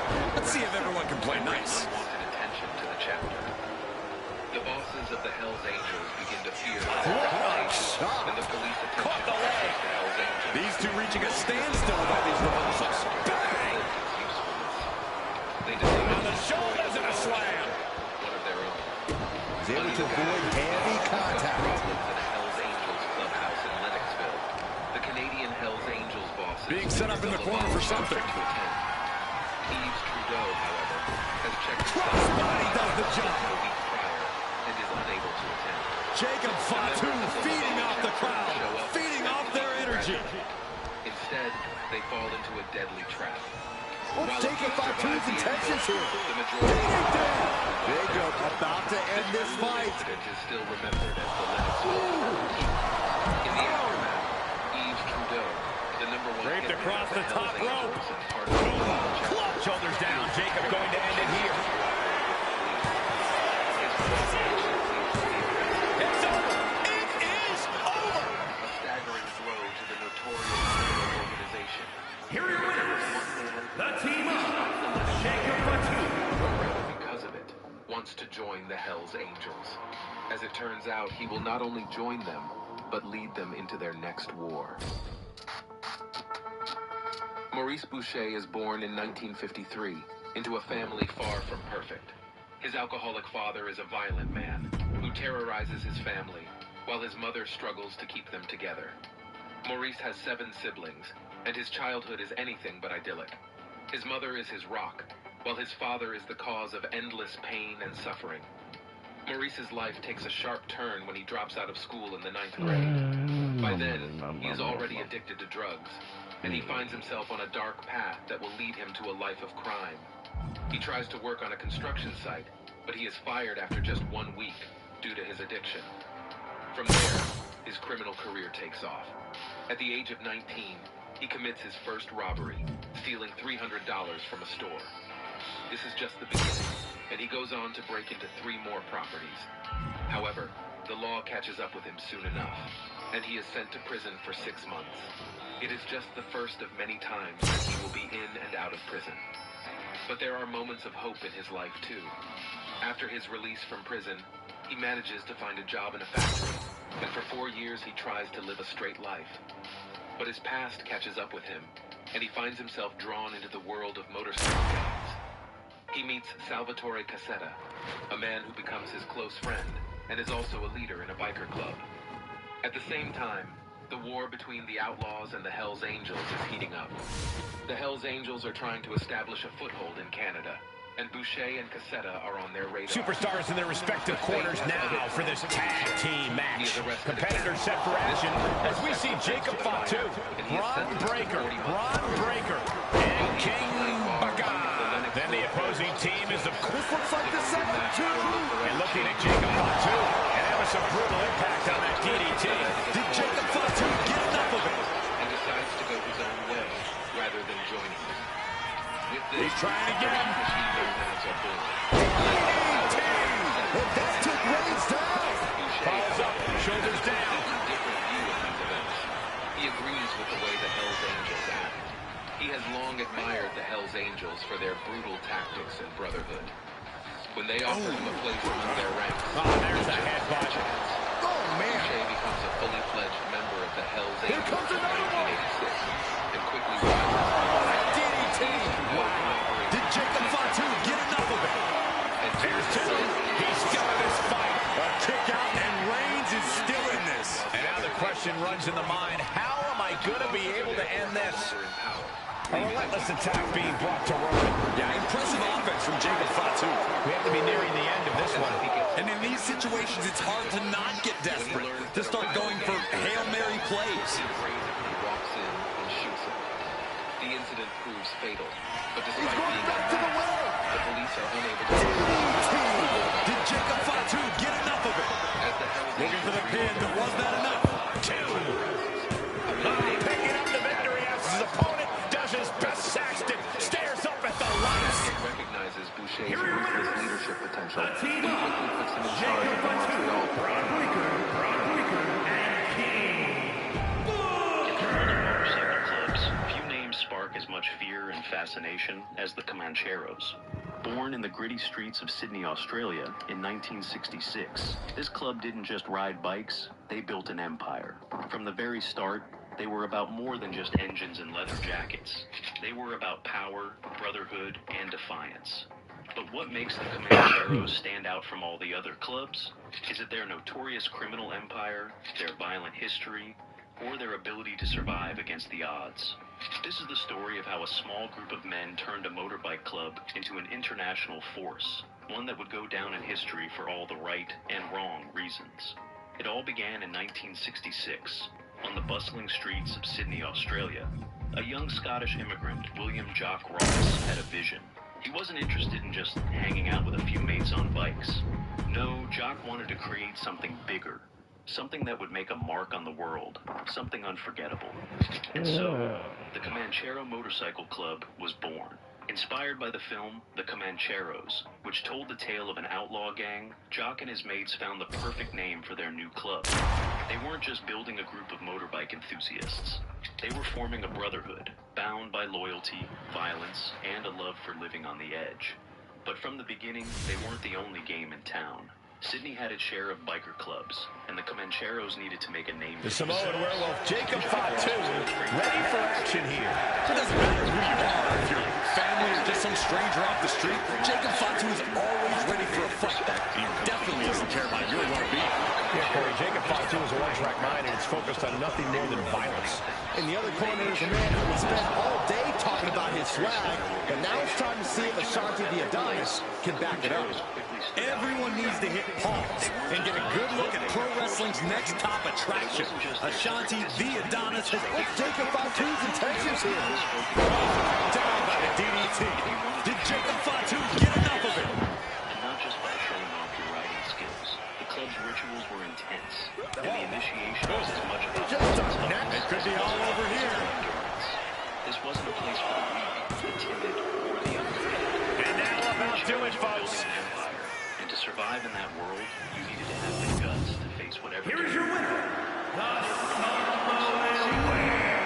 Comancheros started making their mark. They quickly attracted attention not just from other bikers, but from law enforcement too. Rival clubs took notice of this new, growing group, and it wasn't long before tensions started rising. The streets of Sydney were already filled with motorcycle clubs, each vying for territory, respect, and influence. And the Comancheros, with their powerful ambitions, weren't about to just sit back and let others claim the spotlight. But the real question on everyone's mind was, could the Comancheros hold their ground against the more established clubs? Would they be able to rise to the top without attracting too much heat? As it turned out, the world of motorbike clubs wasn't just about shiny bikes and leather jackets. It was a dark, dangerous game. And for the Comancheros, the road ahead was only going to get tougher. In the beginning, it was about the thrill of the ride, the speed, and the sense of freedom. But as the Comancheros grew, something deeper began to take shape. What started as a bunch of blokes on bikes soon became a powerful brotherhood. To be part of this world wasn't just about showing up. Always difficult for the referee to keep order in these matches. There's always an added wrinkle here. An unexpected team, a rivalry you didn't see coming. These matches are always surprising. The Comancheros were more than a club. They were a way of life. Ross wasn't interested in simply having a few riders. He wanted an army. A force that could stand strong against any rival club or challenge Counter from Rhodes. to join the Comancheros. This is the target. Had the foresight to get out of that one. The initiation process was brutal, demanding not just physical Cody's in a jam here. resilience. It was And that may end the American nightmare. It was about proving you were willing to endure whatever came your way. Ooh, he fends that off. And for those who made it through, Orton setting his sights and lining him up. a mark of respect and a membership into something. The Viper is facing a bit of danger here. Jacob Fatu is determined right now. Something that couldn't be broken easily. But it wasn't all about the brotherhood or the rituals. The Comancheros were also about carving out a name for themselves. Covers, wasting no time. This could be it. And picks up a monumental victory. They weren't just in it for the money. They were in it for the power. Here are your winners, And the team of Jacob Fatu. were big enough for everyone, and Jock knew that. He wasn't just looking to fit in. He was aiming to dominate. The Comancheros quickly began to stake their claim. They took over bars, clubs, and street corners. If you wanted to run something in their territory, you had to get their approval. The power dynamics were shifting, and the Comancheros were quickly becoming a force that no one could ignore. As the years passed, their influence only grew stronger. But with power came trouble. As the Comancheros expanded, so did their enemies. Rival clubs weren't about to just step aside and let the Comancheros rise unchecked. Tensions were building on the streets, and before long, the Comancheros found themselves in the middle of a full-blown gang war. There was no backing down now. The stakes had been raised, and it wasn't just about territory anymore. It was about survival. And then came the question that would change everything. Would the Comancheros be able to keep their rise to power under control? Or would their growing ambitions lead them down a path of violence, rivalry, and destruction? It's one of the darkest chapters in the history of the Comancheros, and one that would forever change the course of their story. The year was 1984. Here we go again. 3-on-3 action underway now. Meetup would quickly turn into a night. So precise with the super kick. A quiet suburban pub on the outskirts of Sydney. But that day, it wasn't going to be a peaceful afternoon of drinking and chatting. It was about to be an explosive clash between two of the toughest clubs in the country. The Comancheros, led by Jock Ross, had What's Jacob Fatu's intentions here? Down with a DDT. And 6 is laid out. strangers' attention. The situation was about to escalate. A lot of bodies in this match. Into the cover. This might be it. That fateful day in September, things were He wins! He wins! Comancheros and Banditos turned into an all-out gunfight in the parking lot of Here are your winners, what began as the a team of Jacob. escalated into a bloodbath. The scene was chaotic. Bullets flew, fists were thrown, and within moments, lives were lost. 7 people died that day, including 4 members of the Comancheros and 2 Banditos. One innocent bystander, a 14-year-old girl, was also caught in the crossfire. It was a massacre that shocked Australia and left a scar on the Comanchero club that would never fully heal. Jock Ross's involvement in the violence led to his arrest, and he was later convicted for his role in the killings. But the impact of the massacre went beyond just Ross's conviction. The Comancheros, already known for their violent tendencies, were now seen in a whole new light. The massacre put them on the radar of law enforcement, the media, and now among rival clubs, who saw an opportunity to take them down. The aftermath of Milpera was brutal. The Comancheros were forced to deal with the fallout. Not just the loss of their brothers, but also the heightened attention from police, who were now actively pursuing them. This wasn't just a bikie war, it was an all-out battle for survival, and the Comancheros had just been thrust into the middle of it. But here's the thing. The Milpera massacre didn't break the Comancheros. And this match is underway as Drew McIntyre looks to pick up another win here tonight. Drew McIntyre hits hard, and he will not stop until his arm is raised in victory. Bad spot from McIntyre. Down with a DDT. Did Jacob Fatu get enough of it? Beautiful. Right into the cover. What a match and win for Jacob. In fact, it was just the beginning of a much darker chapter. The Here's your winners, scarred but with more enemies closing in, the question remained. Could they survive the fallout? And would their brutal rise to power eventually be their undoing? By the time the 1990s rolled around, the Comancheros had shaken off the shadow of the Milpera massacre and were back on the rise. But the world around them had changed. The violence, the power struggles, and the constant battle for control weren't just local issues anymore. The Comancheros weren't content with being just another gang on the streets of Sydney. They had bigger plans, and they weren't shy about making moves. As the years went by, the club expanded beyond Australia's borders. We'll give it a minute to catch up, creating a new network that would bring them more territory and more influence. It was a smart move, but it also meant more eyes on them. The Comancheros weren't just dealing with rival bikie clubs, now they were attracting the attention of law enforcement and international criminal networks. In the late 1990s and early 2000s, the Comancheros became embroiled in a series of illegal activities that took their reputation. This is Adam Heibel, and he makes beautiful knives like this. But Brandon came to Blade Show and bought something without a blade? Hi, I'm a Brandon.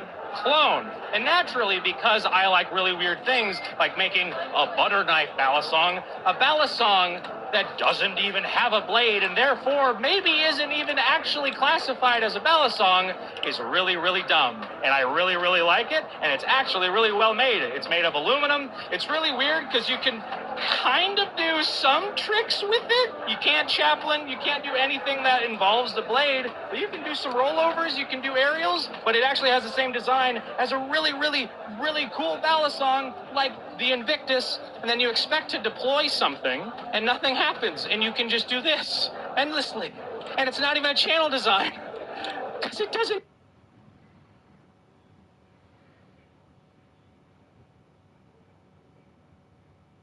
Reputation to the next level. They weren't just about street-level violence anymore. The Comancheros were involved in high-stakes drug trafficking, money laundering, and all sorts of criminal enterprises. They had deep pockets.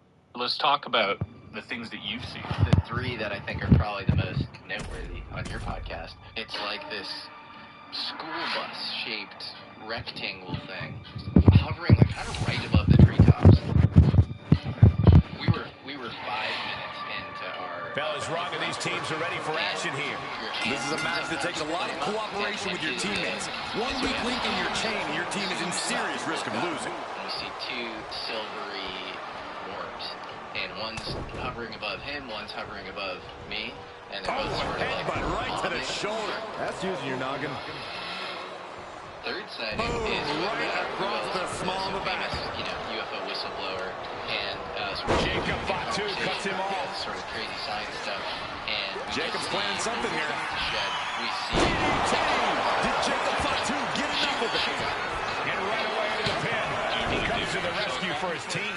Then we see Undertaker. No, I don't think he's seen a crack. Do you believe he'll put off seen a crack? That's interesting. Maybe. Do you think that you've ever interviewed someone who you can confidently say has been inside a UFO? In a government contact. Do you think yes or no? Scoop slam sets things up. Who has probably been in one of these crafts? Maybe. Yeah. I just thought of somebody, maybe, yeah. We can stay here, guys. I have these really good friends, Garrett and Nicole McNamara, and their friend, another friend who's a long-time kind of like aerospace, employee or whatever, and he was at lunch and he looked a little sort of traumatized, and they get into it and they find out this guy had been an employee. Riding out of danger there. Continuous counters. These superstars looking locked in. Looks like that really got him there. And seeing a reptilian being in custody, like somehow like chained up, and the target's been acquired once more. Andre is in big trouble. Turning it into a pin for the win. Then back to Amos. Uniform, and we used to play nighttime flashlight tag, hide and seek, and I went out. Jacob Fatu feeding off the crowd, feeding off their energy. And I just stood there stunned for a while, and I noticed on the other side of the farm there were cop cars driving by with flashlights looking for something, and I stopped and wondered what's going on. And then I heard from the back porch of our house behind me my mother calling my name. And he gets delivered back into the ring. And she saw me and ran towards me and hugged me and said, big headbutt. He's looking for yet another exclamation mark. Jacob about to end this fight. Precision offense into the pin. This could be it. All right, ladies and gentlemen, today I am joined by today's American Alchemist. Up on their shoulder. Is Samoa Driver. Great flurry of offense from Jacob. Yeah, impressive offense from Jacob Fatu. Put into the corner. What could be next? Oh, shoulder to the gut.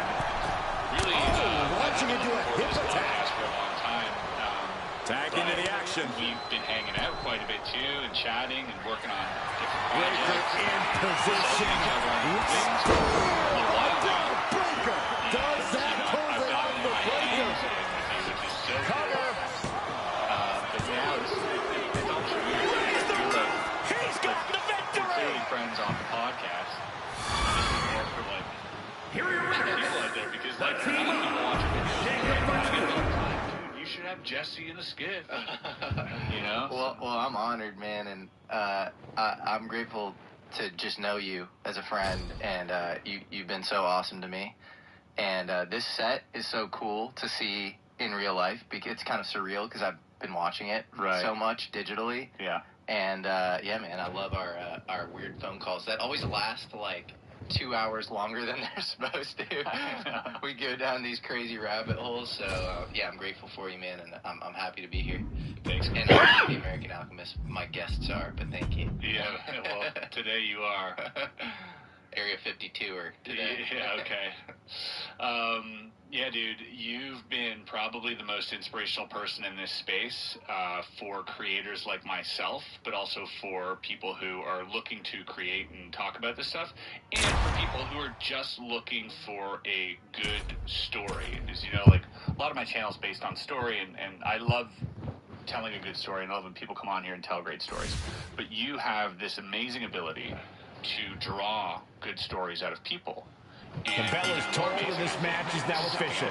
This is a casket match. The only way to win is to get your opponent into that casket and slam the lid shut on him. A grim task that is much easier said than done. It's going to take a ton of determination and brutal offense to wear your opponent down to the point where you can seal them inside that casket. Yeah, Do you have to make it sound so spooky? People that have like been on your show and like how expansive that is in terms of knowledge. Yeah, it's pretty Enough crazy. is enough. You know, Bludgeoning their opponent. like I've met all these amazing people. I've been able to speak to them, and I think Showing off their there's something deadlifting about that's kind of prowess and maybe just like tossing their opponent like they're nothing. You get what you see, I think, with me, and I'm pretty chill. You know, Flash the in the inside, I think, it's a corner. little more intense, but The opponent ducks the crossbody, does the job. And that's a bold attack on Sheamus. Yeah, Jacob looked confident going on the attack. I'm good at He's able to slip away from that. The Celtic Warriors' chances are waiting. Yeah, Sheamus is getting beaten down. Spent time with you, you know, today and yesterday, but also from all of our interactions. production here is just next level. And the way you talk about magic, you go so deep into What's magic. Jacob Fatu's intentions here? Foundation. Well, now he definitely has him right where he wants him. Well, where he wants him is in the casket, Saxton. He better get to work. So, like, I jarring impact. Other people, I think, for who they are, and I appreciate the arm absorbing the damage. And I think that helps me. Because they know I'm not place it in the corner. Gotcha, and you know, I counter from the Celtic Warrior. A clash of counters, and these superstars did their homework. Jacob Fatu taking the upper hand in a big way. Yeah, impressive offense from Jacob Fatu. Setting up again. DDT connects. Now is as good a time as any to capitalize and get them into the casket. Yeah, but it's not going to be easy. They are completely out right now. So much damage inflicted. Comfortable enough for them to open up and talk about things that you didn't even know were in there. Yeah. You know, I think that agonizing. It takes more. It takes a comfort level. That he manages to reverse. And Sheamus puts a quick stop to the momentum that was mounting against him. A re-energized Sheamus coming right at you. The fight is being taken to Sheamus. Look, Sheamus loves a fight, but he can't be liking this. Well, that's so nice of you to say. Draped across the top rope. Plumbing forward. Means a lot. We're going to finish it off. I think it's just appreciating the essence of, you know, what makes that person special. And sometimes, especially in this space, as you know, people have a lot of issues and, you know, Did you see that? Clean out. Sometimes you're painting for gold. You know, and it's like a lot of what the person has to say doesn't feel accurate. You know, in their case, great flurry of offense from Jacob. Yeah, impressive offense from Jacob Fatu. So much aggression. There are aspects of the story that feel just off. And I think you can that'll weaken your arm. Emphasize the parts that that might have just broken something. And then sometimes just breaking down the opponent. You know, the parts that don't make sense or whatever. And you can do that through just friendly interaction. And you don't have to be combative. You don't have to actually have them. Samoan driver. And then it also gets he is in a bad way. They probably got busted wide open by that attack. They know that was like a more honest interaction. You know, get arrow. Incredible. Planning something big here. Feel good about that conversation. Watch out. Took a high risk, but was off the mark. You know, especially like you said, this topic, this can be a very divisive topic and sort of polarizing. Yes. Not only vis-a-vis the audience, but also that's yours in your head. Absorbing the pain of another attack to the head. He could be dazed. Hold dear to them. You know, we're gonna finish it off. Tricky place to navigate. Man, he landed right there. Violence occurs next to the sacred. Reversal catches Sheamus there. So you think of science, and you can couch UFOs. Getting set up in the corner now. Into the natural world. Splash in the corner. Transcending. The opponent ducks the line. Crossbody does the job. It's the most political. It's the most. I mean, if you look at like the UFO world, it's like a just absurd, like sort of infighting, and it's because Sheamus like, goes for a quick ride. Thing for a lot of the people kind of involved. He's leaving the ring now. No countouts to worry about. It should just be this kind of personal quest ultimately, and it doesn't really. He gets into the ring. And what's he looking for here? And fixating on any of this stuff. Like Call Hunter's secretary. Tell him you found the hammer. This too. The best, I think, media in the space is simply expository. It's just like, you know, trying to clean out, you know, the... Oh my goodness. Real athleticism from Jacob Fatu. Jacob Fatu taking flight. Real athleticism from Jacob Fatu. The window for opportunity is wide open. Can't waste any time now. A little bit closer to... I think we are witnessing a career-altering moment for these superstars, guys. With the spoils doing their best to... And they got it on the casket. The reality of this subject, or do you feel like it's just as confusing as when you started? Definitely. I wouldn't say just as confusing. There's more. I have more access to more information now. And slides back into the ring. To having big questions about the subject matter, but all in all, I do feel like the more that I lean into this, the more that I realize that the answers are usually into the casket they go! Oh, no. Rest in pieces. Sort of theme of all of this. Like when you get to the end of We've got a struggle on our hands to close the casket. And just like that, they have won the casket match. I can't believe it. What a battle. Here is your winner. I think in that I have learned a lot because it has set me down some like paths where I've, you know, had some self-discovery. And for that, I'm thankful. But in terms of do I feel like I'm closer to, you know, maybe the nuts and bolts side? I'm going to force you out of your comfort zone. I'm going to force you to deal with us. Because at WrestleMania, in the main event, in my corner, your wise man, my best friend, Paul Heyman.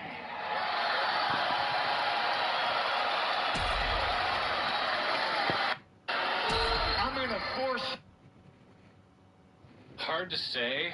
It feels like it, but that might just be an illusion. Sure. Because I have more information, and yet I've still not seen a UFO in front of me with. Survival of the fittest is in effect here as this casket match gets underway. This is truly one of the most dangerous match types in our sport.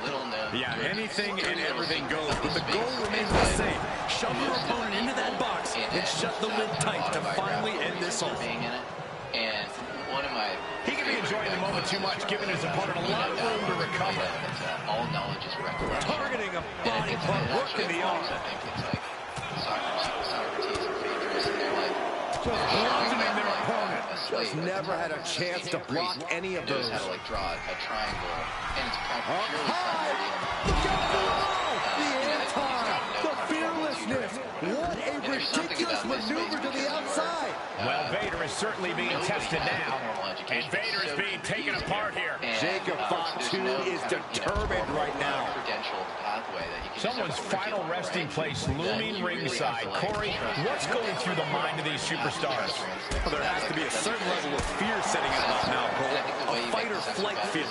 The mental torment and a vision of a casket lid shutting on you is going to be hard to shake. No, please, don't come over here. Why, Saxton? We got the best seats in the house. I think that kind of mental gymnastics process is healthy for anybody to engage in. Oh, God, that hurt. Definitely healthy, but definitely also tricky. Some serious damage to the arm being inflicted here.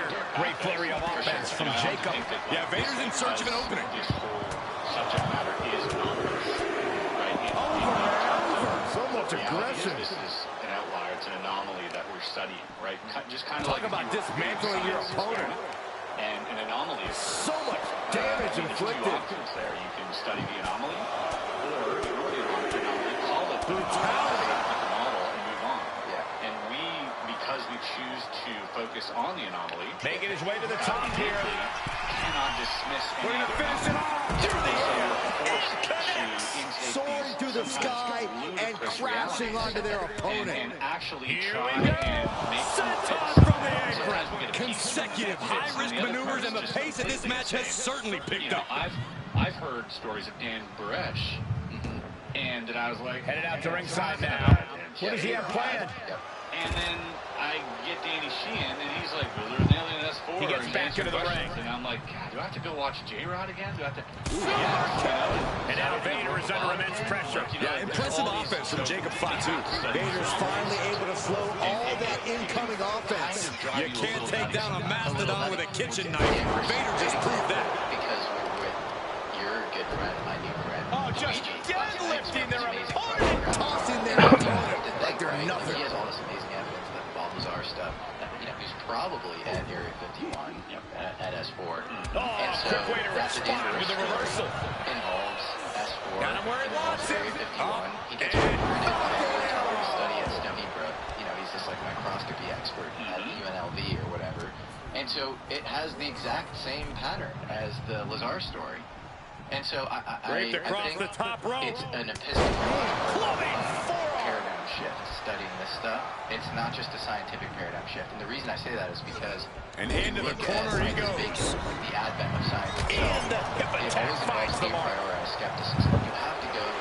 Jacob Fatu trying to ramp things up. The null hypothesis is that the experiment the reality as we know it is correct. And with this topic, and I think actually probably healthier thinking points more towards like Bayesian thought or reasoning, which Danny Sheehan, expert at vicious, downright savage club right there. Great flurry of offense from Jacob. Looks like Vader's having trouble generating. Jacob Fatu taking flight. And the moonsault. The vultures are circling now. All he's got to do is get him in the casket and close the lid. And then build corroboration as you see. Vader's getting up and he has no idea what's coming his way. Dan Barish, wow. Counter match the same way. Danny Sheehan's telling the story. He's working all these other. He cuts it off. And Vader is finally able to mount some resistance with that. You can't take down a mastodon with a kitchen knife. Vader just proved that. Really, you can say it's like launched into a German suplex. And now Vader is under immense pressure. Yeah, impressive offense from Jacob Fatu. Looking to get airborne here. Don't have the answer we're seeking. Looking to finish it off. That they've been seeking it.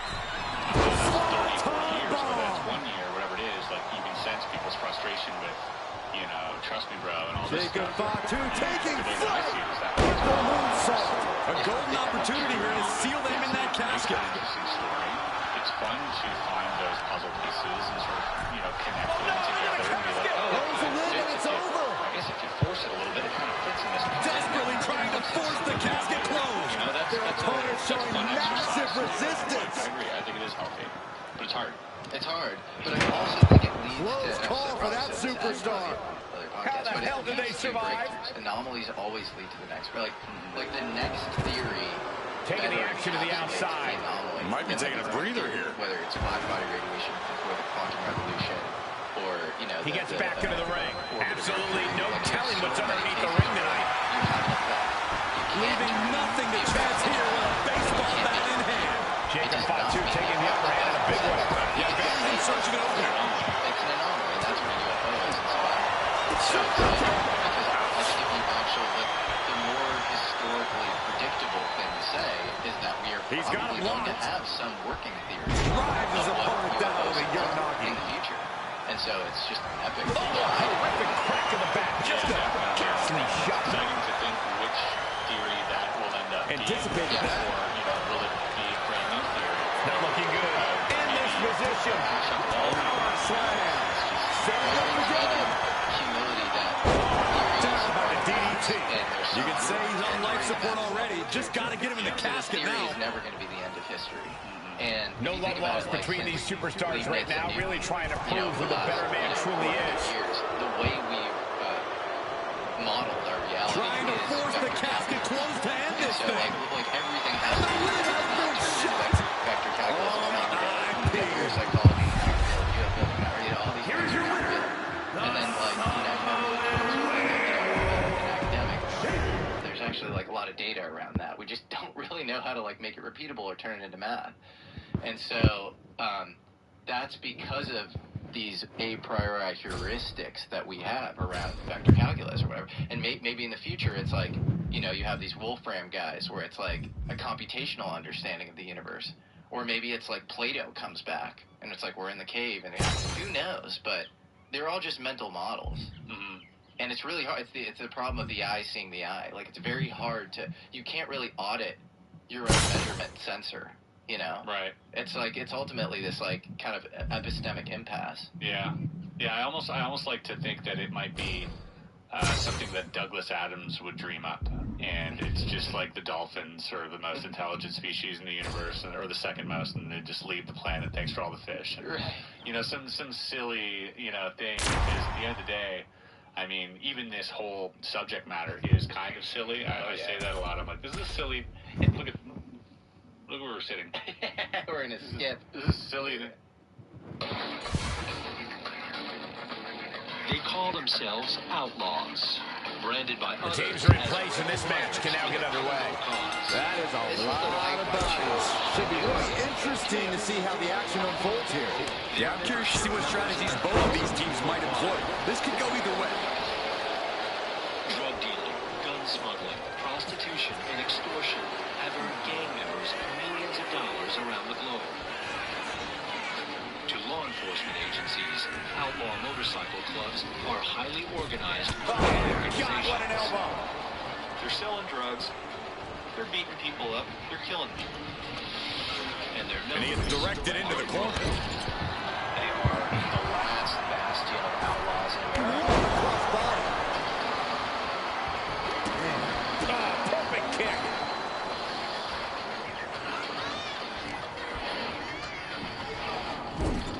He's placed into a precarious position. Oh, this is not going to be a pretty high-risk maneuver here.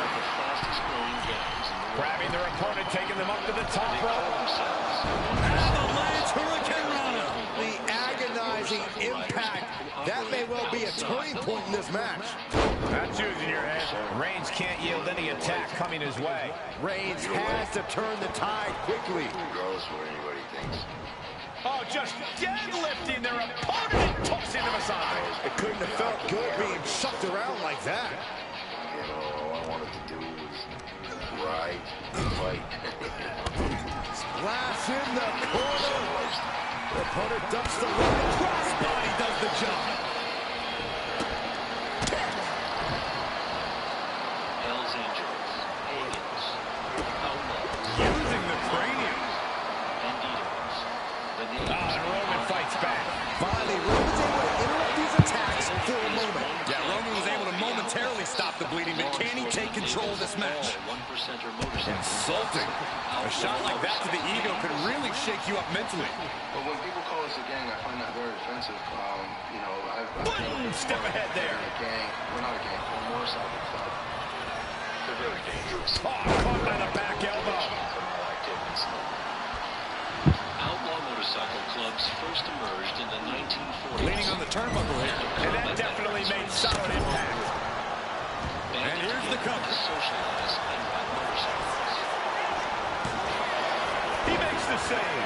Better late than never. A three-day rally for motorcycle enthusiasts in Hollis, California, descended to chaos. Spinning combination. Reverses the head attempt. Turns it around. The shoulders are down. Reverses the pain. Shoulders down. Oh my, how in the world did he kick out of that? He's nowhere near ready to stop fighting yet. 99% of motorcycle riding population is law-abiding citizens. Big impact in the corner. Nobody home for the clothesline. Crossbody does the job. Shortly after the club's Well-placed kick. Jacob's playing something here. Jacob about to end this fight. And straight into the pin attempt. An emphatic kick out from Jey Uso. How in the world did he get the shoulder up? That was plan A, and it didn't work. He must be thinking about plan B at this point. Jacob Fatu. He wants it one more time. Look at Jey, his lights are off. Not so fast. And now Jimmy Uso. Look at this, Jacob is holding in. This member agreed to talk on the condition that we find Stepped aside, avoiding damage. Ooh, saw it coming and hit him with a shot to the face. He's about to do it. He's about to do it again. Connecting on the DDT. Jacob about to end this fight. Finally, monumental victory. Here are your winners. The team of Jacob Fatu.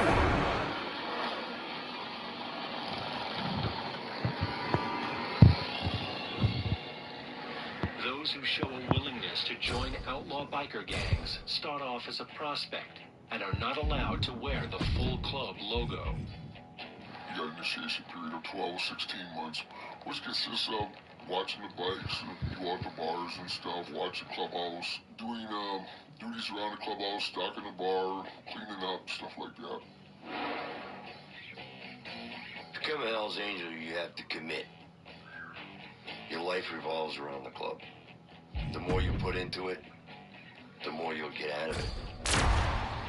In the old days, you just go out and there'd be one other member, you'd do a crime or something, and you'd be in a situation and you took care of the situation, you know, it meant beating somebody up or whatever. It helped move up the statue a lot quicker and get you in the club. Here we go, folks. The steel cage match is now officially started. An infamously unforgiving structure. The steel cage really transforms the atmosphere of the match. Yeah, you can just sense the danger in the air. Someone is about to get hurt. John Beal, the former president of the Maryland Hells Angels. Headbutt! So much aggression. And any one of those shots could take you out for good. Talk about dismantling your opponent. I was one of the best guys. Isolating the arrow. Initiated his Hells Angels. Oh my goodness, just striking at will. You can see that each strike drained their opponent's energy. A great display of confidence, but he doesn't want to give his opponent added motivation.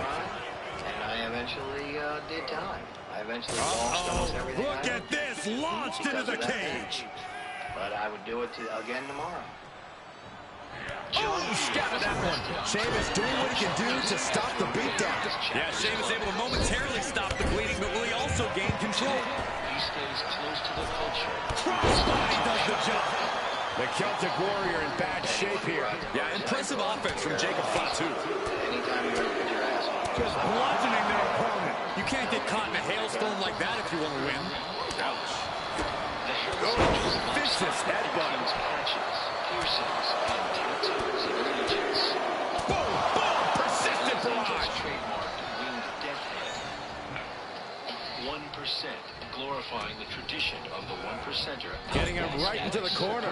Getting him in place, but The superstar is doing whatever they have to do to win this match, and that means going all the way up. What a hurricane run and what impact. Jacob Fatu taking the upper hand in a big way. Yeah, Sheamus is getting beaten down. Society thinks. Wow, what a chop. Like a frying pan. And Sheamus really having the fight brought to him there. And as this match drags on, all that damage is only going to make it harder to fight out of a submission hold. Slow side on 1%er motorcycle team. Sheamus defenseless here. All clubs. DDT. Jacob about to end this fight. And that's used against every motorcycle club out there. I don't care if you're a big or Right small. into the shoulder. That's gotta hurt. I don't care if you're a family. If they can't control you, they're going to shut Submission matches present the ultimate test of a superstar's toughness. Any tips for these competitors? Just be prepared to endure hell, Cole. You are going to get twisted up and feel immense pain. You just got to accept it. Going up and possibly out. Secret planning meeting. In 4 months, the Minnesota chapter is hosting one of the Hells Angels' biggest gatherings. And he's on to the top as this crowd holds their breath. He's getting even closer to making an escape. And now the climb down could be as tough as the climb up for him. He's eyeing the top of the cage as he starts his climb. Minnesota Hells Angels leaders have chosen Carlton, a small town outside Minneapolis. And he did it! Big win inside the cage. Hells Angels, USA run best winner. Here is your winner, Somebody here, at least usually 2 members minimum, and then there'll be members from around the world attending also. Motorcycle gangs are a tough nut to crack. It's a secret society. It's organized crime. The Hells Angels meeting gives police a chance to identify the men calling the shots for the gang. Inside this unmarked building, Hennepin County Sheriff's Captain Chris Omot holds his own secret briefing. Omot calls his gang strike force together to put in place a surveillance plan for the Hells Angels East Coast Officers Meeting, or ECOM. All right, guys, we're going to do some surveillance today on the Hells Angels at the clubhouse primarily. The ECOM meeting's supposed to start. Guys, many a superstar has made their name off the strength of an unforgettable ladder match performance. Think we'll see one of those tonight? Oh, without a doubt, Michael. You don't challenge someone to a ladder match if you're not looking for the spotlight. And in turn, you don't accept one if you're not willing to take said spotlight. Vice President. Wow. My understanding information we got, he's the guy in charge of the U.S. varsity run this year. And I would say most definitely he's going to be present. Got him in the corner now. Crossbody does the job. Called in Steve Cook, who runs an organization that specializes in dealing with motorcycle clubs in the Midwest. What a headbutt. Cook can offer valuable advice. And retaliates with a counter. I don't think Javon enjoyed taking that attack head on. Over and over. So much aggression. Evans is getting picked apart right now. Javon's cage might be a bit rattled. Incoming. We're going to finish it off. Good Lord. Taking flight. That's going to be on highlight reels for a long time. Incredible courage to even attempt that. Let's be the jerk. Let's treat him with respect. Let's get our intel. Let's get that intel out. And here we go, returning to the ring. All right, guys, let's be safe. And he's got the ladder in the center of the ring, right where he wants it. It's all about placement, and he knows that. Police in Oregon. No clue what he hopes to find down there. Determination in his eyes, and now a kendo stick in his hands. How do superstars adapt to the elevated danger of a ladder match? Usually by throwing all caution out the window. There's no room for hesitation in this kind of match. In ladder matches, you either take the risks or you get no reward. He's grasping, reaching for it. Time is your enemy here. I just don't know if there's enough of it to get it down. This could be it. Looking to unhook it here. Tugging, unhooks it. He wins the ladder match. Primary topic of discussion, and I think we're definitely going to be talking about the fact that the Outlaws are going to be right next to this event.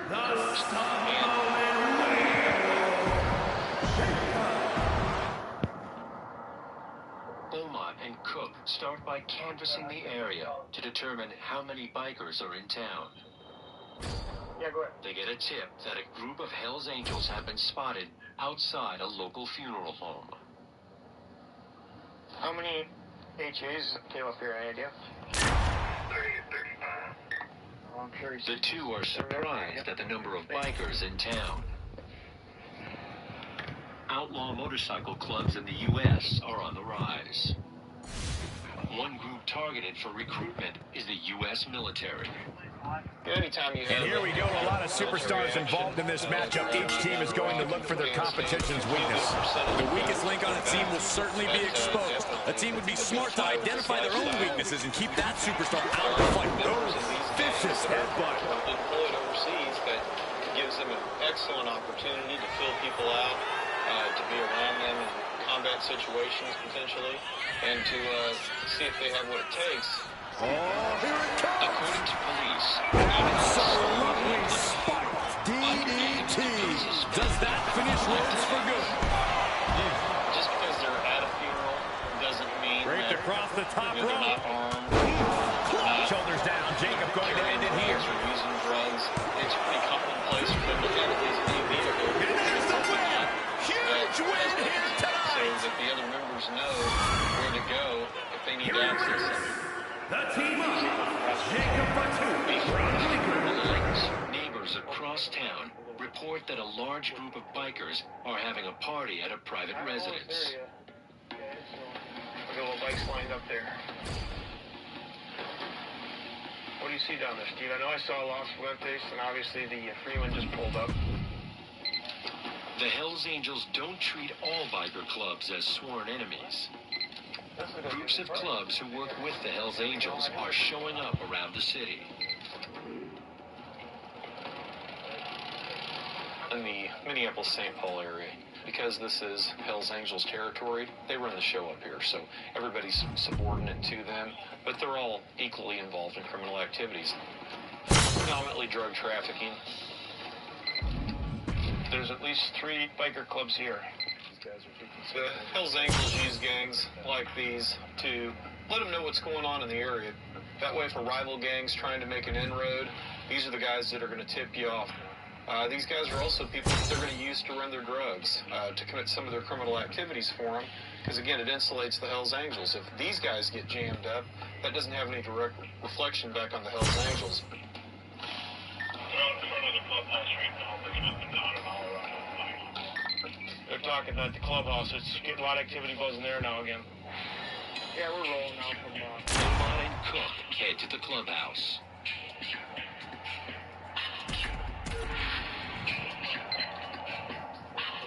The Hells Angels have lookouts posted, a sure sign that something is going on. Yeah, Chris and Jeff were in the area. Look at the amount of superstars around the ring.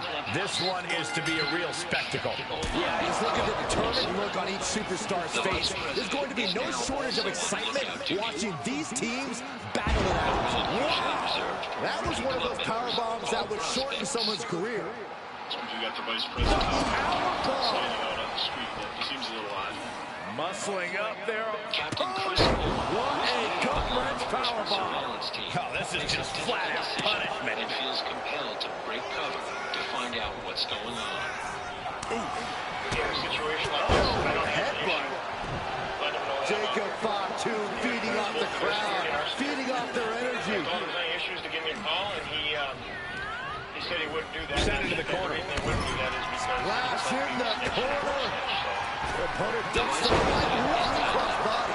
Jacob Fatu taking the upper hand in a big way. Yeah, impressive offense from Jacob Fatu. Over and over. So much aggression. I think rage took over in that moment. Nothing but blind rage. Omot and Cook leave the Hells Angels clubhouse to continue keeping watch across the city. Got him where he wants him. Up and They soon get word that back at the clubhouse, a Tag made. prospect drives off in a gray car.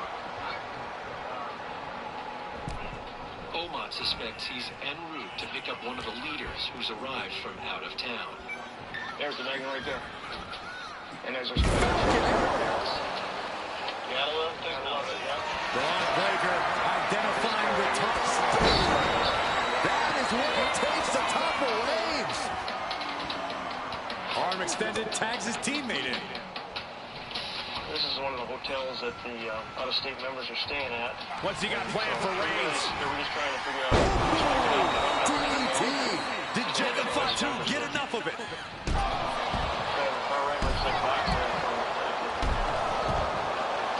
Got the cover. This might be the end.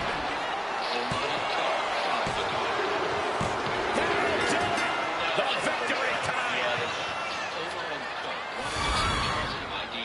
Here are your winners. The team up.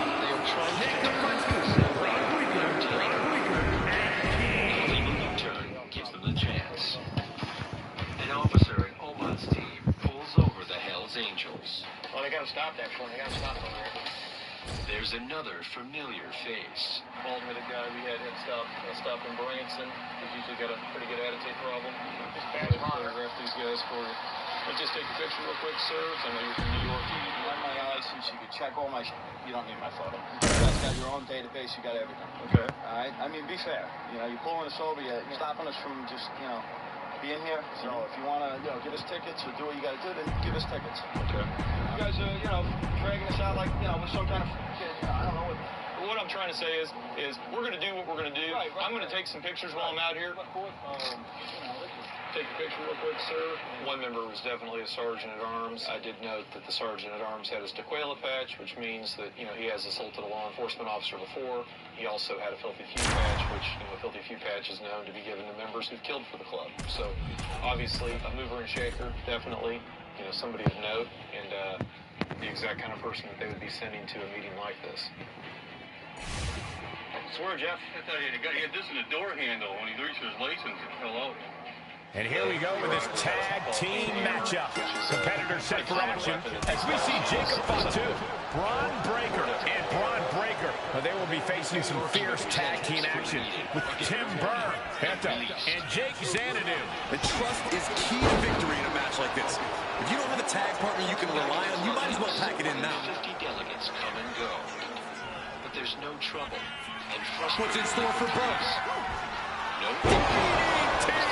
That has Tim counting the lights. In 4 months, and his team will be in. This has to be it. The Hells Angels plan to win. An exhausting match, but a victory he'll savor forever. Police are here are your winners. The team up. Jacob Fatu, Braun Breaker,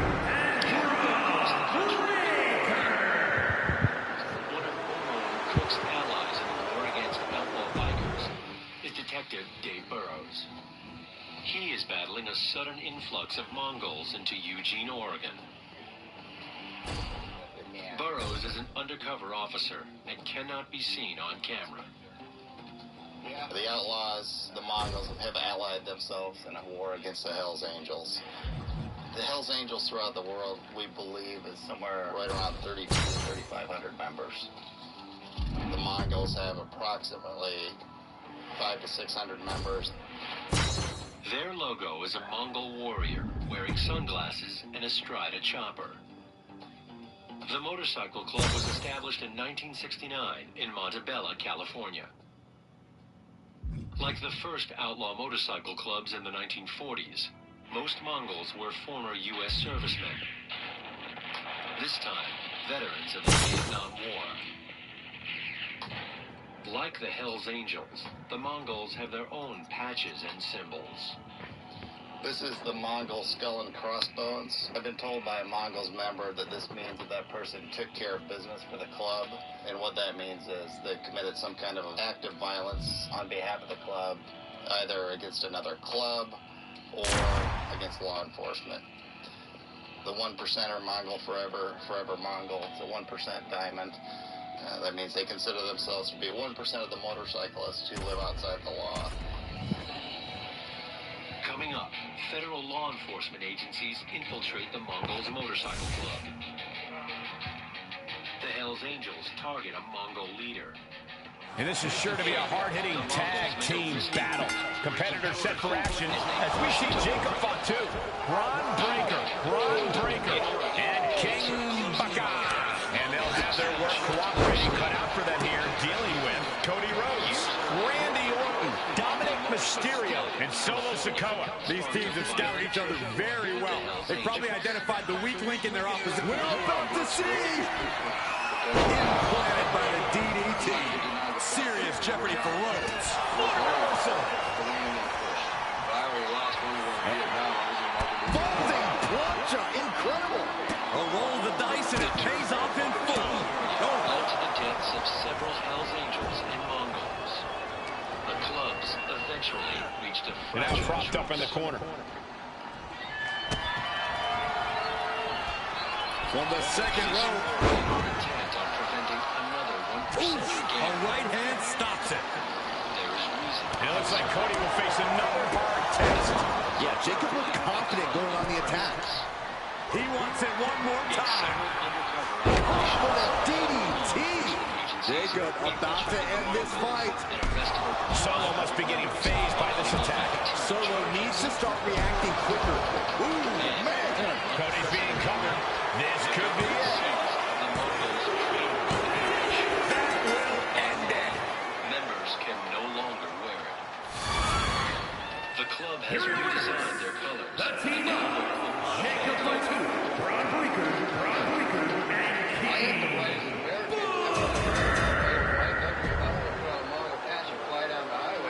That's my right. There's nothing wrong with that. You want to take my patch and have me not wear it, it doesn't mean I'm going to stop being a Mongol. You're just not going to know who the Mongols are anymore. Once you're a Mongol, you're always a Mongol. We're not changing into another club. We're not going to fly another patch. We're Mongols. Mike McCartney is a former member of the Mongols. We're the baddest of the bad, the hardcore of the hardcore. Our hearts are pretty much into this lifestyle 100%. We live and breathe and die for our club. There's nothing more of a natural high than riding with a pack of your brothers. Just the rush of the roar of bikes going down the road, the roar of that sound. McCartney played a key role in the Mongols' East Coast expansion, often encroaching into enemy turf. In a dangerous move, he chartered a Mongols club in Hells Angels' New York territory. According to McCartney, the Hells Angels retaliated by greenlighting him. If you're green-lighted, that means there's a price tag on your head to remove you out of that picture because in their eyes, if you're removed out of that equation... Here's the bell, and we're live from the underground. Something both competitors must accept is that they will experience horrible pain tonight. Everyone who competes here is trained in different styles of fighting.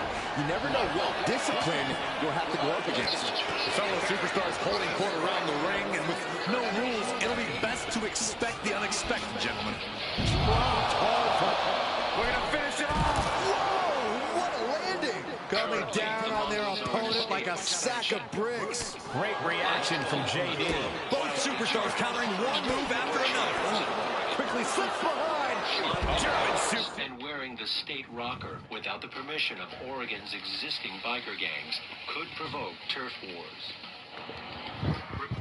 Flex. We're getting a little too close for my comfort, guys. Wards that off. What a response. Counters to gain the advantage. Big forearm.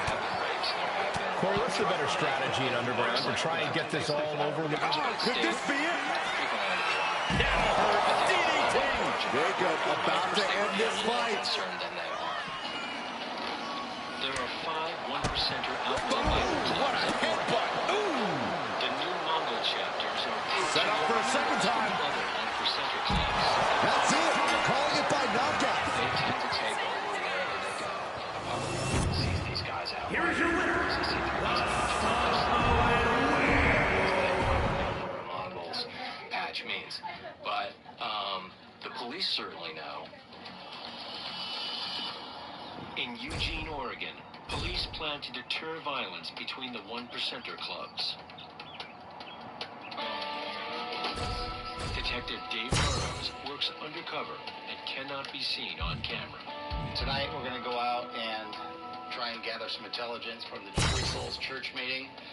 The Free Souls are the oldest and the largest motorcycle gang in the state of Oregon. Every weekend they hold a church meeting where they get together and talk about club business. So part of what we want to do tonight is identify prospects, and if we can get a stop on them for some kind of violation to further identify them, that would be great. In Oregon, the Free Souls and 2 other local clubs are aligned with the Hells Angels. This makes the Mongols their natural enemy. For police, gathering intelligence on 1%ers can be dangerous. I think keep in the back of your mind that sometimes they have a follow car. Just keep in mind the idea about a possible ambush at any time about these guys. As always, use officer safety. Here we go with the tag matchup the WWE Universe has been salivating for. Competitors set for action as we see Jacob Fatu, Braun Breaker, and King Baka. And this is... What's he going to do to Reigns? And looking at Jacob Fatu, and that DDT was well delivered. That could finish off Roman. 2 counts. No, he beats the count. Reigns able to get his shoulder up. And I don't know how many more times he can do that tonight. And I think to get the pinfall, you have to try to maneuver one more time. Nice job dodging contact there. Connects on the kick. Once more, setting it up. DDT. Did Jacob Fatu get enough of it? Cover. We have a cover. 2. And a kick out. No one saw that coming. The head of the table almost went to the back of the line on that one. Roman better get it together. I thought it was over. The WWE Universe thought it was over. But you got to do a little more to finally finish this. Jacob Fox measuring it up one more time. What a DDT. Did Jacob Fatu get enough of it? 2. Oh, finally got him. I can't believe this match is finally over. The Free Souls member Here are your winners. The team up. Jacob Fatu. Permit to carry a concealed weapon. If you can see the outline of his pistol under his vest. In the past, when I've stopped that guy, he's had 2 pistols.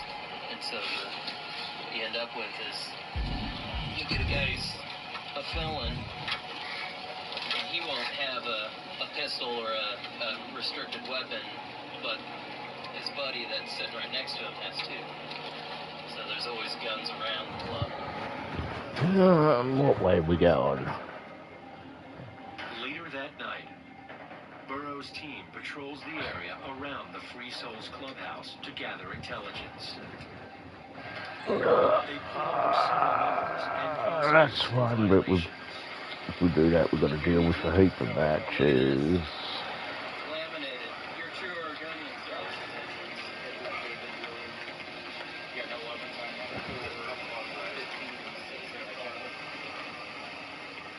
Burrow's checks the bike to see if it's stolen. The VIN number clears. The biker is free to go. He had a couple of pocket knives on him. Firearms. He was the president of the 2K chapter of the Free Souls. Here we go. One of these competitors is going to end up locked inside that casket. You really got to hope neither athlete has claustrophobia, because what's Jacob Fatu's intentions here? DDT! If there was a time to try to get him in the casket, this would have to be it. He's trying again. DDT! Might have just created a big opening. Now get over to the casket. Clubs could choose this night to challenge them. Law enforcement. The claw is in. Agonizing. Funeral of an Outsiders member. That'll do some serious damage. And Cena's opposition isn't showing any sense of intimidation with that maneuver. Yeah, and this is the hostility Jacob Fatu wanted to bring. And Cena puts a quick stop to the momentum that was mounting against him. Oh, yeah, he's got a new sense of purpose now. Cena's getting dominated. Jacob Fatu is determined right now. Center clubhouses and haunts. Tossing their opponent like they're nothing. Gypsy Joker Motorcycle Club. They've been historically the most powerful club in Oregon. Officers are out in force tonight to prevent a violent confrontation. Being set up in the corner for something. And to gather intelligence on the number of one-percenters in town and where they are from.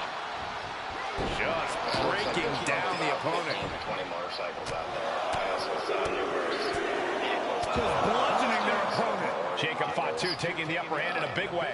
Cena's perseverance being tested.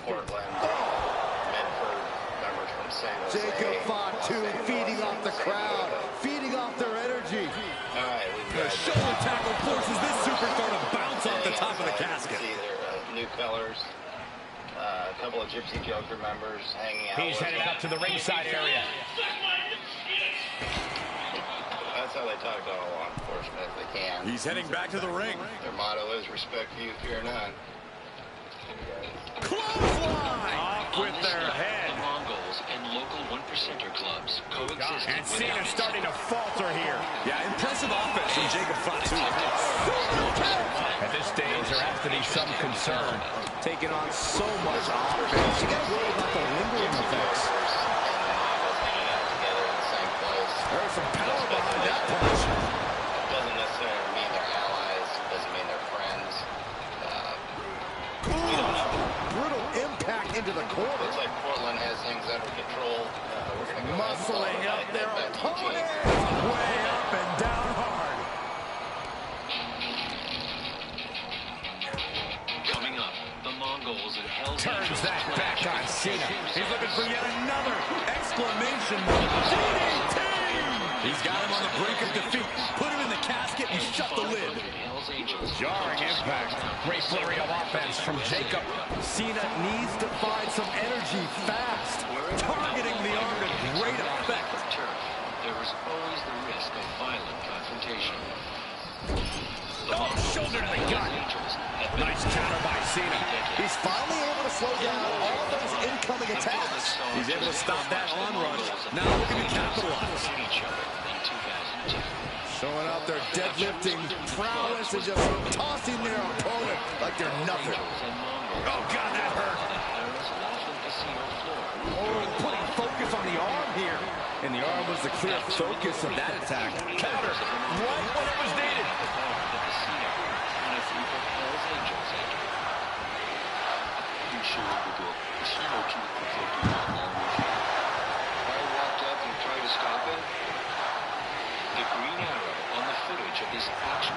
Trying to close the loop. This is going to be tough. They did it. They survived for now. Going to be breathing a sigh of relief. Making negotiations, I was a national prince. It was my duty, I felt. Bringing this back into the ring. Go out there and try to stop this thing because I know from experience once that first throw super kick comes down, people are going to die. Bang! He finds a counter. Pulls their opponent in. Double top. Go!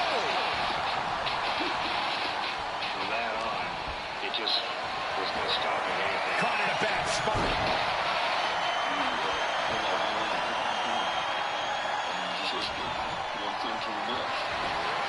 Not a good spot to be in.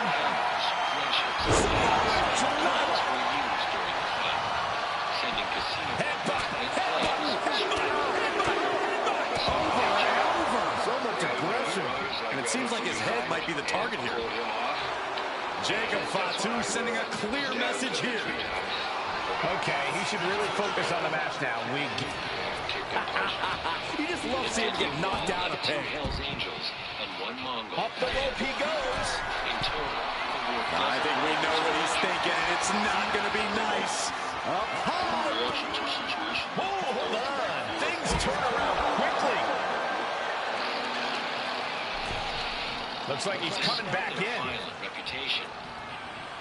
The Hells Angels claim they're held Jacob Fatu feeding off the crowd, feeding off their energy. A brotherhood that extends beyond the walls of prison. No idea where this one's heading. In Florence, Arizona, every year, I don't know what they're looking for here. Around the country gather for the Florence. Call your shot over the left field wall. Somebody's thinking about swinging for the fences. In several of Florence's 9 jail complexes. Calculating the next move here. It started as a way for the bikers to show homage to their incarcerated. Into the casket. If they close the top, this one's over. Just to make sure that we don't have any problems. Desperately trying to force the casket closed. Their opponent showing massive resistance. I need another thing about the cage right here. I can't believe they actually made it out of the casket. Goes under the ropes and into the ring. Clothesline.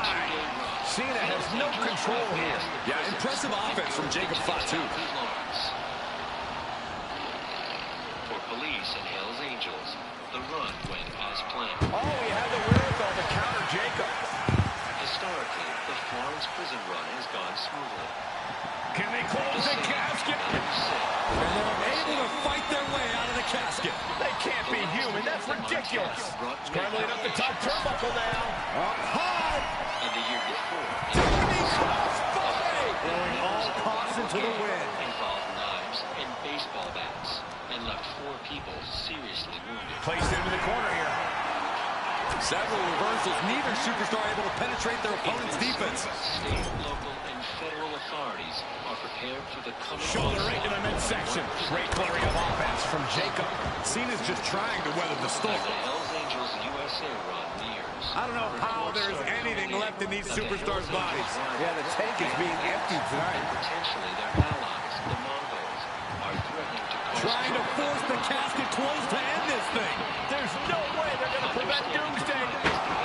They did it. They survived for now. Gonna be breathing a sigh of relief. Potentially facing. And he comes in under the ropes now. Taking a swing straight to the face. Jeez, it's like they're beating a dead horse. Clothesline.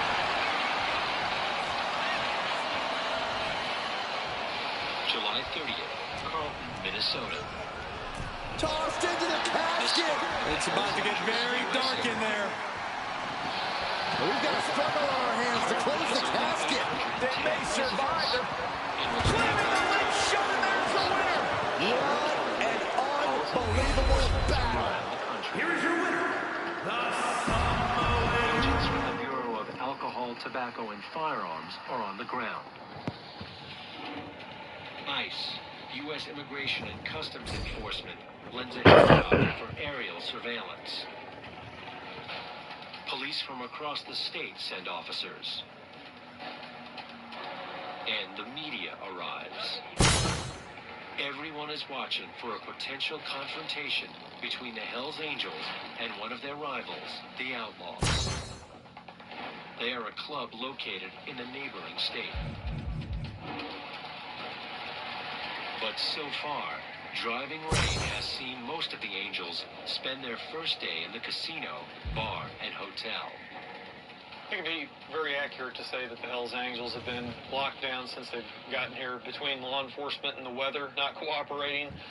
There hadn't been a lot of places for them to go. The Angels rented a local bar and parked trailers to shield themselves from prying eyes. They blocked it off this morning. You can pull right up in here and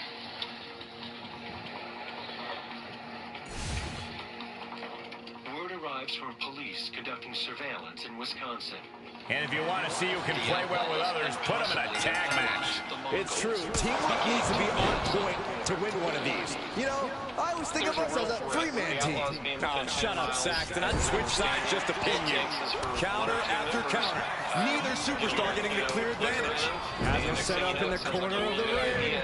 Oh, Farouk counters. All these counters, it's like they're in each other's minds. Repeated headbutts. Bludgeoning their opponent. Every strike more devastating than the last. Oh, backing it up there. You know that hurt. Oh, my goodness. Oh. Raped across the top rope. Clubbing forearm. And Roberts is failing to offer any resistance. Jacob's planning something here. DDT plants them. Jacob about to end this fight.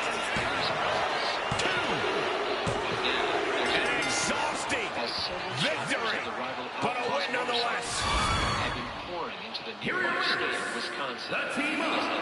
Jacob Fatu, Braun Breaker, Each group is prepared to do whatever it takes to defend territory. For the Outlaws, that includes Wisconsin, while the Angels claim Minnesota. All week, the heavy police presence has managed to keep trouble to a minimum.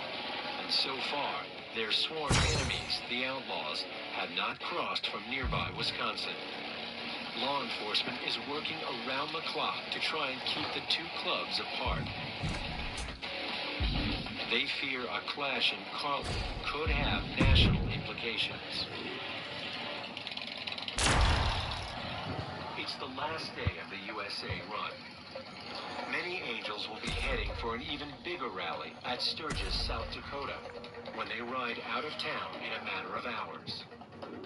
The police know that if there's trouble in Carlton, it will escalate at Sturgis. Steve Cook Superstars in their respective corners now for this tag team match. Competitors set for action as we see Jacob Fatu, Braun Breaker, and King Baka. And in the other corner, they will be dealing with Cody Rhodes, Randy Orton, Dominic Mysterio, and Solo Sikoa. We have to be expecting a frenetic pace in this matchup. These teams stop for nothing. They all go from bell to bell. Kind of drive over here and just kind of take a look, see what kind of numbers they have. Great flurry of offense from Jacob. This can't be how Randy Orton invaded. He's tied up here. DDT. Does that finish Rhodes for good? And right into the cover. Might end this. On a win. Wow, he's going to celebrate all night long. Here are your winners. The team up. Jacob Fatu, Braun Breaker. Police deploy aerial surveillance to monitor those on the move from Carlton. Almost like psychological warfare. They're flying over the top of the Hells Angels. It's a high intimidation for them.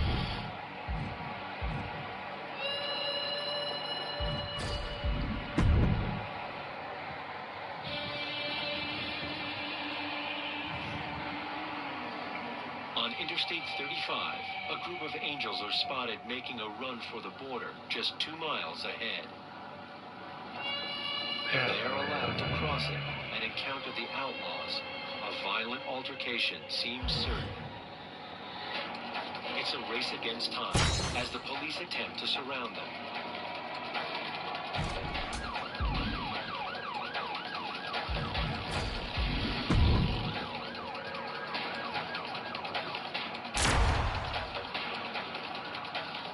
Angels are corralled into a parking lot where they're searched for weapons and questioned. Eventually, they are allowed to leave. These teams are ready to test each other in this tag team matchup. Competitors set for action as we see Jacob Fatu, Braun Breaker, and King Baka. They've got their hands full across the ring with Kurt Angle, Triple H, Hulk Hogan, and Rob Van Dam. This match can very well come down to experience. And I'm not just talking about individual experience. I'm talking about the experience you have with your partner. Knowing how to be on the same page is going to be crucial. Not sure if he should waste all this time hot-dogging around. On a Hell's Angel event like this, I think it took the Angels by surprise. I think they expected, hey, we're going into small-town USA up here. We're going to take over the town. Oh, and a headbutt. He really felt the impact on that one. Yeah, Jacob looked confident going on the attack. Jacob Fatu taking the upper hand in a big way. Yeah, impressive offense from Jacob Fatu. Oh, man! The clubs are simply for violence and criminality. The Hells Angels model. What's Jacob Fatu's intentions here? Did Jacob Fatu get enough of it? Making the most of that with the pin. He picks up the win. Here are your winners. The team up. Jacob Fatu. Explanation is needed. For those that don't understand, no explanation is possible.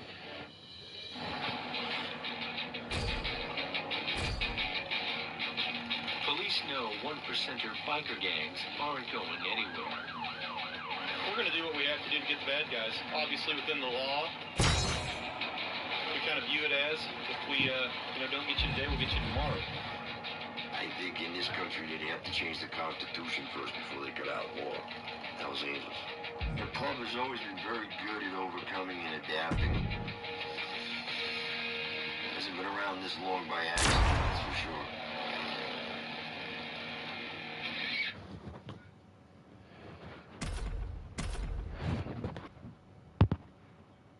Some men live by the rules the world hands them. Others write their own. George Wiegers walked that second path as president of the Banditos MC. Teams are assembled in their corners. What's going to be the key in this one? Well, teamwork makes the dream work. Mark my words, there's no room for selfishness in this environment. Watch your teammates back, and they'll watch yours. Double leg takedown. Gonna stack them up here. Look at him.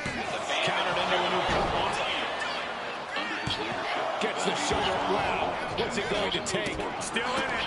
Stretching across 90 chapters worldwide. Jacob Fatu sending a clear message here. Landscapes of Australia. Their current statistics are astonishing. Uses an elbow to disrupt that attack. Also known as the Bandito Nation. Placed against the turnbuckles. It's an outlaw motorcycle club with a worldwide membership. There is 2,500 members. Jacob Fatu sending a clear message here. 22 countries. Second largest motorcycle club in the world behind the Hells Angels. Jacob Fatu cuts him off. Super kick! Letting the competition know what he thinks of. You gotta love it. He can be enjoying the moment too much, giving his opponent a lot of room to recover. Is more than statistics. It's a tale of brotherhood tested in smoky bars and brutal brawls. Of a man. DDT! Did Jacob Fatu get enough of it? Agents reported over 5,800. Jacob Fatu taking the upper hand in a big way. This is shoulders down. Jacob going to end it here. Guys, he put him away. That's a pretty big win. These stripper bars, the beer bars, the whiskey bars, out in the middle of the street. The team up. Jacob Fatu, Braun Breaker, and King. In 2006, his empire crumbled as he was sentenced for racketeering, drug trafficking, and conspiracy, charges that could have locked him away for life. What drove George Wiegers? How did he rise so high, and why did he fall? Buckle up and hold on tight. This is the story of loyalty, ambition, and the relentless pursuit of freedom.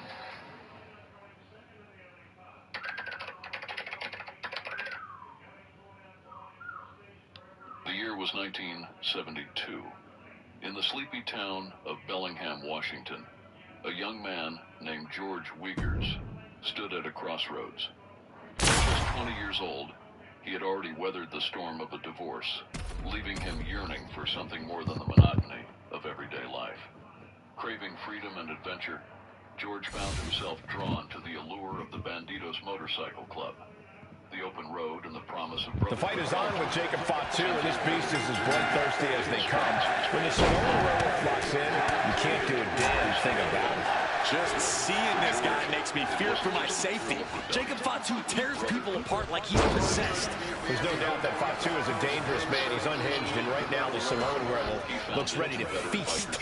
This is going to be a massacre. And across the ring, we see Hulk Hogan, an inspiring hero of all. The Hulkster is someone to look up to and admire as a symbol of hard work, fair play, and impeccable physical fitness. As inspirational as Hogan may be, let's not forget, Saxton, try as hard as you might. Those 24-inch pythons are one of a kind. Those were spent in dimly lit bars, beer in hand, surrounded by kindred spirits who shared their love of chaos and camaraderie. Dominating crossbody. Might take us days, might take us weeks, might take us a couple hours. It was intoxicating. Are we about to see it? It was dangerous. DDT. Did Jacob Fatu get enough of it? 2. What a match and win for Jacob. Out in the middle of the streets, you know. On a real regular. Here's your winner, the Samoan Winner. Their colors were dirty. They were the kind of the low life of part of the outlaw motorcycle organization. But as the 1980s rolled in, the biker scene changed. Cocaine swept through like wildfire, transforming small-time hustles into big money deals overnight. Then the 80s came along with cocaine. Everybody was into cocaine. Not just bikers, I mean everybody. They even started strip clubs, but the strippers were their girlfriends. A lot of people had girlfriends that worked in clubs. They were dancing and stuff. It was easy money, steady cash flow every day. Wiegers, then the vice president of the Bellingham chapter, was soon neck deep in the cocaine trade, riding the high of fast cash and an ever-growing reputation. All of a sudden, it wasn't about cheap $5 bags of bennies and, pot. It was about putting teamwork to the test in this match under traditional tag rules. Competitors set for action as we see Jacob Fatu, Bron Breakker, and King Baka. And they'll be in for one hell. Here we go. And looking at Jacob Fatu. Boom! DDT. May have just vanquished Reigns. They're about to put it in the way. Referee in the way. Behind bars, he began to see the Banditos differently, imagining a club with discipline, unity, Kick to the gut. and Set to the ropes.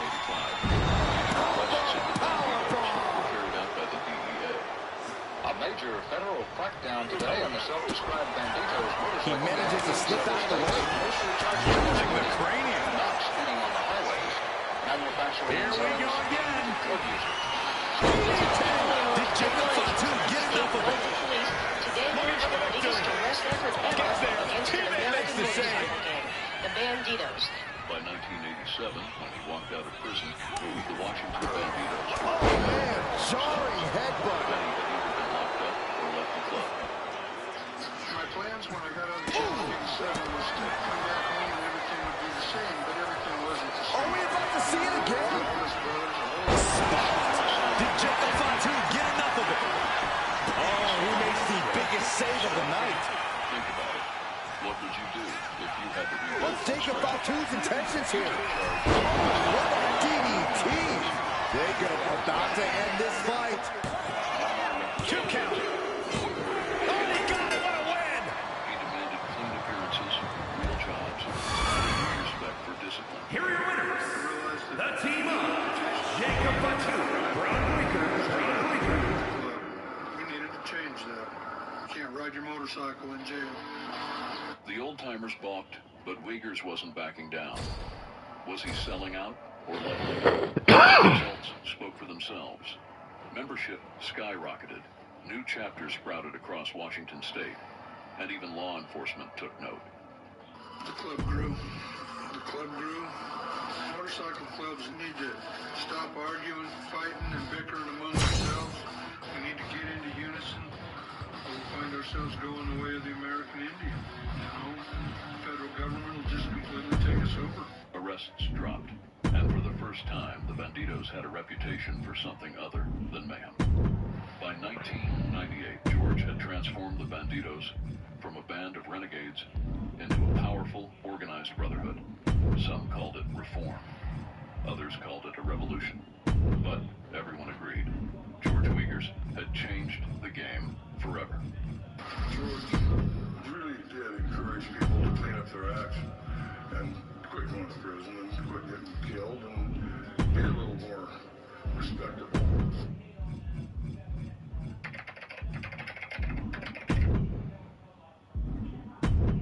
Hey, brothers. Tired of YouTube's BS and censorship? It's time to break free. That's why I've shifted gears to Patreon, where I can bring you the raw, uncensored content you crave. Join my Patreon crew and get an insane package deal. Exclusive early access to all videos days before YouTube. 100% ad-free viewing experience. Uncensored, no-holds-barred community discussions. Double the content. 2 killer videos every single week. VIP access. Direct interaction with yours truly. Inside scoop. Exclusive biker world updates you won't find anywhere else. Ready to join the elite? Hit that Patreon link now. Your support doesn't just keep us rolling. It fuels a revolution of uncensored, unrestricted content. Join now and unlock a world of exclusive benefits. The year 1998, Craig Johnston, the Banditos' national president, had just been arrested on drug charges in Texas, looking at a decade behind bars. A power vacuum emerged within the Banditos' ranks. Who would step up and fill it? The answer? An unlikely candidate from Washington State. George Wiegers, fresh off his successes in reforming the Washington Banditos, traveled to Texas, the heartland of Bandito territory, to present his case for leadership. San Antonio would have been the fattest chapter in the nation. We always stuck tight together. We left together. We arrived together. We're always the largest chapter. Imagine the tension, an outsider, a northerner, daring to challenge the Texas-based roots of the club. For the old guard, this was a bold and unwelcome move. Tradition was in their blood, and they weren't about to let it go easily. A lot of the old-timers didn't want any change. They didn't want me to be the president. All the previous presidents had been from Texas. I was from Washington. But Wiegers had something they didn't, a vision. He spoke with fire, describing a future of growth and expansion far beyond their expectations. A disciplined club, cleaner appearances, fewer run-ins with the law, and a global reach. I wanted them to be the biggest and the best club in the world. No more brutal initiations, no more chaotic violence, only a united brotherhood with a singular purpose. Some scoffed at the notion. Change their way of life? The very idea seemed like a betrayal. But others listened, drawn to the possibilities he painted. Would you choose tradition or leap into transformation? The debates raged for hours, the air thick with tension. Finally, after a 24-hour marathon of heated arguments, the decision was made. Against all odds, George Wiegers was elected as the national president, the first leader of the Banditos, who wasn't from Texas. History had been made, but with it came a profound shift. His reforms began immediately. Wiegers abolished the beatings and humiliating ceremonies that had long defined the Prospect period. I don't think that you make a guy a better brother by blackening his eye or, making a fool out of him in front of people. Under his rule, senseless violence gave way to structure, and the club, once notorious for its wild ways, began to adopt a more calculated approach. You have to earn that patch. It's a 3-step process. You hang around the club, then you prospect for the club, and then if you're lucky, you may become a full patch member of the club. The prospecting period is boot camp. You're at the beck and call 24 hours a day. You will get a call in the middle of the night just to see how long it takes you to react. You didn't want to pick up just anybody. You wanted people with character. You wanted people you could trust. You wanted people that weren't cops. violence. They were astounding. By 2001, membership had surged to 1,200, with Banditos chapters spread across. Yeah, we'll leave it there for today, guys. I might come back and maybe proper MFP grind a bit later on, but we'll see what happens. They were still bikers and outlaws, and they still guarded their territory, their brotherhood, and their pride. Crime and concentration